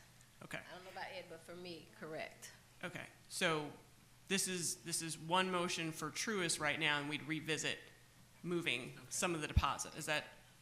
Well, we want to come back as soon as possible, but Understood. my recommendation is to bring it back at the end of February with multiple banks and allow you all to make that decision. Okay. Okay. And Mayor, as a courtesy, would you let Mr. Chuck Lewis speak just a Absolutely. Sure. quick minute? Sure. Everybody's the mayor. Didn't even give me a chance to say yes on that. Thank you very much for joining us, yes. Well, thanks everybody for giving us this opportunity to stand before you. And we're really just humbled. We're a little small bank based out of Texas. I was with Citizens Trust for 22 years. I retired there in excess of 15 years ago, believe it or not. And then moved on in my banking career and retired again. And so this opportunity came about because Unity Bank has received an enormous amount of resources from practically all of the major banks. So when you hear about the partnership with Wells Fargo and Citibank and Citibank and Chase, they are actually investors in Unity Bank. So we're real partners. And so it expands our resources as a result of having that type of partnership. And I won't be redundant because Ed did such a fantastic job of describing who we are and what we're doing and what we're trying to do and what we're trying to do for you guys. But there are a few things that, not to be redundant, that I do want to add.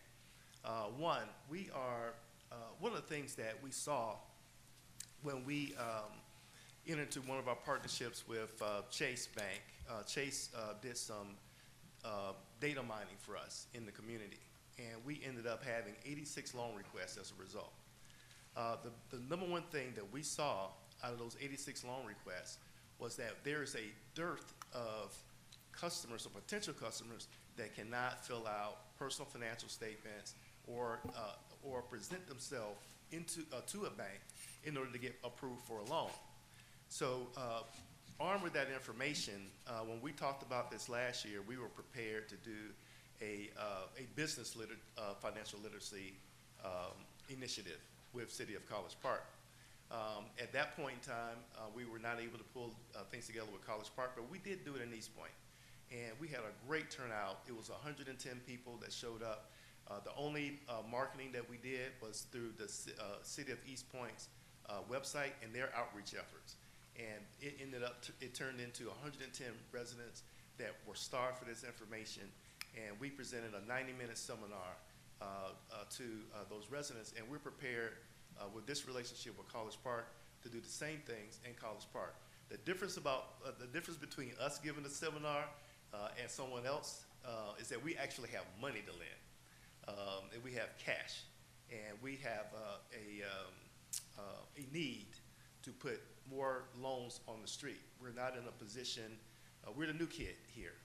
It's a 60-year-old bank, but we've only been here about 4 or 5 years, and so we're still new. So we want to do more, and we'll do more, and we will continue to do more, and we'll do more not just for the business owners, but also for the children in our community and in your community. We have embarked on a massive financial literacy program in the state of Georgia. We have partnered with Georgia Council on Economic Education at Georgia State University. They have a stock market game that teaches kids the importance of investing and saving for a return. We also have a partnership that we're entering into with Communities and Schools of Georgia. And in that program, they have a program called Reality U. And with Reality U, we plan to impact at least 5,000 students this year in 2023. And what Reality U does, it teaches kids to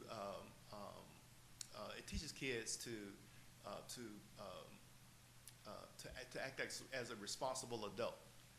So we had a scenario, just give you a quick scenario. We had a scenario where a kid went into Reality U. He bought, it's a simulated environment so the kid were a grown up. And what you have to do is you have to your earnings are tied to your GPA. So if you have a high GPA, then you're qualified to be a lawyer or a doctor, and then you'll receive the salary. It's not real money, but either the salary that you get will be based upon what your educational level is. So that teaches kids the responsibility of improving their grades. Because what they find out is they can be, you know, a supervisor at Walmart, but that Porsche is not in your budget. And we've had kids that have actually gone out and bought extravagant vehicles because that's what they wanted, or a house bigger than they could afford. And they learn very quickly that I need to go sell this house, or I need to sell this car and get me an economical vehicle. And they're learning, these are real practical lessons that these kids learn through that. And we want to bring that to College Park as well. So we're not just asking for your business, we intend to work for your business. Any questions? Hold on, Councilman Clay, any questions? It sounds like a great program. Thank you. I would love to have some kind of report as to what you are doing. And I'm not just talking about with the kids, I'm talking about loans to significant entities in College Park. And you make commercial loans, but are you making, it sounded like in East Point you were making loans to homeowners. Is that true? No, in East Point, that was a business seminar. That was only a seminar that we did, a workshop. And it was to business owners. When they announced that we would be doing that, it attracted 110 people that were residents that wanted to start Okay, but businesses. you weren't making business loans to those. Well, we'll make, if they qualify, and the intent of the workshop was to help them to qualify. Okay, but how do I, since we're obviously taking a poorer rate than we could get elsewhere, as a city, I'm thinking of the city as a business now. So we're not getting quite the money market rate that we would get, say, from Truist. Close, not a huge amount, right? We heard Ed comment on that. So if we're taking less, city attorney, this is okay, right? We can do that. Yeah, that's not a gratuitous issue, you're fine. It's not a gratuity. Okay, good. So we cleared that hurdle. So the next thing I would say is somehow I'd like to know, I'd like some kind of a report, because if we're putting a significant amount of money into your bank, because you're doing a good thing, right? And you're doing a good thing for our citizens, then I'd like to know what the good thing is that you're doing. More than just educating people on how to manage their money, but more like, okay, well, this family, or not this family, but this small company, we have a small company that wouldn't be in business here if it weren't for the loan that they were able to get from you, which they wouldn't have gotten elsewhere, maybe because of their credit rating. Who knows? I'm not a super financial person. I do have a, I guess, a degree in that, but I'm not practicing. So can we get some kind of a report? Ed was saying we couldn't. Well, we can't. Now, I will be happy to do this if the customers wanted to come here and talk to you. I can ask them to do that, but I can't divulge their personal financial information.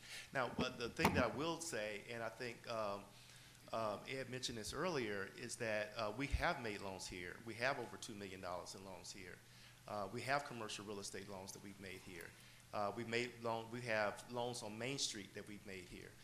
We have loans on Rugby Avenue that we've made here, and we're trying to do more. One thing I didn't mention that we want to accomplish, we want to do a smaller size loan. A lot of banks, the bigger the loan, the better it is for them, the better use of their resources. We're a community bank, and so our goal is to build up the community. We can't do risky loans either, so people have to qualify. That's why the educational piece is so important.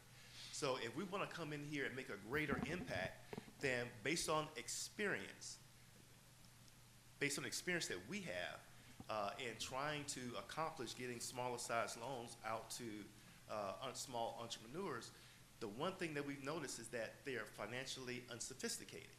So we need to bring that learning curve up. Oh, That's why I absolutely. talked a lot about the financial workshops and the different, we have to bring the learning curve up, and we're prepared to help do that. Now, the one other thing I failed to mention, and this is the first time publicly that I will make this announcement, but we have been approved by the state of Georgia Department of Community Affairs to be a participant in their guaranteed loan program. And that loan program is for smaller sized businesses. And we fully intend to use that. We just got our first approval last week. We've only been in this program for 2 weeks, so that's why we haven't publicly announced it. But I'm letting you, well, now it is. Congratulations. Thank you. It's about as public as you've been broadcast on TV. So yeah, we're very excited about that, and it will enable us to do some loans that we ordinarily may not have been able to do. It's a delegated lending authority. Once the state becomes comfortable with our underwriting procedures, which they've already approved one loan, once they get more familiar, then we don't actually have to go to the state to get their approval. We can apply the state's guarantee on, that's called a delegated lending authority, onto a loan that we feel like is a loan that we need to support. So here to hear first.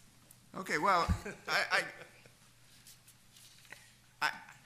that's the kind of equity that I tend to have tried to do over the years when I was in business.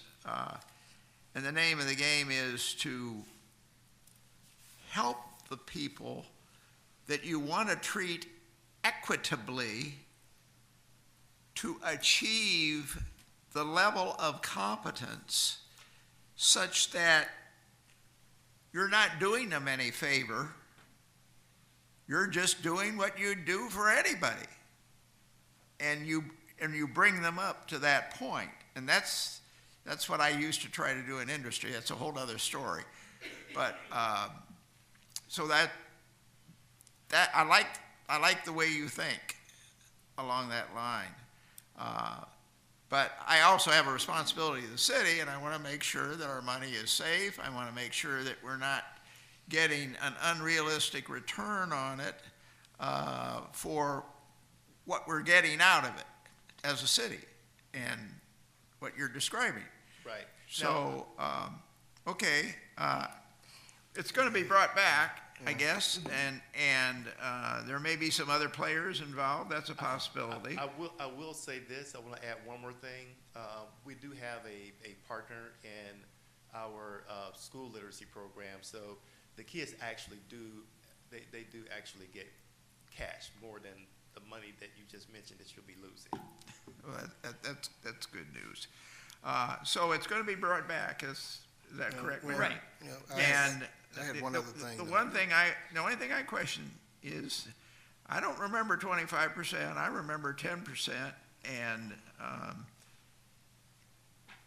well, after a year, it can be brought back and it could be changed. We're not deciding that tonight anyhow. Right, no, But we're not I just want to set the record straight that I don't remember voting on 25% as a done deal kind of thing. And so if I did, Madam Clerk can follow up on that and look at that vote, we can go ahead and do that. But go ahead, and Councilman Carn. I did take a look at the minutes and the vote.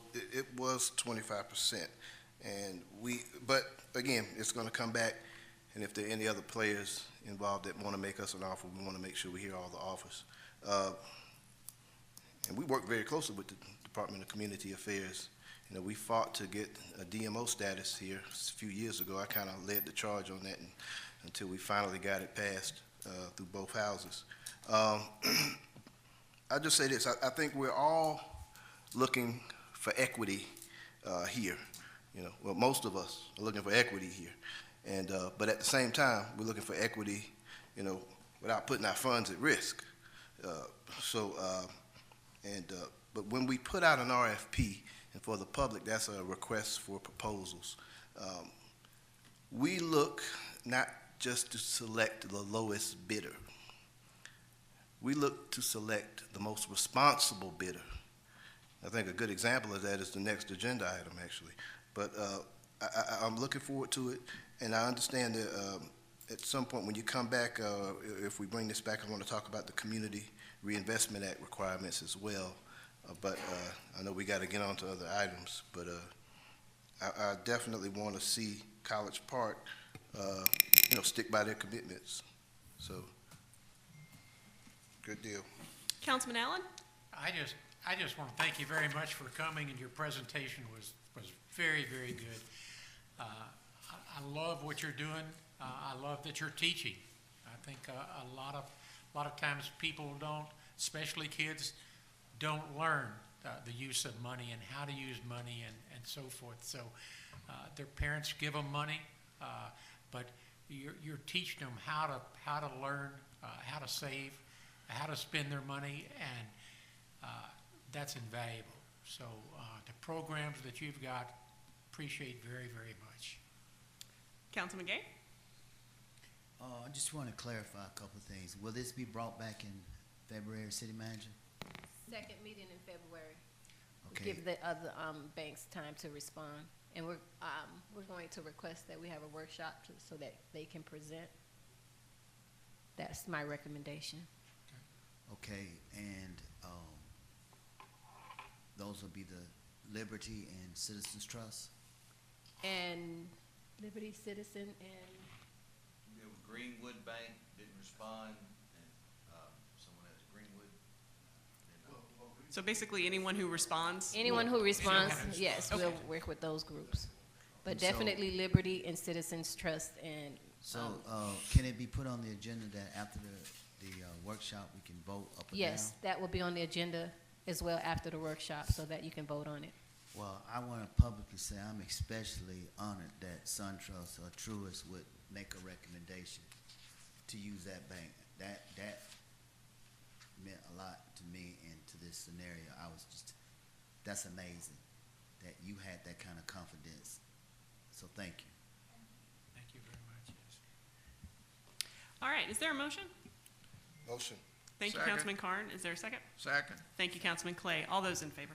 Aye. Thank you, gentlemen. That was unanimous. Thank you. Item 7E is authorization to allow me to enter into an intergovernmental agreement on local option sales tax. I think this was just an oversight in that we did the resolution, but we didn't do the IGA. Motion. Thank you, Second. Councilman Carn. Second by Councilman Clay. All those in favor? Aye. Aye. Councilman Carn, did you say aye? Okay, thank you. All right, so all those present voted in favor. Councilman Gay stepped out of the chamber.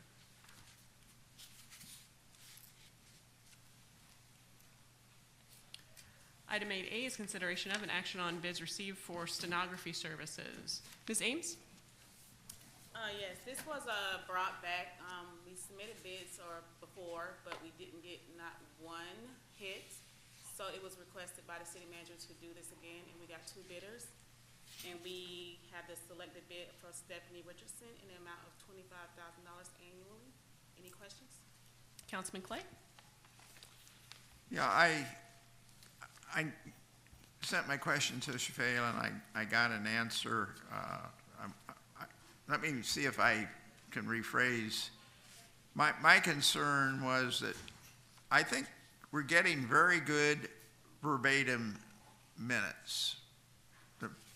Not probably every word, but Right, very good. A lot of work in them. A lot of work reading them, too. yeah. And the specification that went out to solicit it said that you were going to expect verbatim proceedings. So we're not expecting, if we have someone else do it, and I guess you and Queenie are doing it. Mainly Queenie, but yes, we do it together. Okay. Yeah, So we're not going to get it less verbatim-ish. correct. It actually might be more verbatim. It may be more verbatim. Right. And I think you said that the software I thought you were using, you're not using. No, that's blood, sweat, and tears. So do they have some software that you didn't have that? When I talked to both bidders, they have the court reporter software. We don't have that. We're not trained court reporters. We don't do shorthand. We just type the minutes as we hear them. And I'm not sure if this software allows them to do something differently. I didn't look into it, but I was told by both of them that this is a common software that court reporters use.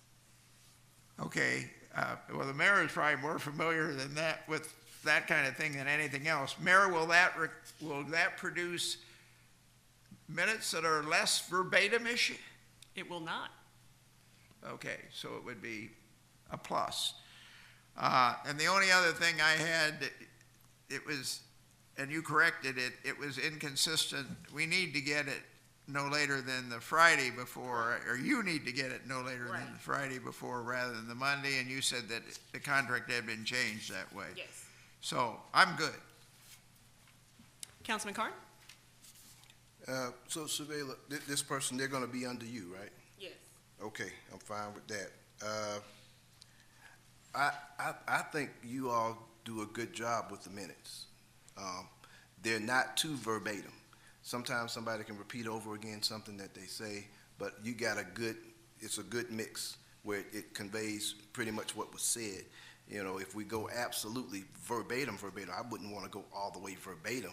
Now, there may be some instances where one of us may have a letter they want to read and they want it recorded in the minutes verbatim.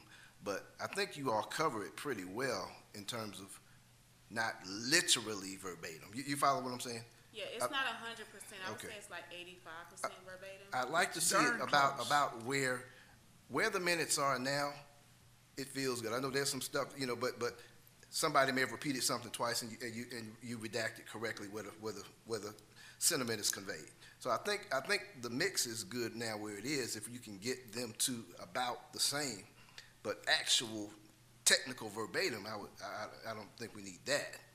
That's going to be difficult for a court reporter. Yeah, that's their job. That's what they do. They take down every word. Well, so if we have to do them, that's not an issue, but it is a lot of time from. Okay. Well, no, I don't want you. I don't want y'all to do the job for someone you're hiring to do, but. No. If we continue the 85% verbatim minutes. Okay, if we can keep it about, and they can do that. If they can do that, then. They can't do that. They absolutely cannot. A court reporter takes down everything that's said. That is their job. We just got to be more careful with what we say. Make sure yeah. Okay. And we talk to them about if we can get better, why complain? Absolutely. Well, better is relative. If he repeats what he says 3 times in 3 different ways, then she's gonna put it in the minutes. Okay, but if we got it the one time, and I know I repeat sometimes. Oh, but if I said it 3 different ways, I want it. Because I said it 3 different ways because I thought maybe you'd understand it Are better. there any other if I said questions? it If you have questions, let's keep on. Let's keep Ambrose, moving. so be Come it. on. I'm with you. So be it. All right. Verbatim. Councilman Allen. I got my questions answered this afternoon. Thank you very much. I'm good. Councilman Gay. I don't have anything. All right. Is there a motion? So moved. Thank you, Councilman Clay. Is there a second? Second. Thank you, Councilman Carn. All those in favor? Aye. Thank you, gentlemen. That is unanimous. Item 8B, consideration of an action on a request for the Amadeus HRM subscription contract renewal. Any questions for Ms. Miller on this issue? Councilman Clay? No questions. I move to approve. Thank you, Councilman Clay. Is there a second? Second. Thank you, Councilman Allen. Councilman Carn, any questions? This is the signage for the scheduling. That's not this. Nope, this is our booking software for the arena, the convention center, and the golf course. Okay. I know we had something before that, but that was an executive session, wasn't it? The 2 things, the Gateway Arena. This is another. Yeah. Okay. All right. You know, it just amazes me how expensive this stuff keeps getting. Boy, I just tell you what, software is the biggest hustle in this decade. It's just amazing. But you got to do it. That's where we're at. So. Gotta have it. So you can't go to a clipboard and pen and paper, can you? No, we cannot. Well, I guess we got to have it then. All right. There's no more radio show. Councilman Allen, any questions? No questions. Councilman Gay, any questions? No question. All right. All those in Thank favor? you. Aye. Thank you, gentlemen. That is unanimous. Item 8C is consideration of an action on a request for approval on the financing terms of the lease to purchase Elgin Crosswind 1 Street Sweeper Truck Agreement with Truist Bank in the amount of $317,923. This is a budgeted item. Good evening, Mr. Moody. Any questions, Councilman Clay? No, I asked my one question was, how much do we get from the insurance company for our beloved sweet treeper that burned near my home? And I think you said 270 something. Fair market value was 272,000. Yeah, so of this 300 and, what does it cost you? 317, 270 something is covered. Fantastic. No. We had to pay off the loan. Pardon? We had to pay off the initial loan when we purchased the first truck in 2020. So we had to pay it off. Yeah, but We still have a loan balance about 200,000, so we only have about 70,000. so how much is the regular cost of it? The regular cost of a street sweeper is 300 and what you have here, 317,923. That's the new cost. When we purchased it, it was about 260,000. Yes. Okay. Well, we still had an outstanding loan balance on that truck. Okay. Okay. All right. Sounds good. We need it. Lord knows we need a street sweeper. Any questions, Councilman Carr? Yeah, obviously we need it. I had a few questions. I guess some were in terms of the purchasing and some were in terms of financing. I know this came to us at the last council meeting for a purchase. I think it was $100 and something thousand. What was the purchase price? No, I think the last council meeting was for 2 different vehicles for sanitation.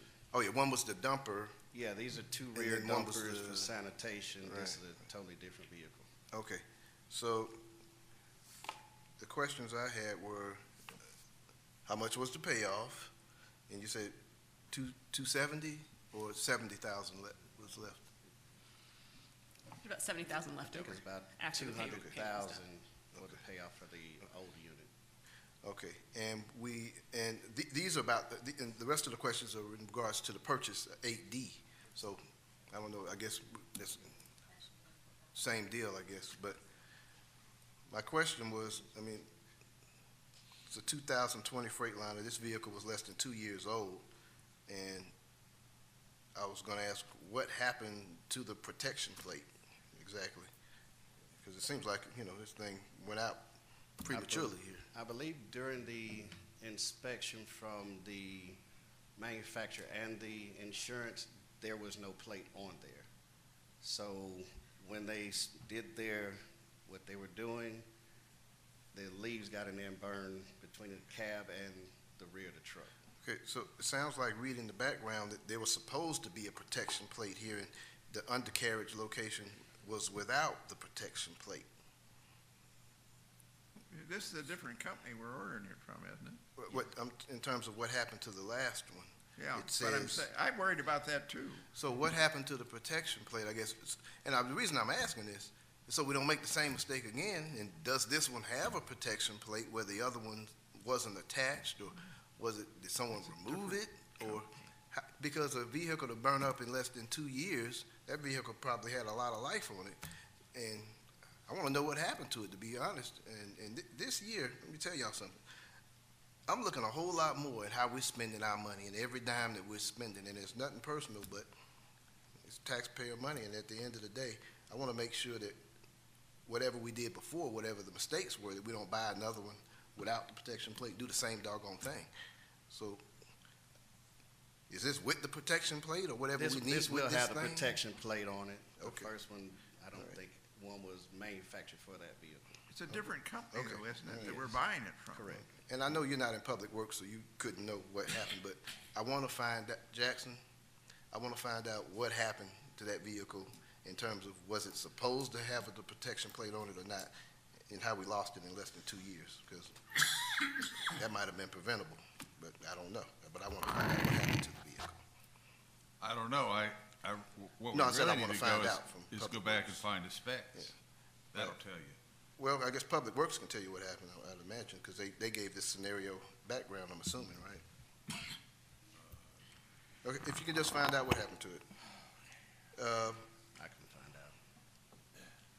I think that was all I had here. Yep.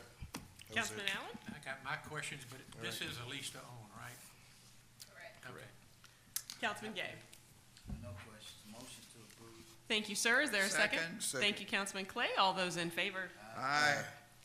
Thank you, Mayor, one other thing. So I'm assuming this is a better deal than buying one, right? Well, we just did the financing terms. Okay, so we're gonna get to that We'll get to the next. purchase Okay, lease. got it. So the next item up is consideration of an action on the purchase lease agreement of the Elgin Crosswind One Street Sweeper from Environmental Products Group in the amount of $317,923. Questions? Councilman Clay? No questions. Councilman Carn? Okay, so again, the purchase as opposed to leasing. This This is a- allows them to purchase multiple equipment without blowing $1 million in cash in one Okay. fiscal year. So that's why we go with the leasing option. It gives them the opportunity to purchase multiple equipment vehicles. Okay, and the lease is how long? 5 years. Okay, so that's gonna, It should outlast. It outlast. The vehicle should outlast the lease, yes, sir. okay, good deal. So after the lease, we turn it back in and, No, we don't turn it back in, it's ours. We're just financing. so it's a lease purchase? Yes, it's a lease purchase. Oh, okay, Yes. that explains. One thing I did see on packet page 140, the 1-year parts and labor warranty, on 140 at the bottom here. And is that enough? Is that gonna cover us, or is the lease supersede that where they repair whatever it is if it's a lease? Or are we responsible for that? We're responsible for that. Wear and tear and maintenance, we're responsible for that. Okay, even with the lease? Yes, it's just like a loan, Okay. pretty much. Well, if 1 year's enough, I guess that's enough. I mean, if we can get an extended thing, does that make sense? Considering the other one broke down. I'm pretty sure we can probably. We should always find out about extended warranty. Well, y'all, take a look at it and see if it makes sense. And I'm asking because the last one burned up within less than 2 years of having it, so do we need, that would make sense if we need That one. was because of that faulty plate, so the leaves did cause the fire going into the vacuum truck. Understood. All right. Councilman Allen, any questions? No questions. I got mine earlier. Councilman Gay, any I have questions? I do actually have 2 questions. Is this a second machine? Is 2 machines? We're gonna have 2? No, I guess I'm not paying attention. this replaces that first one. So we replacing one and we buying another? I saw a sweeper, unless, I think this will be the second one. I'm not This sure. is, my question is, we replacing the one that burnt up? Correct. Wasn't that the last motion I just made? No, That that was- was what that the was you loan approved the with financing. Finance. Truist. You just approved the loan with Truist. This is now the actual purchase of the equipment. There's 2 separate agenda items for one. For the same equipment? Yes, sir. Yes, same thing. Is there a motion? To approve. Thank you, sir. I heard a second by Councilman Carn. All those in favor? Aye. Thank you, gentlemen, that is unanimous. Item 8E is consideration of an action on a request to extend the T-SPLOST project cooperation agreement with Airport West Community Improvement District. Mr. Denmark? Yes, Madam Mayor. This project has not been completed. We started this in 2021. The agreement had an automatic renewal, and we did not complete the project in 2022. So now we're going to amend Section 7 of the agreement to provide for another automatic renewal. A matter of fact, 2 automatic renewals.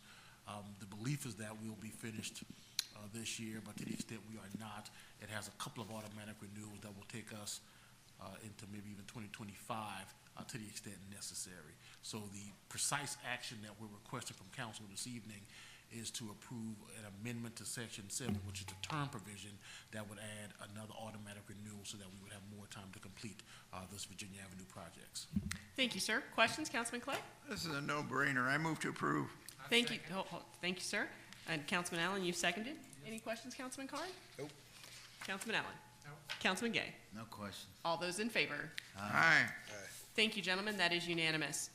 Item 8F is consideration of and action on an agreement with Hemsworth Communications for media relations, public relations, and crisis communication services in the amount of $47,000 and a one-time fee of $5,000 for crisis communication assessment and planning. Ms. Harrison, good evening. Good evening, Mayor and Council.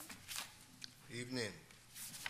So I did have one change to that. So there was a misunderstanding as far as the monthly rate to bring on Hemsworth. So instead of the initial monthly amount of, I believe it was $39.25, it's actually $38 even. Okay. So it's always good when it's what less. is the total? So the total of the monthly amount, including the crisis communication assessment and plan, would be $50,600. Okay, that makes sense. Okay, I don't. Oh, hold on. Oh, yeah. Hold on.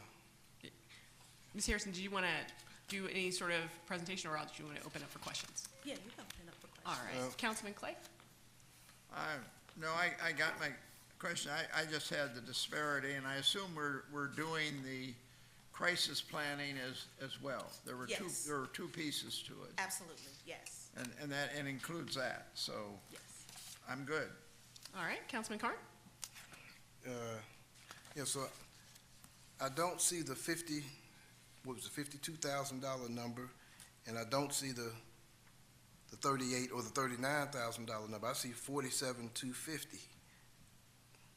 Right, so the $47,250 is actually what was budgeted for this year.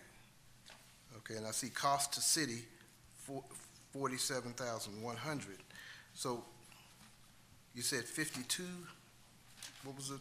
So the total amount now with the $3,800 monthly retainer and the $5,000 crisis assessment and communications plan would be $50,600. Okay, I didn't see the 3,800 monthly retainer? Yes, that was the miscommunication on that contract. It says $39.25, and it's actually $3,800, so we're actually coming in less. Okay, so what I see in cost to city here is 47,100 annually and a $5,000 one-time fee. So with the $3,800 a month, it would be $45,600, which is the actual monthly retainer. Okay. Plus the $5,000 would be $50,600 total. Okay, last thing I had was on that same page, 179, under affected agencies, it says scheduled monthly and/or weekly meetings, directives. I'm assuming that's going to be weekly meetings, I'm hoping. Yes, well, we can have weekly meetings. Right now, we have been doing bi-monthly rather, but yes, we can definitely do the weekly Okay, meetings. well, I think we need weekly meetings because getting information in this city is very important, and since I got back, it's been, well, just to be frank, it's been like pulling teeth. So, are you handling the website, or what are you going to be handling exactly? So I am currently. I mean, this person that, Yes, you know, she's we're from contracting Hemsworth with her, right? Hi, I'm Mandy Holm with Hemsworth Communications. So we primarily handle public relations and media relations. So we foster relationships with local media and local journalists. So should a crisis arise, we know exactly who to reach out to, and they also in turn know who to reach out to on our team. Well, go on and do your presentation, because I'm probably asking questions that are already going to be answered there. To put it in a nutshell, we are a full-service public relations marketing firm. We specialize in travel and tourism and hospitality specifically. So we are very in tune to what's going on in the Atlanta market. We currently work with the Atlanta Airport District, which kind of brought us here today. And we also work with the GICC, Discover Dunwoody, Explore Gwinnett. We're very familiar with this particular brand of marketing. So, do you have any other questions? Just talk it out. Well, are you going to do the whole presentation, or is that, I mean, you don't have a slideshow? I absolutely could. No, I know. Not unless somebody. It's in our packet. It's in the packet, so this is a group that's replacing Mercedes. So they're replacing the other group that wasn't cutting it, right? Is that what this? Yeah. This would be phase three Yes, it is. Okay. All right, and you already kind of got them over there, so you know they're. Okay. They've been around. Well, I'm going by what Mercedes mentioned. I remember she mentioned that we got a good one, so. Yeah, All we're right. very excited to work with you all, and we're very adaptable, whatever your needs are. We are available. We are not nitpicky. We're not gonna bill you, you know, for every phone call, or we don't operate that way. Our retainer covers what you need, and that usually ends up with us over-servicing, but we wanna be an extension of your team. We wanna be considered a partner, so whatever your needs are, we're adaptable. I think the only thing that would be additional would be, should a crisis arise, we create a plan for how to address that. So that's the only thing that would be a billable hourly rate after the fact. All right, well, thank you. Councilman Allen? I think it's great that you're working with the crisis. I think it's important that you get with our department heads and work with them, so you're familiar with them, so when something does come up, you're familiar with the chief and everybody else involved, and make sure we can tackle it head on as soon as possible, so. Councilman Gay? Yes, I have a couple questions, actually. This area is a little sensitive to me for a couple reasons. Can you just quickly explain the selection process? Was it just based on Ms. Miller's referral, or was there any type of selection process that considered other firms? So no, we did not put out an RFP. We wanted to go ahead and potentially try to bring them on, basically to try to have some continuity of information and collaboration for the city. As she mentioned, they are already working with the GICC, with the arena, with the golf course. And so that's gonna collapse that gap of information gathering throughout the city, because they'll be able to work collaboratively. Okay, so this company will, I think I heard, will replace Phase 3? That is correct. So now, is Phase 3 aware that they're gonna be terminated, or will they be contacted? We will follow suit with that after we get a vote. Is there a term in their contract? Are they at that term of the contract? From my understanding, they're on a month-to-month now. Okay. All right. The third thing is, so, for years that I've been on council, for 8 years, one of the things that I did with our communication director, Jerry Walker, is that when we see news coverage and the caption says South Fulton or different cities, we work collaboratively to call the newsroom and get them to take it off of the news. Is that something, when you talk about crisis management, and so before you answer, why isn't that something that the director cannot do? So that's not necessarily something the director cannot do. I have actually worked to do that before. Have gotten emails or text messages about stories that have gone up that said College Park that were not actually College Park. So I have done some of that before as far as reaching out to newsrooms. So you'll work collaboratively with them to continue to manage that? Absolutely. And the last question I have is that, so DMO is our hospitality marketing arm for the city, if I'm not mistaken. We put approximately, and I could be wrong, but we put approximately $1 million in their coffers. So my question is, why is it necessary to add $52,000 more to the cost of marketing our hospitality district when we have a robust airport district with a full staff of people? I can't give exact answer to that question because I'm not sure. Okay. Well, But I think can look into that. It's my understanding this is for the city and not, I mean, this is separate from what Hemsworth would do for the ATL Airport District. Well, the question really went to the people we're going to spend the $52,000 with.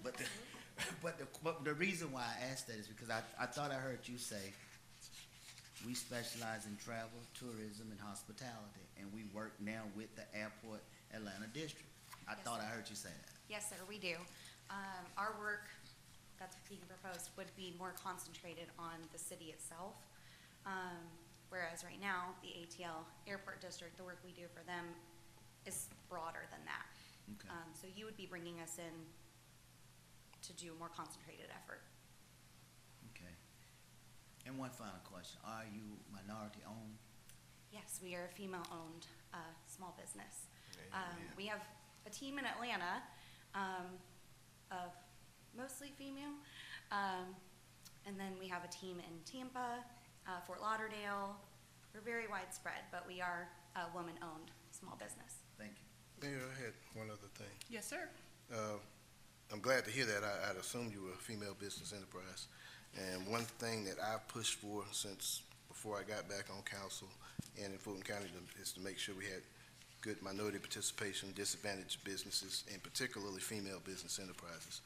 I think one of the things that had been happening here is in the Public Information Office in particular, the things that we used to do in-house, we're now outsourcing and expensing to other outfits to do some of those things that we used to do in-house. But we got you here now. Mercedes is vouching for you that you guys are going to do a great job. But I want to see things that we highlight that other folks might not see it as news, for instance. But I think it's news to us. I give you a good example. We've got probably the largest single fleet order of police vehicles coming within the next couple of months. And I want to make a big deal out of that because that means a whole lot to residents that we've got practically a brand new fleet of vehicles. And Chief, I know you're here. I'm hoping they're still coming within the next month or two. Amen. When they get here, I want us to make sure we have a release and we get it out to the media. And me personally, I want to see those cars lined up out there in that parking lot where we can talk about what we got for residents and the funds that we spent, and that we're going to be doubling our efforts to make sure we secure this community. Now, that may not be news for other folks, but that's news for us. And I want to see us looking at some of these things, and when any of us up here see something that we think is newsworthy, I want to make sure we bring it to Public Information Officer, and you make sure you get that stuff out there. One thing Chuck used to say up here, if you don't toot your own horn, I guarantee you, nobody else is going to toot it for you. That's my job. All right. Okay. If it's news to you all, then it's news to us. And it honestly sounds like you have a big media event already. We have nothing planned out. No, we have literally nothing. But in your head, like you've started. Well, that's just the initial my thought thinking. process is definitely there. So if it's important to you, it becomes priority to us. That was a thought to me. I thought our residents would appreciate knowing that they've got that, because if they miss that council meeting, they don't know. But I want Beauty of public relations know. is spinning, so we can definitely make something more newsworthy. All right. Okay. Is there a motion? Motion. Thank you, Second. Councilman Carn. Is there a second? Second. Thank you, Councilman Clay. All those in favor? Aye. Thank you, gentlemen. That is unanimous. Item 8G is consideration of, thank you, ladies, consideration of an action on a change order to the Global Gateway Connector Bridge contractor for increased subcontract. Goodness gracious, I am just tripping over my words this evening. Increased subcontractor cost. Mr. Myers. Yes, as you know, and I'm quite aware of, that when we got the bid in and we got the contracts, we sent it off to Georgia Department of Transportation. And as you're quite aware of, they lost our contract that you had signed. And so that became a delay in the contract for our subcontractors. Not any fault of the city, not any fault of the staff, completely Georgia Department of Transportation. I'll say that for the cameras and on the courthouse steps. So then as we went out there and started digging, we did not understand or did not see, we don't have an x-ray machine, but we found some additional stormwater in there, so which gave us some additional cost. So we are going to go back and since I have such a good relationship with Atlanta Regional Commission, I'm going to go back and see if I can get some additional funding to help cover this unforeseen stormwater. And they'll actually be here, I believe, at the next meeting. Is that right? There is somebody that's called Mike Alexandra Yes, that is talking about coming here. yes, I believe so. I think Yes, so that we'll- Michelle may know him. Maybe. Okay. That's- Councilman Clay, question. And yet, yeah, I think we should just approve this. I looked at it. I'll make the motion. They chose the best route, least cost. I don't know why somebody didn't have plans to detect or to know that that overflow ran there, but it did, and it looks like if you're as successful as you usually are, Jackson, then it will be largely covered, and we don't want to do anything to slow this schedule down. Amen. So I'm going to move to approve. Thank you, sir. Is there a second? Second. with a Thank you, question. Councilman Carn. Go right ahead. So we're gonna apply for the additional funding. Obviously, ARC is gonna give it to us, right? Is that pretty much? I can't guarantee anything. I can't guarantee anything. I'm just moving right along. Can I get $10 from you, sir? I'd like to borrow $10 from Yep, you. put it on my tab. Yeah, okay, Absolutely. well, that's what I'm saying. I'm going to do the best that I have. All right, well, that's good enough for me. And did we have a contingency fund? I guess with some of these, you just have contingency. I thought we'd pull that stuff out of that, but if we don't have it, if you could just find out if there was a contingency fund in that entire budget from the Tiger grant, but, we don't want to slow it down, We absolutely. may need that, if there is contingency, we may need it for something else. I'd like to get the grant. All right, I always have a contingency. all right. But take Councilman that- Allen, I'm Take sorry. that $10 out of contingency. We talked earlier, I'm fine. Councilman Gay. Sure. My only issue would be, I hope that you won't continue to bring these unexpected contingencies, even though you have the votes to get it done. Still, C.W. Matthews has been around a while. You've been around a while. You have engineers involved, and I just hope that this is early, very early in the construction. And I just hope it's not gonna just be thousands and thousands and thousands of dollars that continue to be contingencies. All those in favor? Aye. Thank you, gentlemen. That's unanimous. Item 8H is authorization for the city manager to replace the outdated control system at City Hall. We got this via old-fashioned paper here. Yeah. Questions for Mr. Myers on this? Councilman Clay.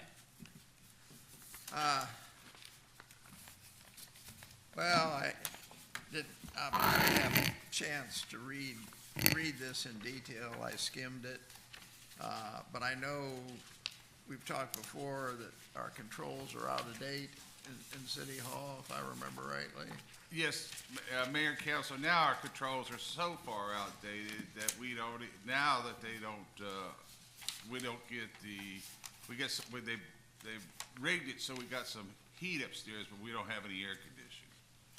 So we don't have really a control on the second floor of City Hall. It'd be nice to have air conditioning before summer. It'd be great. Okay, so the only other, I have a really odd question for you.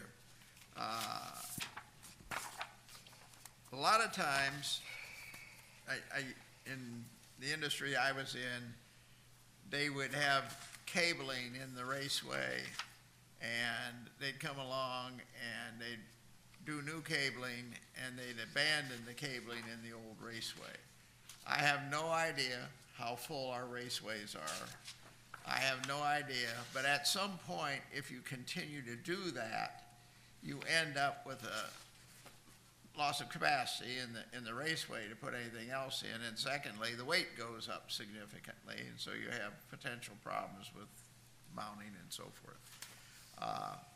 And I don't expect you to know the answer, and I didn't ask the question in advance, but if that's an issue, I hope that we have them remove the excess cabling if it getting anywhere near full. Yes, sir, I'll take care of that. I'll talk to Just Brian. Not a He's big worked with deal, it us. probably isn't The type of cable you're talking about, I don't think is gonna be of any significance, but I just throw that out. And so it's a comment, it's not a question, really. Councilman I'm Carter? done. I kind of wonder what happened with this building. You know, it seems like it just kind of, I guess, got neglected more in a sense. Do we still not have a building maintenance person here? No, sir. And we're budgeted for a building maintenance person, correct? We don't have that in the budget? We didn't budget for a building maintenance person for the city hall? Nope. That Why was not? taken out, from my understanding. I'll have to ask who took that out. Well, obviously, we need building maintenance here. Yes, we do. I understand the elevator was still on the fritz. Is it still in need of repair? Yes. Yes, the elevator needs a repair, so does, I mean, ever since I've been here, we've had someone to help to maintain the building. He And, retired. Okay, well, someone retires, you find a replacement, the building still has to have repair, I guess, I would We imagine. don't have that person. I understand we don't have the person, but we defunded the position, took it out of the budget, is that what? I believe there was somebody at the GICC who came over to help, and he retired. Okay, so the new person at the GICC, are they taking on the same duties as the other person? Ms. Miller, if you want to answer, come on up to the front, please.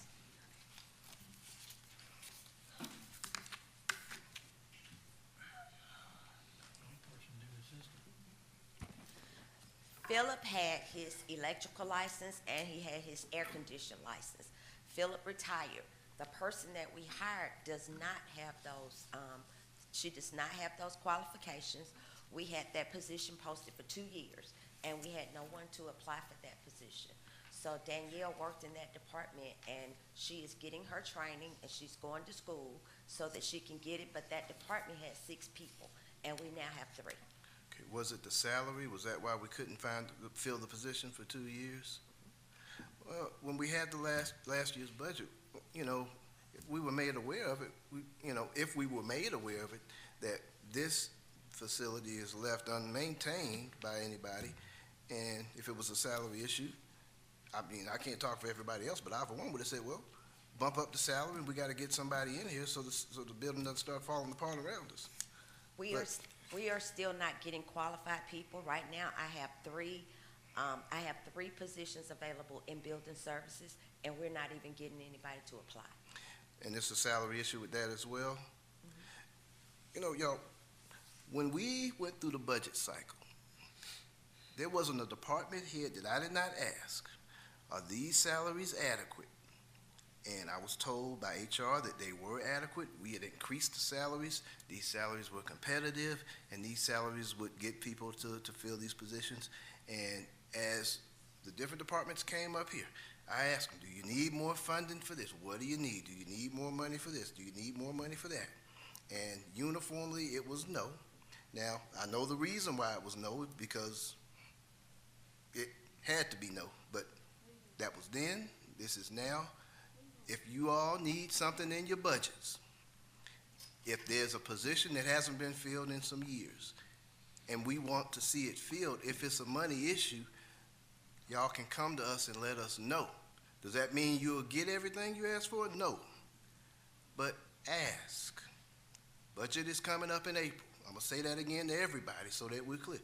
Ask. We can't raise the bar in this city if someone's afraid to tell us what it is you need in your budget. Ask. And this is important in terms of customer service. So I just want to put that out there. Last thing, this HVAC price, this is budgeted, right? Yes. Okay, all right. Councilman Allen, any questions? I just had a timeline or lead time, and I see it in here now, so I'm fine. Councilman Gay? No questions. Is there a motion? So moved. Thank you, Councilman Allen. Is there a second? Second. Thank you, Councilman Carn. All those in favor? Aye. Thank you, gentlemen. That's unanimous.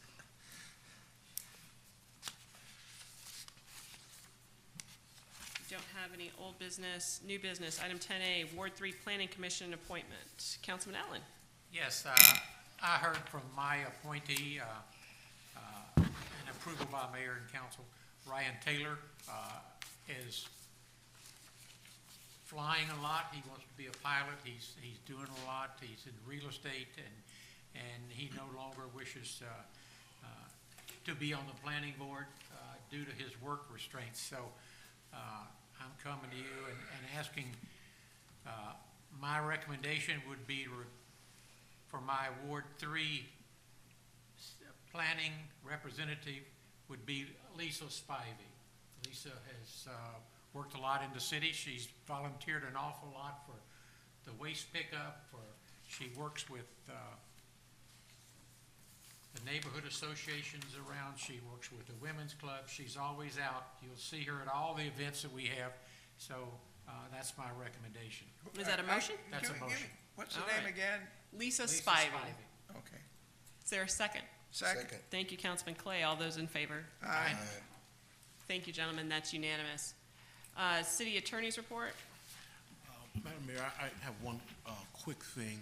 I kind of want to remind the mayor and council of a very, very important thing. We kind of touched on it at the council retreat, but we have to be very mindful of council interaction with staff.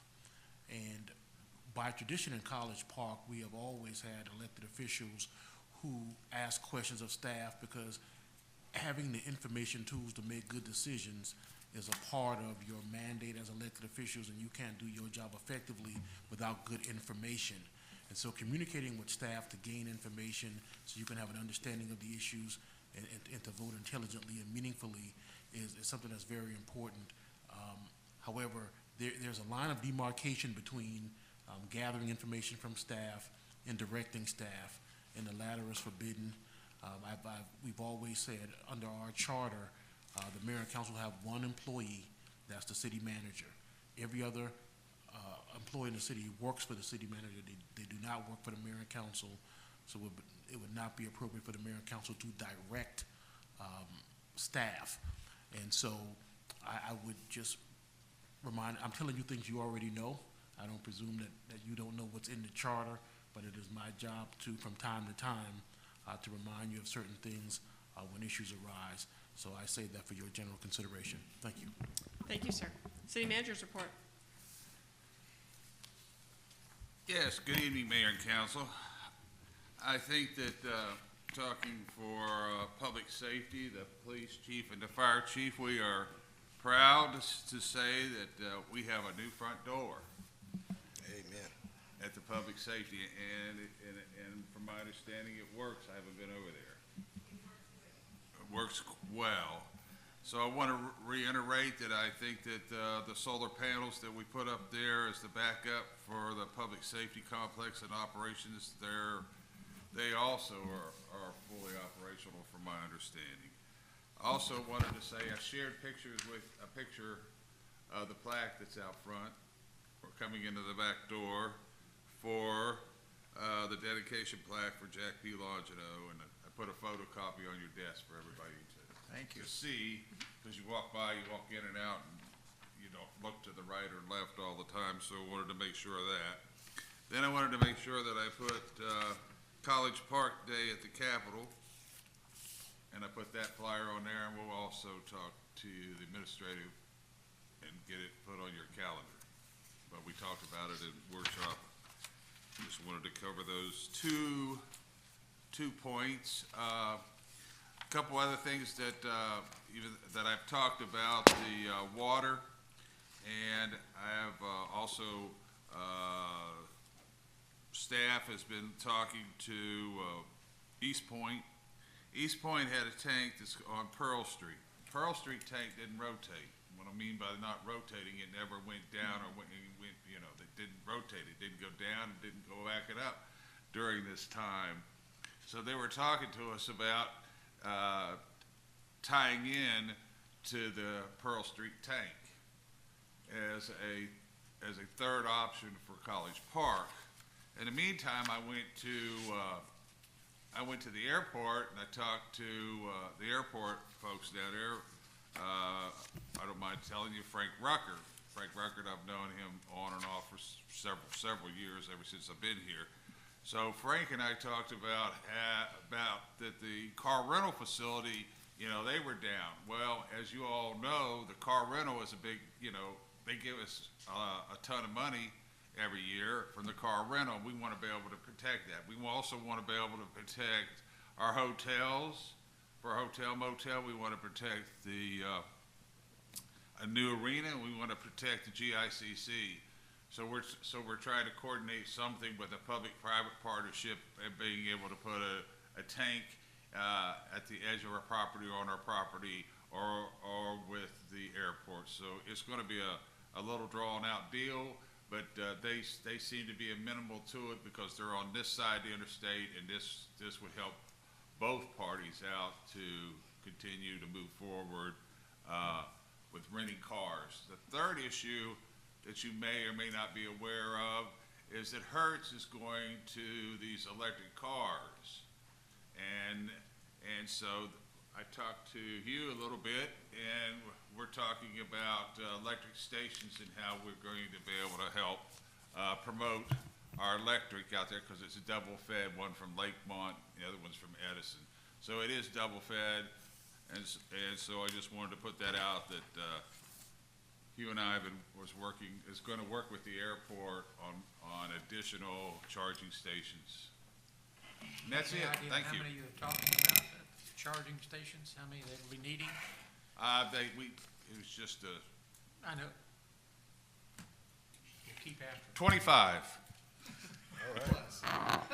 Thank you, sir. All right, report of mayor and council. Councilman Clay? Yeah, I had several items. First off, I've been personally experiencing an anomaly for, I don't know, probably 3 or 4 weeks, a month, that I've noticed it. It came about when we had the water crisis over Christmas, and I decided to look at what the website was saying, the Grid IQ site, about my water usage. And I found that it wasn't there. I would, maybe once a month, I would get in the histogram, I'd get a column that said I use this much water. But I was still getting billed by customer service for a couple thousand gallons. And so you, Richardson, and I have been going back and forth and keeping Althea and Mr. Scott aware of what was going on. And this afternoon, it appears that when the water meter, the radio transmitter in the water meter can't communicate very well, that this billing system interpolates the reading of the water meter. And so what customer service sees is a daily read, but it really isn't a daily read. It's a interpolation based on, I guess, past usage and so forth. Now, I don't know whether the actual amount at the end of the month is correct. It appears to be. It agrees with my water meter. So we've been working on it. I think you, Richardson, has come to the conclusion that this interpolation is taking place and the water meter transmitter isn't working. I just throw that out. I'm mentioning it tonight. I think we've got the problem solved. But what concerned me was that when people have leaks, if they are actually monitoring their water, which I doubt very many people do, but if they were monitoring the water, they wouldn't be seeing the real reading on the Grid IQ site. It wouldn't be reporting many days. So they'd go to it and they'd look and they'd say, hey, what's going on? It says I'm not using any water. So I don't know whether we need to look for other people that have this problem, but I would think that we ought to address it, because it's not obvious to the people that do the billing and what have you. And somehow we ought to figure that out. And so when we're sure, I think we've done what I need on my meter, and we'll look at it over the next couple days. But if it solves the problem, because I put the transmitter back in the lid, and I saw the guys out there resetting the endpoint today. So I presume that's what they were doing. I also noticed that my water meter was going forwards and backwards when I wasn't using any water. And that's a problem that some of us know about, that we've had in the past, where I called it the zombie water meter. You could actually take a water meter out of the system and it would still be running, and it's not connected to anything. It's like the telltale heart beating in the wall. Anyhow, those are issues that we need to address. Next question, did the sirens malfunction during the tornado alert on Thursday? Good, I had that question too. I don't think so, Councilman Clay. I did speak with Fire Chief in East Point. Their sirens didn't go off either. Now, no, that just said they didn't go off. That doesn't say they didn't malfunction. No, ours is triggered by the National Weather Service now.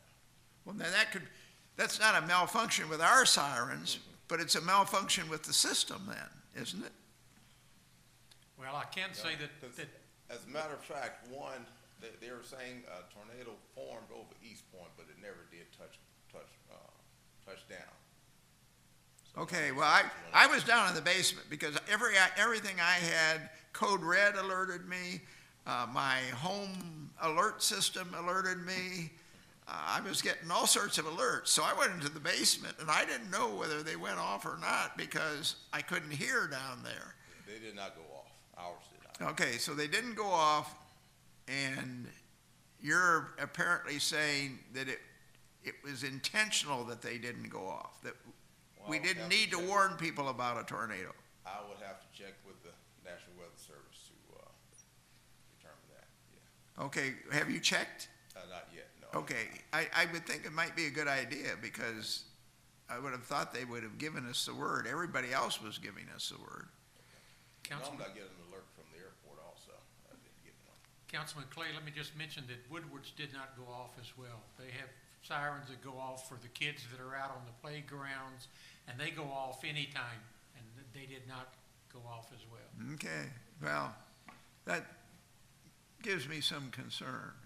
At least I'm glad to hear it's not our system that's malfunctioning.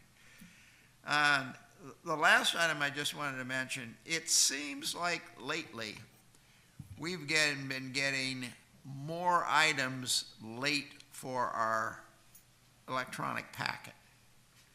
And I think we're sliding downhill, and I think we need to get up. I'm looking at Shavela, but I don't think it's your responsibility to gather the stuff for the packet. But somebody needs to crack the whip on this because two reasons, really.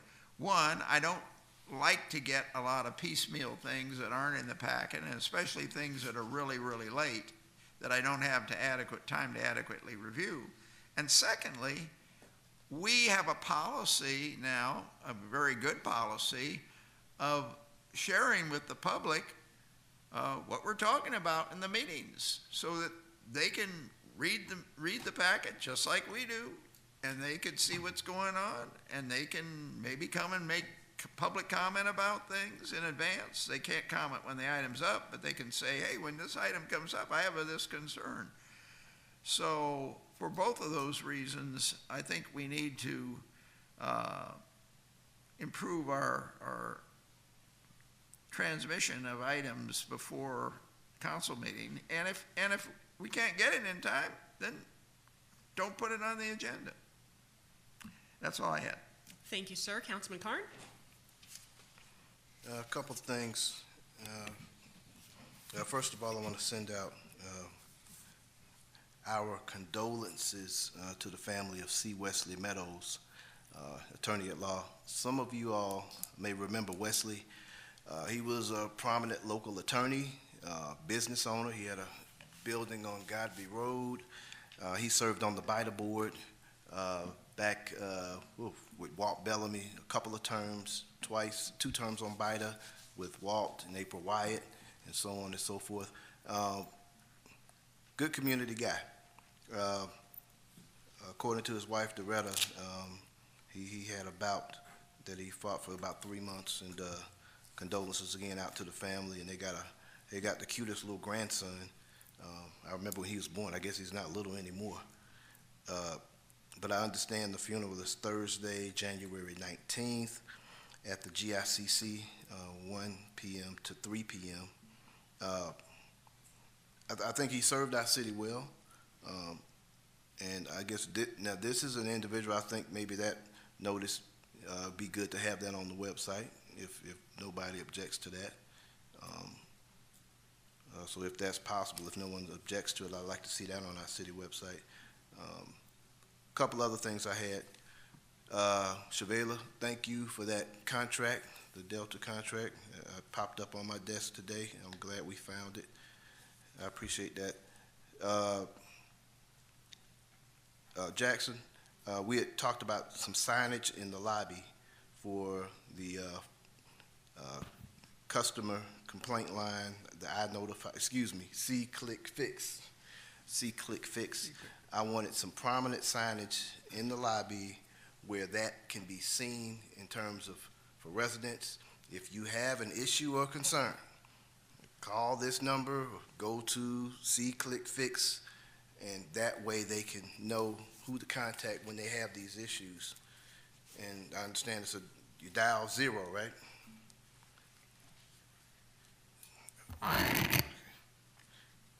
Well, I just want to make sure it has that on there, but I want some signage out there. And You're right, but I was waiting for the other to come on board before I put up signs to take down signs. And I'm glad we waited, because it would have said I notify, I guess, so, yeah. But I want to see that prominently. I made a couple of suggested areas where there's a lot of traffic coming towards both restrooms and then over by the customer service windows, but I definitely want to see that up there.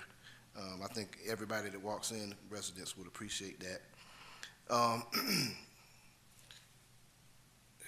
couple other things. We talk about, making sure that we don't give staff direction.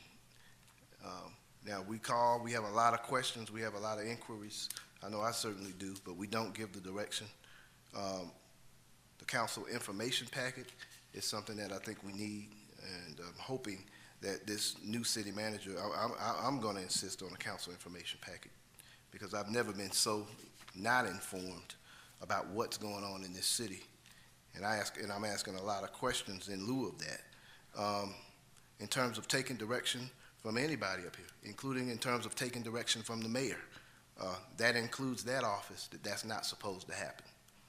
So I want to make sure that that's clear and it goes along for the rest of us as well. You mentioned the charging stations. So where are we looking at locating some of them? Did we find a spot? What charging stations? Rental car. So it's rental car? Yeah. Oh, it was just it was part of the meeting. We haven't had our final discussion. It's just something that, hey, we're going to, 6 months down the road, we need to have these, boom. Okay, that sounds good. That sounds good. I think that's going to be something that's an attraction. Speaking of cars and charging and cars, I think I was out a couple of days ago over at Main Street at a restaurant, and I walked and talked to a couple of other folks at some of these restaurants. And I know we have a lot of stuff going on, but I still believe that a parking deck on Main Street is one of the best things that we can do for this city. I think what we've got going there is good, but it is limited based on that available parking along Main Street. We've talked about it a few times up here, and we touch on it. I even heard one proposal about put a parking deck on the north end of Main Street and a parking deck on the south end of Main Street. But if we're gonna grow that thing, and I think we got something really good, we need to start to look and figure out how to get a parking deck on Main Street. I think that is very important, and, you know, I think that deck should have some EV charging stations too. You know, if you got some on that thing, it's an attraction. If people can plug in and park for free, and it takes an hour to plug in, they're gonna go to one of these restaurants, and they're gonna spend money with us. So I just think I think it's something we need to put back on the front burner. Michelle, I know you got a lot of stuff on your plate, but I don't want us to forget about that, because I think it's really important.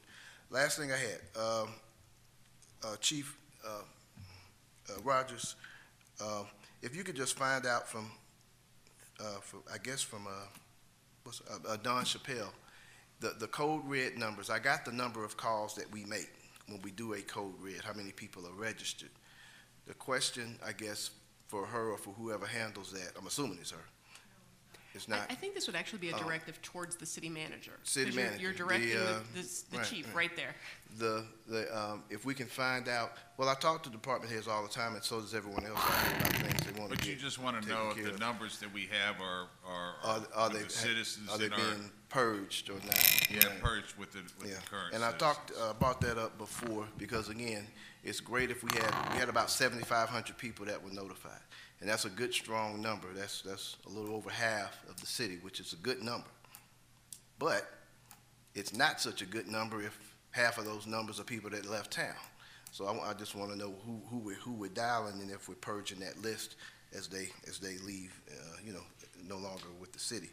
Last thing, speaking of folks no longer with the city, I talked about this again a few times before, the 911 monies, the emergency dial amount, the charge that's on the fee for phones, cell phones, and particularly in the city.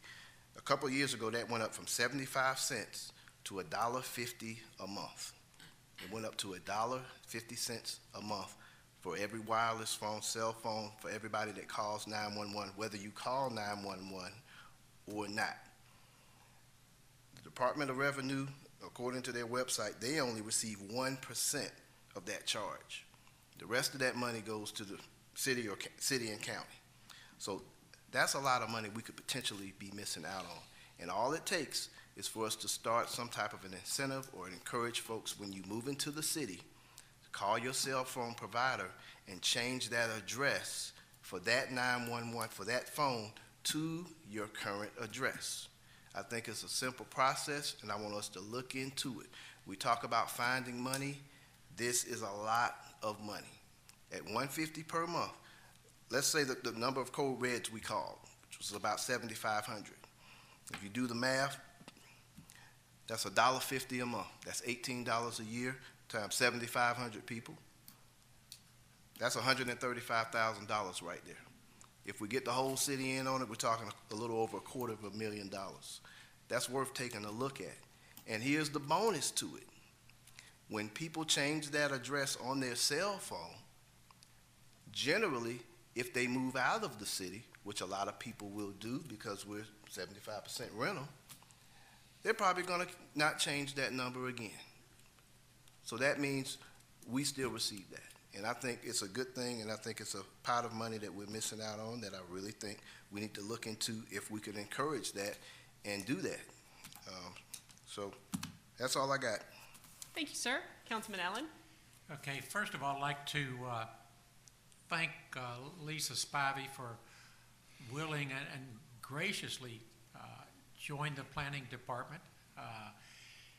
You know, when we ask people to be part of a board, a lot of times they want to think about it. She jumped right in and said, yes, I'd love to do it. So thank you very much, Lisa. I appreciate it very much, and the city will be better for it, so thank you. Condolences to the Longino family for their loss of Rose's Longino. The mother of Jack Longino passed away, and the funeral services were last week. This past week we had a fire at Phoenix Boulevard, and I got some pictures of our firemen standing on top of the building, pouring water down into this building. And when I went out and looked at it, I can't believe they were even on top of the building because the roof had caved in.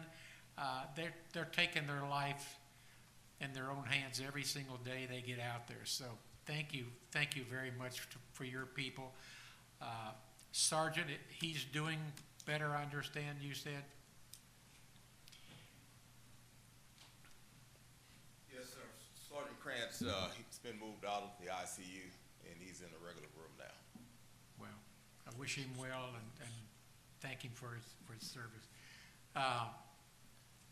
Next Saturday, the Recreation Department, we're having a dedication of the soccer field at Zupp Park. So anybody's interested come by and see that.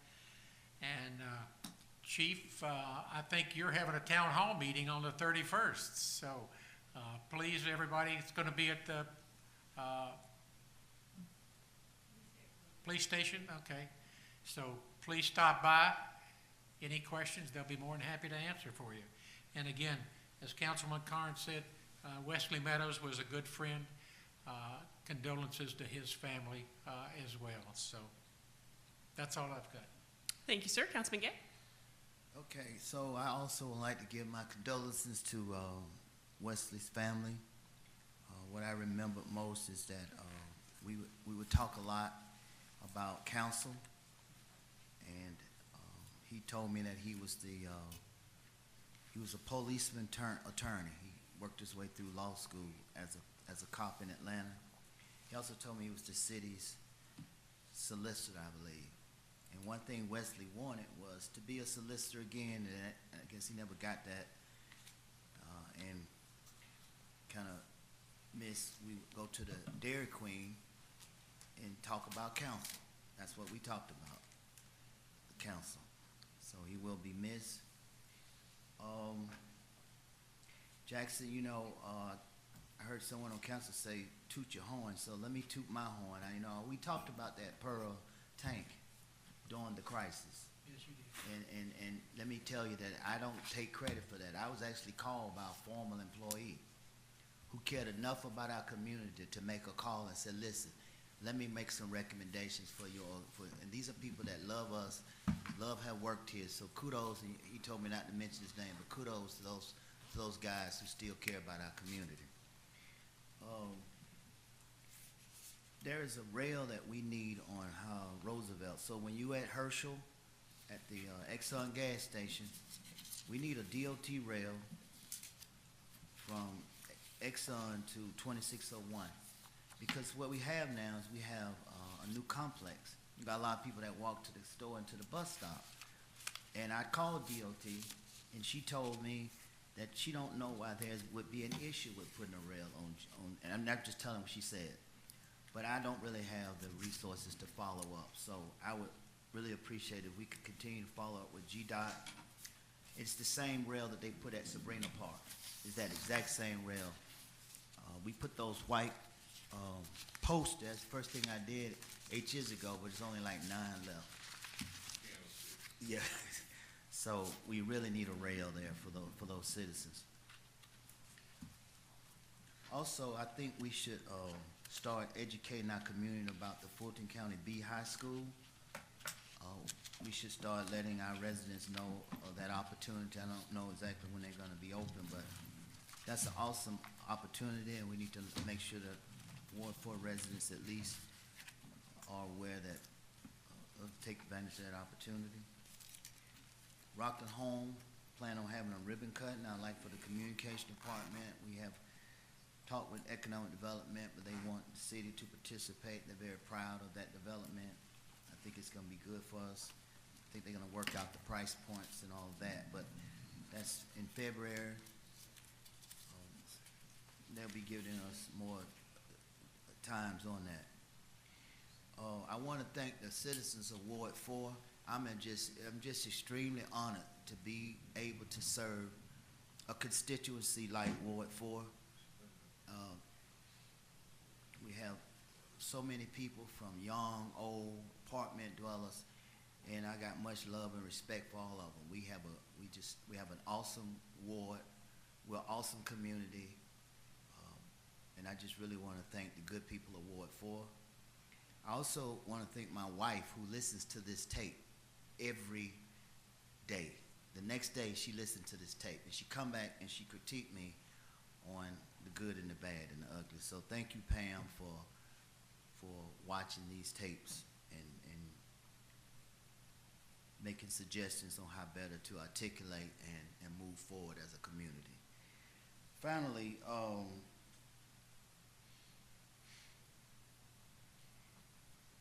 lastly, one of the constituents made a comparison that we act like the Civil War. We reenacted the Civil War. Well, I don't think so. 620,000 people died in the Civil War. And that was an ugly time in American history. We're just up here arguing, and we're passionate about what we're trying to get done.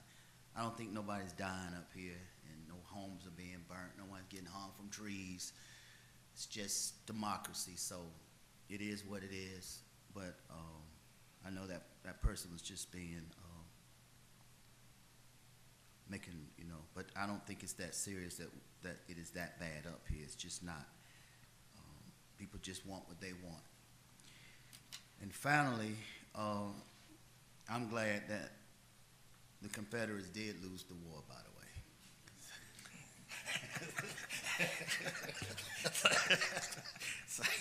So anyway, that's all I got. All righty then, on that note, thank you, sir. I want to extend our sincere gratitude to Senator John Ossoff for coming to College Park last week and sharing the news about the $373,000 that he fought for to make sure that our police department is the 9th in the state with the technology to look at ballistics material faster than sending it to GBI. It will be a regional resource and make our community safer. And so we are so grateful to Senator Ossoff and his efforts. I said it last week, he showed up in College Park last week, but he shows up for us every single day in the U.S. Senate, and we are so grateful for his efforts. We're also really grateful for the efforts of the Ferguson Group in making this process happen. This has been an almost year-long process in that Ferguson Group reached out to us, to our staff, asked about our priorities. I wrote a letter on behalf of the city, and I know that other folks were supportive as well, but it is a team effort. It is not any one person, because this really is lots of handing off the ball with Senator Ossoff really taking it across the goal line. And sort of scanning back on the letter that we actually did send on that, we actually got 3 out of the 4 things that we asked for.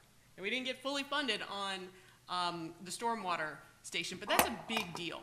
And I think it really is a testament to the efforts of our staff, our lobbyists, our representation in the U.S. Senate and in the U.S. House. So I just want to thank again Senator Ossoff, Senator Warnock, Representative Scott, Representative Williams for all of their tireless efforts to make sure that we keep on building the community that we deserve in College Park with the funding that has come to help improve our infrastructure largely in ways big and small.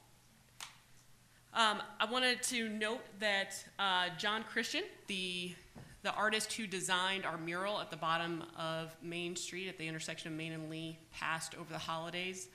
So keep him and his family in your thoughts. It's a very special thing that we have one of, I think this mural was his 49th across the state. And those of you who participated in the process know that it was a really fun time and a great community building exercise. And to know that we'll just have a piece of his art and everything that he cared about in Georgia's cities across the state is a very special thing. And again, condolences to his family. Starting next meeting, gentlemen, we're going to try something a little new. In that we are going to take budgeted items and we are going to put them in a consent agenda. However, we'll have time to discuss those consent agenda items during the workshop. We'll have a separate item just to discuss those items. So we can have the discussion and workshop and then move to the consent agenda during the meeting, only on budgeted items. So we will see how that works, and hopefully it will expedite our process a little bit more, and we can continue to move forward in a streamlined fashion. Wanted to highlight one of the issues that we talked about tonight, crisis communications planning. I think it's another way that folks can see that we are trying to be better than we were and better prepared than we were a few weeks ago when we actually did have a crisis. There have been conversations amongst this body, amongst staff, about how we move forward in a very deliberate way, an intentional way to make sure that we're responsive, more resilient, and this is one of those ways. And so you are going to see additional things roll out over the course of the next few months. But for the residents who are watching, for the business owners who might be watching, know that we are working towards that continuous improvement so we are better the next time. Because unfortunately, we know there will be a next time for something. And we are working to be better. Mr. Myers, question about College Park Day at the Capitol. The last time that we had that event, we had a van and we took residents as well. Is that the plan this time around? That has not been discussed. That was Yeah, that was in 2020. yeah. We didn't discuss that. We can discuss that later. But if you want to get a van, but it was just for the body. I thought it was a great opportunity for residents to be able to engage with their legislators and got good feedback on that as well for the people who participated. It's a good idea. So if we can open it up to a dozen, 20 people, whatever a van will hold, I mean, those people who participated spoke favorably of the opportunity. So I think we would probably have some community interest. Okay. The Cities United Summit starts Friday. The Georgia Municipal Association is expecting almost 1,000 people from all over the state converging upon Atlanta to go through seminars and learn about some of the key issues facing all corners of our state. Our Fire Chief Wade Elmore is going to be participating in a panel on Sunday. Is that correct, Chief? All right. Talking about the EMS issue that we are facing, and it is one that is a challenge for a number of cities across Georgia. And so it culminates on Monday with all the folks going to the Gold Dome and seeing their legislators and making sure that they know the power of cities. Because when we are united and when we have that united front, there's little that can stop us. And so it'll be a great event, and looking forward to, I think we're going to have remarks from Lieutenant Governor. I think the governor's actually providing recorded remarks, and a number of other state-level officials who will be there. And so hopefully I'm not sure who's coming and who's not, but it'll be a good few days. Want to extend my condolences to the Meadows and Longino families as well, and best wishes to Sergeant Krantz for a speedy recovery. And also, in your next utility bills, I think folks will be seeing Code Red inserts.